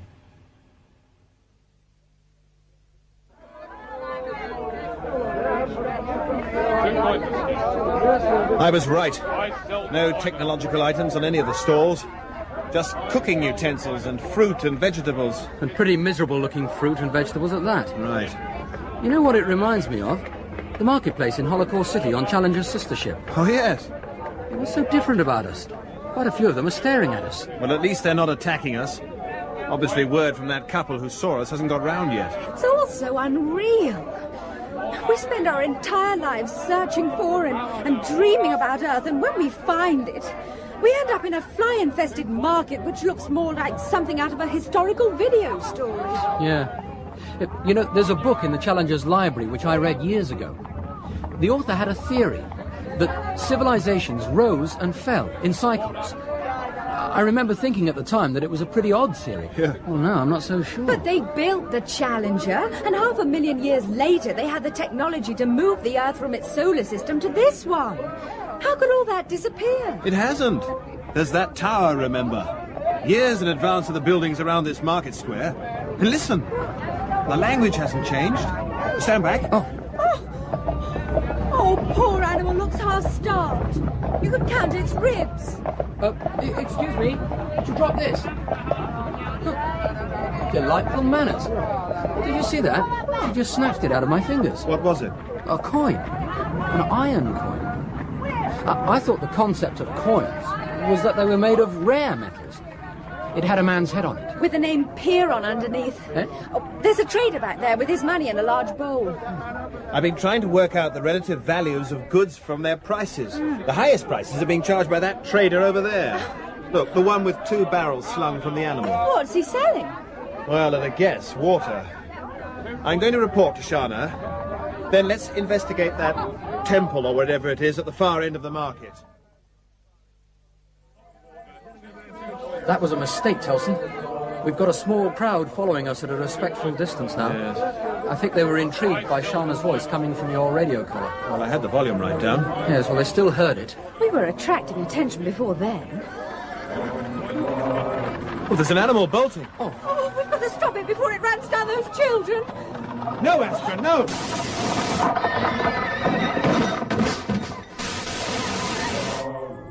Oh, nice shooting. I had to do it.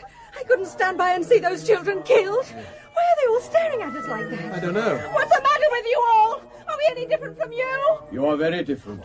No, please don't be alarmed. We are a peaceful people. We mean you no harm.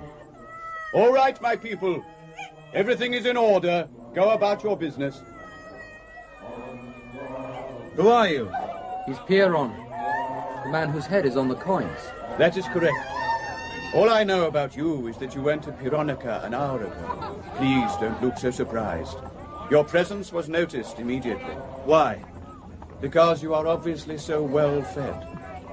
Please, come with me. I have an office in the temple.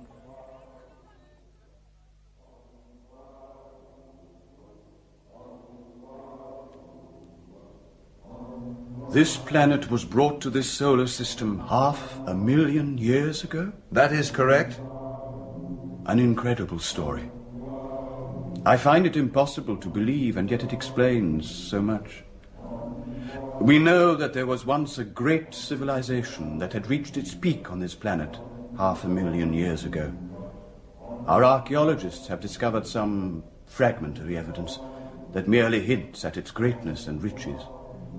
We have found star charts that show strange constellations, and they also reveal that this planet had a moon. We thought that they had destroyed it, as they destroyed everything else. How do you mean, Piron? What happened to the civilization? We don't know. Their legacy is the Great Monument, whose purpose we don't understand, and a planet which has been plundered of all its elements and riches. Oh, the sand yields a little iron ore, but that is all. Our written history is 4,000 years old, but it is not a glorious history. There is no glory in 4,000 years of eking out a living from impoverished soil, with a dwindling population, and insufficient water for our crops. Have you ever entered the tower, Piron? Oh. There is a door set into its northeastern face, which has defied all attempts to open it. Piron, what is the population of Earth? If this place is the last habitation, as we believe... It is. Then the population of Earth is less than 10,000.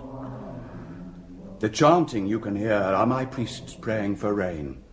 The drought has now lasted for 3 centuries. This community has survived because we have a small spring. I can remember when it was a torrent, pouring out of the ground, and able to sustain a great lake. Now it is a feeble trickle, and becomes weaker each year. Perhaps it will last another 20 years. Who knows? Listen, Piron. I explained to you about our mothership, which is in orbit above the Earth. We observed its arrival. There are rarely clouds in our skies. In our ship, we have control systems, vast machines, which can re-engineer planets. The irony is that they were designed to recreate suitable planets in the likeness of Earth. But with these machines, we can mine deep into the desert and recover trace elements to enrich your fields. We can melt a frozen lake you have in the southern polar region. We can fill the skies of Earth with clouds, and we can bring down rain, as much rain as you need and for as long as you need. We can turn back the clock, Piron, and make the Earth young again. Yes. There were times when even my faith weakened. But it is what we knew we could expect from you. I don't understand. We knew you were coming. How? Many years ago, the people of Pyronica were awoken by a strange noise. A deep humming filled the night air. We believe it was the voice of the monument, speaking to you, calling to you and telling you of our plight. The attacks. Telson, they were coming from the tower. I mobilized the entire college of the temple so that the priests were praying continuously. And then the monument spoke again, and yet again. It came to life several times, and then fell silent, so that we knew that you had heard its call. And now, you are here. Telson, we've got to find out more about that monument. Piron, why should you think that this monument of yours was speaking to us? But of course it was. You are the coming that we have been praying for. You are our salvation and our hope. You are the gods.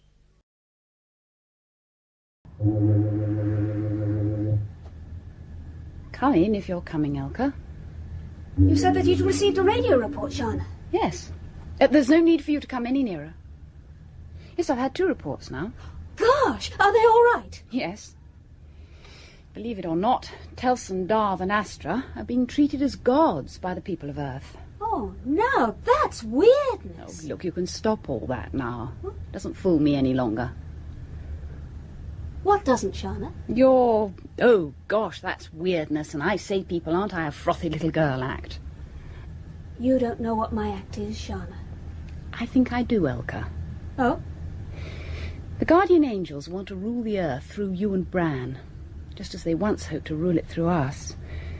And that's funny. It's really funny, because what's left of that once glorious human race, which 500,000 years ago had the ability to take its planet to a new sun, is now less than 10,000 people. What? Eking out a miserable, low-technology existence in the face of a drought that's lasted 300 years.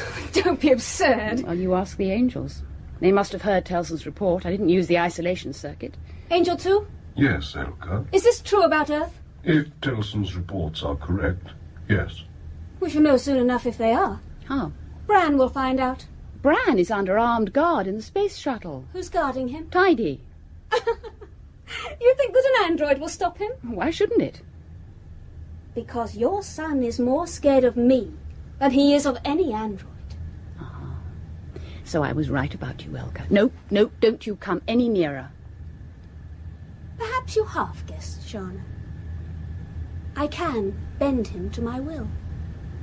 Hypnosis? Something like that.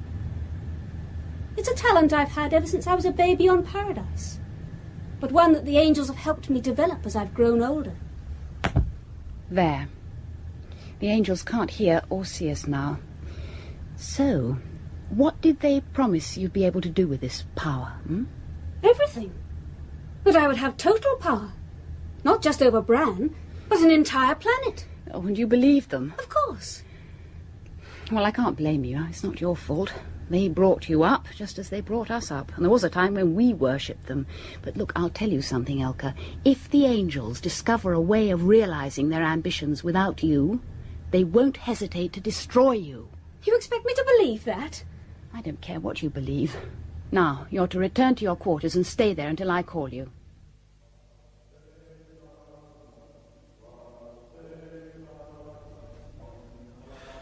Piron, we would like to take a close look at the monument. Yes, of course. We will go there now, if you wish. Yes, we'll collect Bran from the shuttle first. What for? Tidy's more than capable of keeping an eye on him. That's what I'm worried about. If Bran gets impatient, Tidy might take his instructions too literally. No, we collect Bran first, then we look at the monument. This is the only door in the monument, Commander. For centuries, our greatest brains have puzzled over how it opens. There are no visible hinges and no way that it could slide. And as you can see, it's not even possible to insert a fingernail into the join between the door and the surround. Do you have any factual evidence at all as to what could be in there? No. All we have are the legends that it contains all the knowledge of the first people.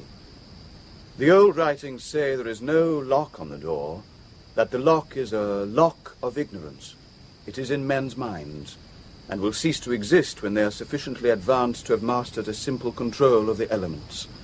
But we will not be able to open it until we are ready for the monument's knowledge.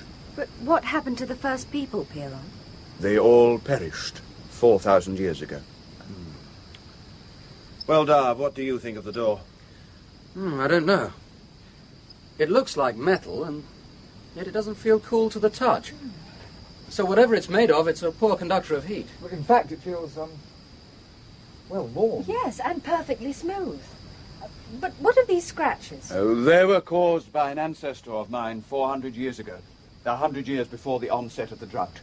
He built a vast battering ram which required 200 men to lift it. They pounded the door for a week before giving up. So I don't suppose it's much good using a PD weapon on it. Well, come on, everyone. On your hands and knees and scrape the sand away from the base of the door. Right. Come on, everyone. That includes you, Tidy. I'll get sand in my joints. Don't argue, Tidy. I never argue. I am always sweetness and light. Our archaeologists once dug down several feet. Well, we'll go down further. Telson. Yes? Come on, Tidy. Can I speak with you a minute, please? Well, yes. What's the matter? I want to apologize for the way I've treated you and Sharna. And Astra and Darv. I don't want to be commander of the Challenger. I don't want anything. Except to try and repair the harm I've done. So Sharna was right. What about? She thought it would be a good idea to separate you and Elka. So you know about her? I really am It's sorry. not your fault, Bran. But we'll shake hands on it. Thank you. Oh, this is a waste of time. The foundations must go down hundreds of feet. Telson, couldn't we call up Sharna and get her to bring down a couple of the Challenger's heavy excavator androids in a shuttle? And some X-ray equipment. At least we found the joint between the bottom of the door and the surround. It's just like the rest, though. You couldn't push a hair into the gap. The funny thing is, the surround feels cooler than the door itself. I wonder why that is. Commander Telson, forgive me. You promised that it would be possible to use your mothership to end the drought. That's right, Piron. But on one condition, that you treat us as the ordinary human beings we are, and not as gods. Very well, Commander. But if you do provide rain, you will make it hard for me to accept such a condition. Ah. Enter rain initiation code 189, please, Elka. It says atmospheric water content below rain propagation threshold. Whatever that means. Are you sure? Maybe there's a fault in one of the desks. There is nothing wrong with the console, Sharna. The terraforming center cannot create water. If there is insufficient water in the planet's atmosphere in the first place, then rain propagation is not possible. Oh no, but Telson has promised the people of Earth rain. However, thawing and evaporating the large frozen lake in the south will release enough water vapor into the atmosphere to produce plenty of rain and to create a balanced amount of rainfall over the planet's inhabited region during the foreseeable future. How long will it take? 10 days to produce a stable weather pattern. But launching 20 propagation towers onto the lake now will produce a moderate rainstorm within 24 hours. Clouds, Commander. We have heard of the sky being filled with them, but we have never seen such a spectacle. Wait until they release their contents, Piron. How long will it rain for at first? 5 hours, according to Sharna's last report. Just enough to swell the cracks in the old riverbeds, so that the water doesn't disappear underground when the real rain starts in 9 days. I'm looking forward to meeting Sharna. You'll be landing in a shuttle soon.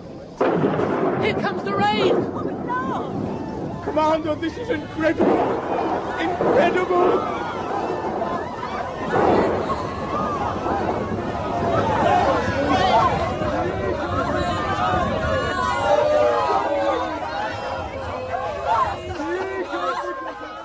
Just look at them out there. Yes. They look as if they'll go on like that as long as the rain lasts. They're making a dreadful mess out there with their dancing. Oh, Heidi. So long as they don't expect me to clear it up. Well, Elka, we've done some good, wouldn't you say? I'm not in the least bit interested. Hey, where's all the funny talk gone? The people and the weirdness and all that. I don't want to talk to anyone, so just leave me alone. Maybe it would be best if we left her alone for a while. Telson, I brought down everything you asked for. What do we use first on that door? As soon as the rain has stopped, I think we'll start with the X-ray equipment. Standing by with the power supply. X-ray recorders ready. X-ray viewers ready. Scanning heads ready. All right, everyone. Hold it, what's that noise? It's an attack. The monument's attacking the angels at last. Piron, is that the same noise the monument used to make? No. It is similar, but not so harsh as it used to be. It is a much softer sound. It's going. They used to last longer than a few seconds. But it was still an attack. It must have been. Piron's right. It wasn't the same noise. Whatever it was, I don't think it was an attack. Start up the X-ray machine, Sharna. Knowledge, too. The gaps in our knowledge of the universe can be filled.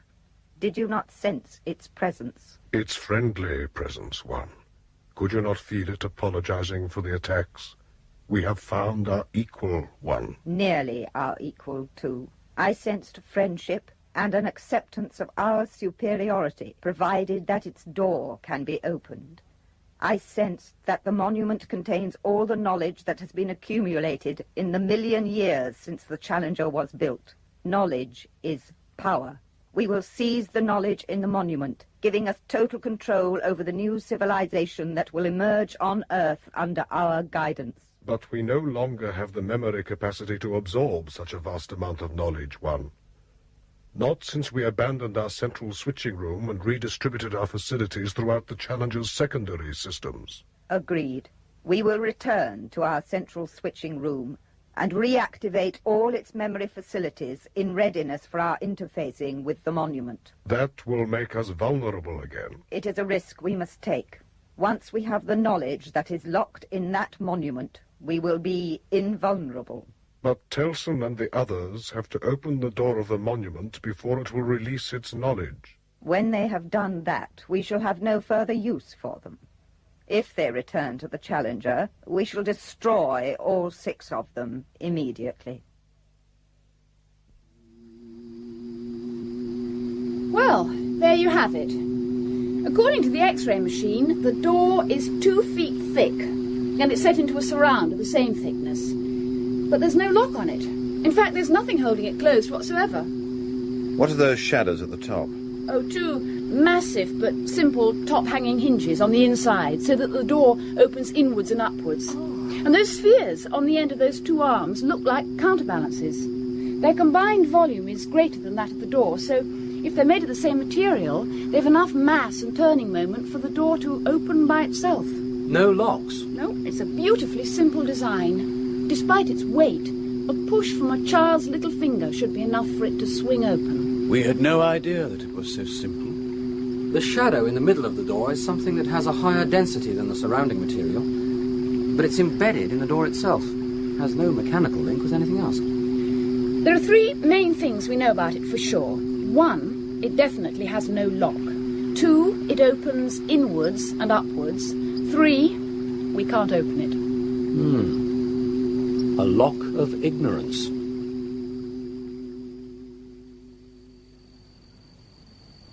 Darv? Darv? What are you doing out here? Sorry, my love. I couldn't sleep. Oh, do you think that staring at that door will cause it to suddenly swing open? It's so maddening. A door without a lock. Feels warmer at night. You can actually feel the heat radiating from it. Astra, go back into the shuttle and fetch me a radiation counter and an infrared viewer. Don't argue. Do it quickly.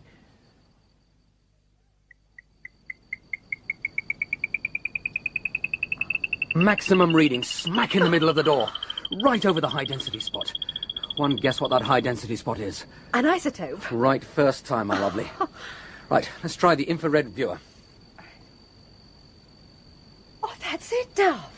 There's a hot spot bang in the middle. Brilliant. Absolutely brilliant. A radioactive isotope, embedded in the door to keep it warm for 1 million years if necessary. Can we open it?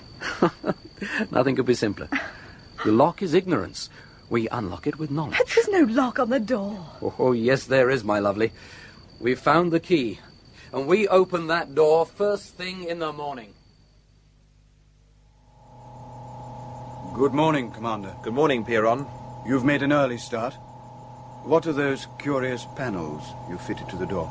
Freezer plates powered by the shuttle. They're gradually reducing the door's temperature. Small question, Piron.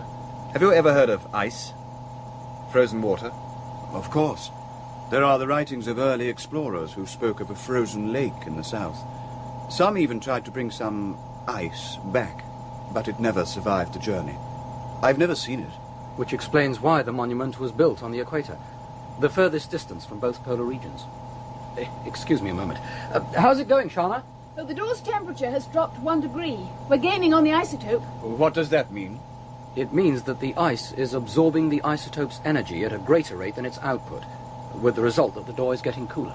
But how will that release the lock, or whatever it is, that prevents the door being opened? All materials expand as their temperature is raised.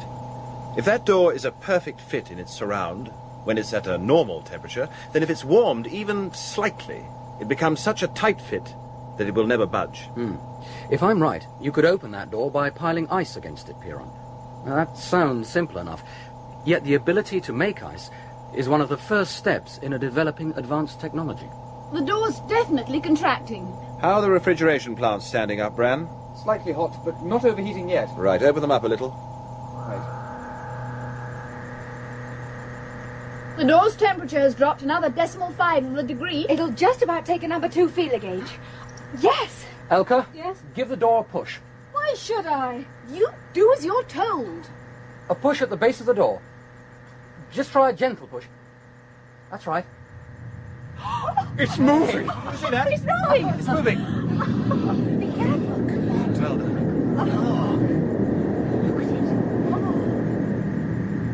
There are lights coming on inside. Well done, Darv. Refrigeration plant off. Piron, I think it would be best if you waited out here. Yes, I understand, Commander. I'm not going in. No one goes in until I've checked first. Doesn't look very interesting from here. Well, it looks all right. Tidy? What? A job for you. Come here.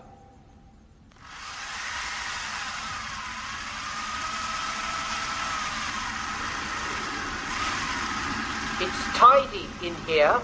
There's nothing for me to do. You're to stay here by the entrance. If that door tries to close while we're in here, keep it jammed open with your body and yell. Thanks. I'm glad to be of use. All right, you can come in now. Oh, what an extraordinary place. Are those replicators? According to the signs, they are. This is a library. Hologram replicator 102. There must be hundreds of them. Yes, and each one linked to its own specialist library. The information in here must be on a fantastic scale. My name is Earthvoice. Welcome, and congratulations on opening the door. Where is it? It's all right. It's only a voice. Thank you, Earthvoice. My name is Telson, and we are the crew of the starship Challenger, which at the moment is in Earth orbit. Yes, I was warned of the Challenger's existence many years ago. Warned? You have not allowed people of the Earth in here. That was wise of you. They did not open the door, therefore they are not yet ready for the information in this library. Is that all you are, Earthvoice? A library? I am also a guardian. My duty is to watch over the people of Earth and see that they come to no harm during their vulnerable period of redevelopment following the Great Holocaust. What was the Great Holocaust? A war which took place 4,000 years ago. When it was realized that the war would eventually destroy Earth's civilization, This monument was built as a repository of all knowledge, so that it would not be lost, and one day would be available to the survivors when they had advanced sufficiently to understand it. Yet you did nothing about the drought, Earthvoice. Weather control is not among my functions, although data on weather control systems is in my library. I am grateful for your intervention. You've got the guardian angels to thank for that, Earthvoice. Elka, I'll do all the talking. It would not be possible to end the drought. Why do you wish to silence her? I am interested in the guardian angels. I have made brief contact with them, and I would like to know more about them. If they were responsible for ending the drought, it is possible that they will be able to assist me look after the interests of Earth. No, Earthvoice. That is the last thing they want. The angels are evil. No. They must be destroyed. Don't listen to them, Earthvoice. Only Angel 1 and Angel 2 can help you. No. These people have tried to destroy them and they have failed. Darv, let's get her out of here. They want to silence her me. away. They don't want you to know the truth. You must leave Elka alone. I want Elka to tell me about the guardian angels.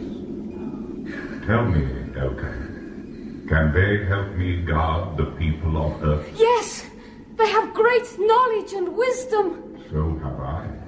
But I do not have the power to control weather. That is only a fraction of what they can do, Earthvoice.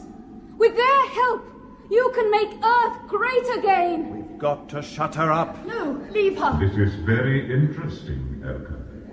I will communicate with the angels properly this time. I will relay what is said between us so that you may hear it, but the angels will not be able to hear you.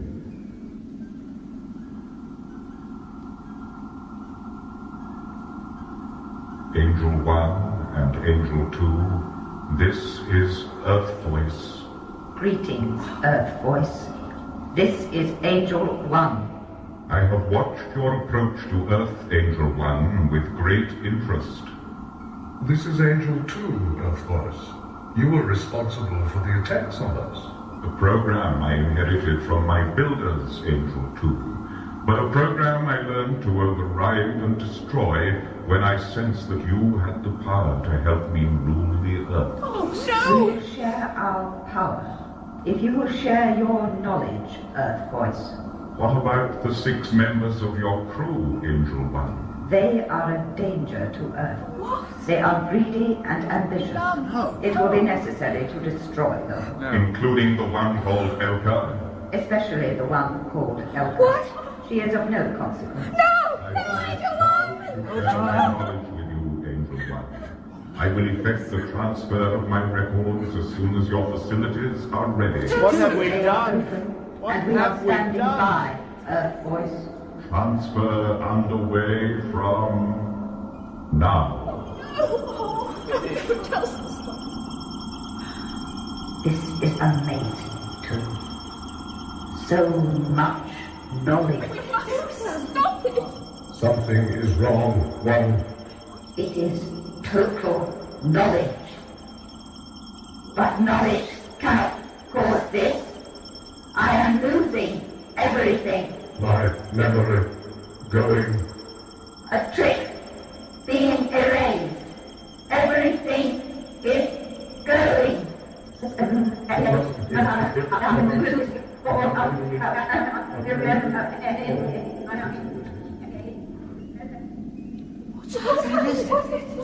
We don't understand, Earthvoice. What's happened to them?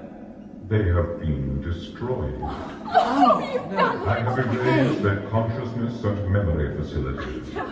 All that exists now are a few residual automatic non-free will functions to maintain the Challenger's environment and operational subsystems.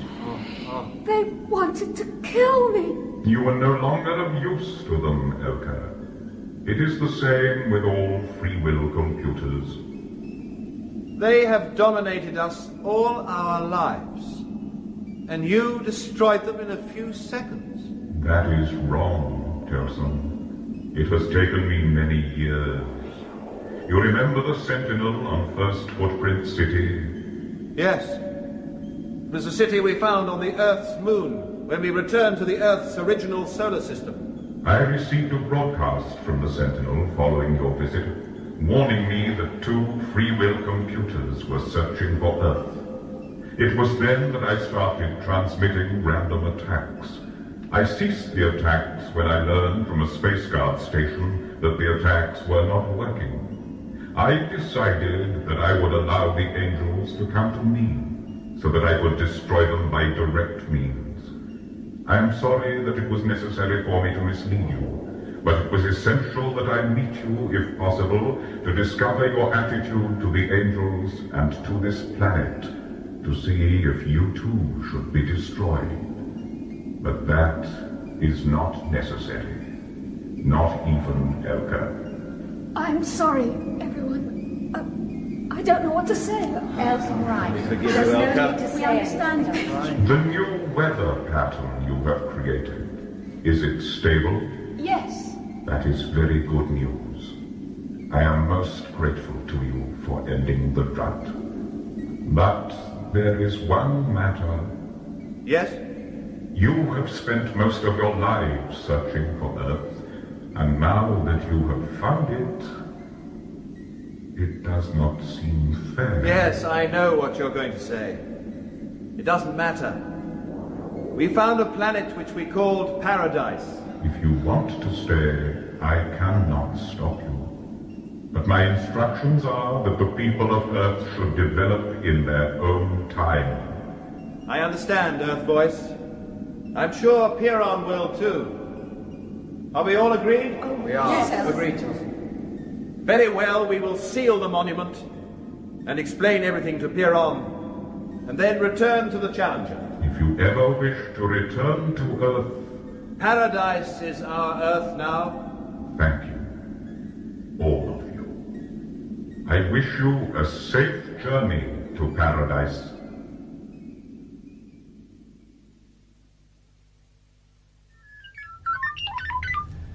All control room consoles active. Everyone ready for pre-thrust procedure? Sorry, there's not much for you to do, Bran and Elka. We don't mind, do we, Bran? Just so long as we return to Paradise. Standing by. Standing by. Control Subsystem 1, standing by, Commander. The angels! Oh, Why are they here? What's so funny? They're supposed to have been destroyed, Darv. It's all right. The angels have been destroyed. What do you mean? Earthvoice said that a few automatic subsystems were left. Well, they obviously include the Angel's original voice synthesizers. Control Subsystem 1? Yes. That's all you are, aren't you? Brainless, automatic subsystems. Correct? Of course that is all we are, Darv. Quite brainless. In Earthvoice, the final part of Earthsearch 2 by James Follet, Sean Arnold played Commander Telson, Amanda Murray, Sharna, Haydn Wood, Darv, and Kathryn Hurlbutt, Astra. Angel 1 was played by Sonia Fraser, and Angel 2 by Gordon Reid. Bran was Michael Maloney, Elka Jill Lidston, Tidy David Goodison, Piron George Parsons, and Earthvoice Michael Tudor Barnes. Technical presentation for the serial was by Lloyd Silverthorne. Earthsearch 2 was directed by Glyn Dearman.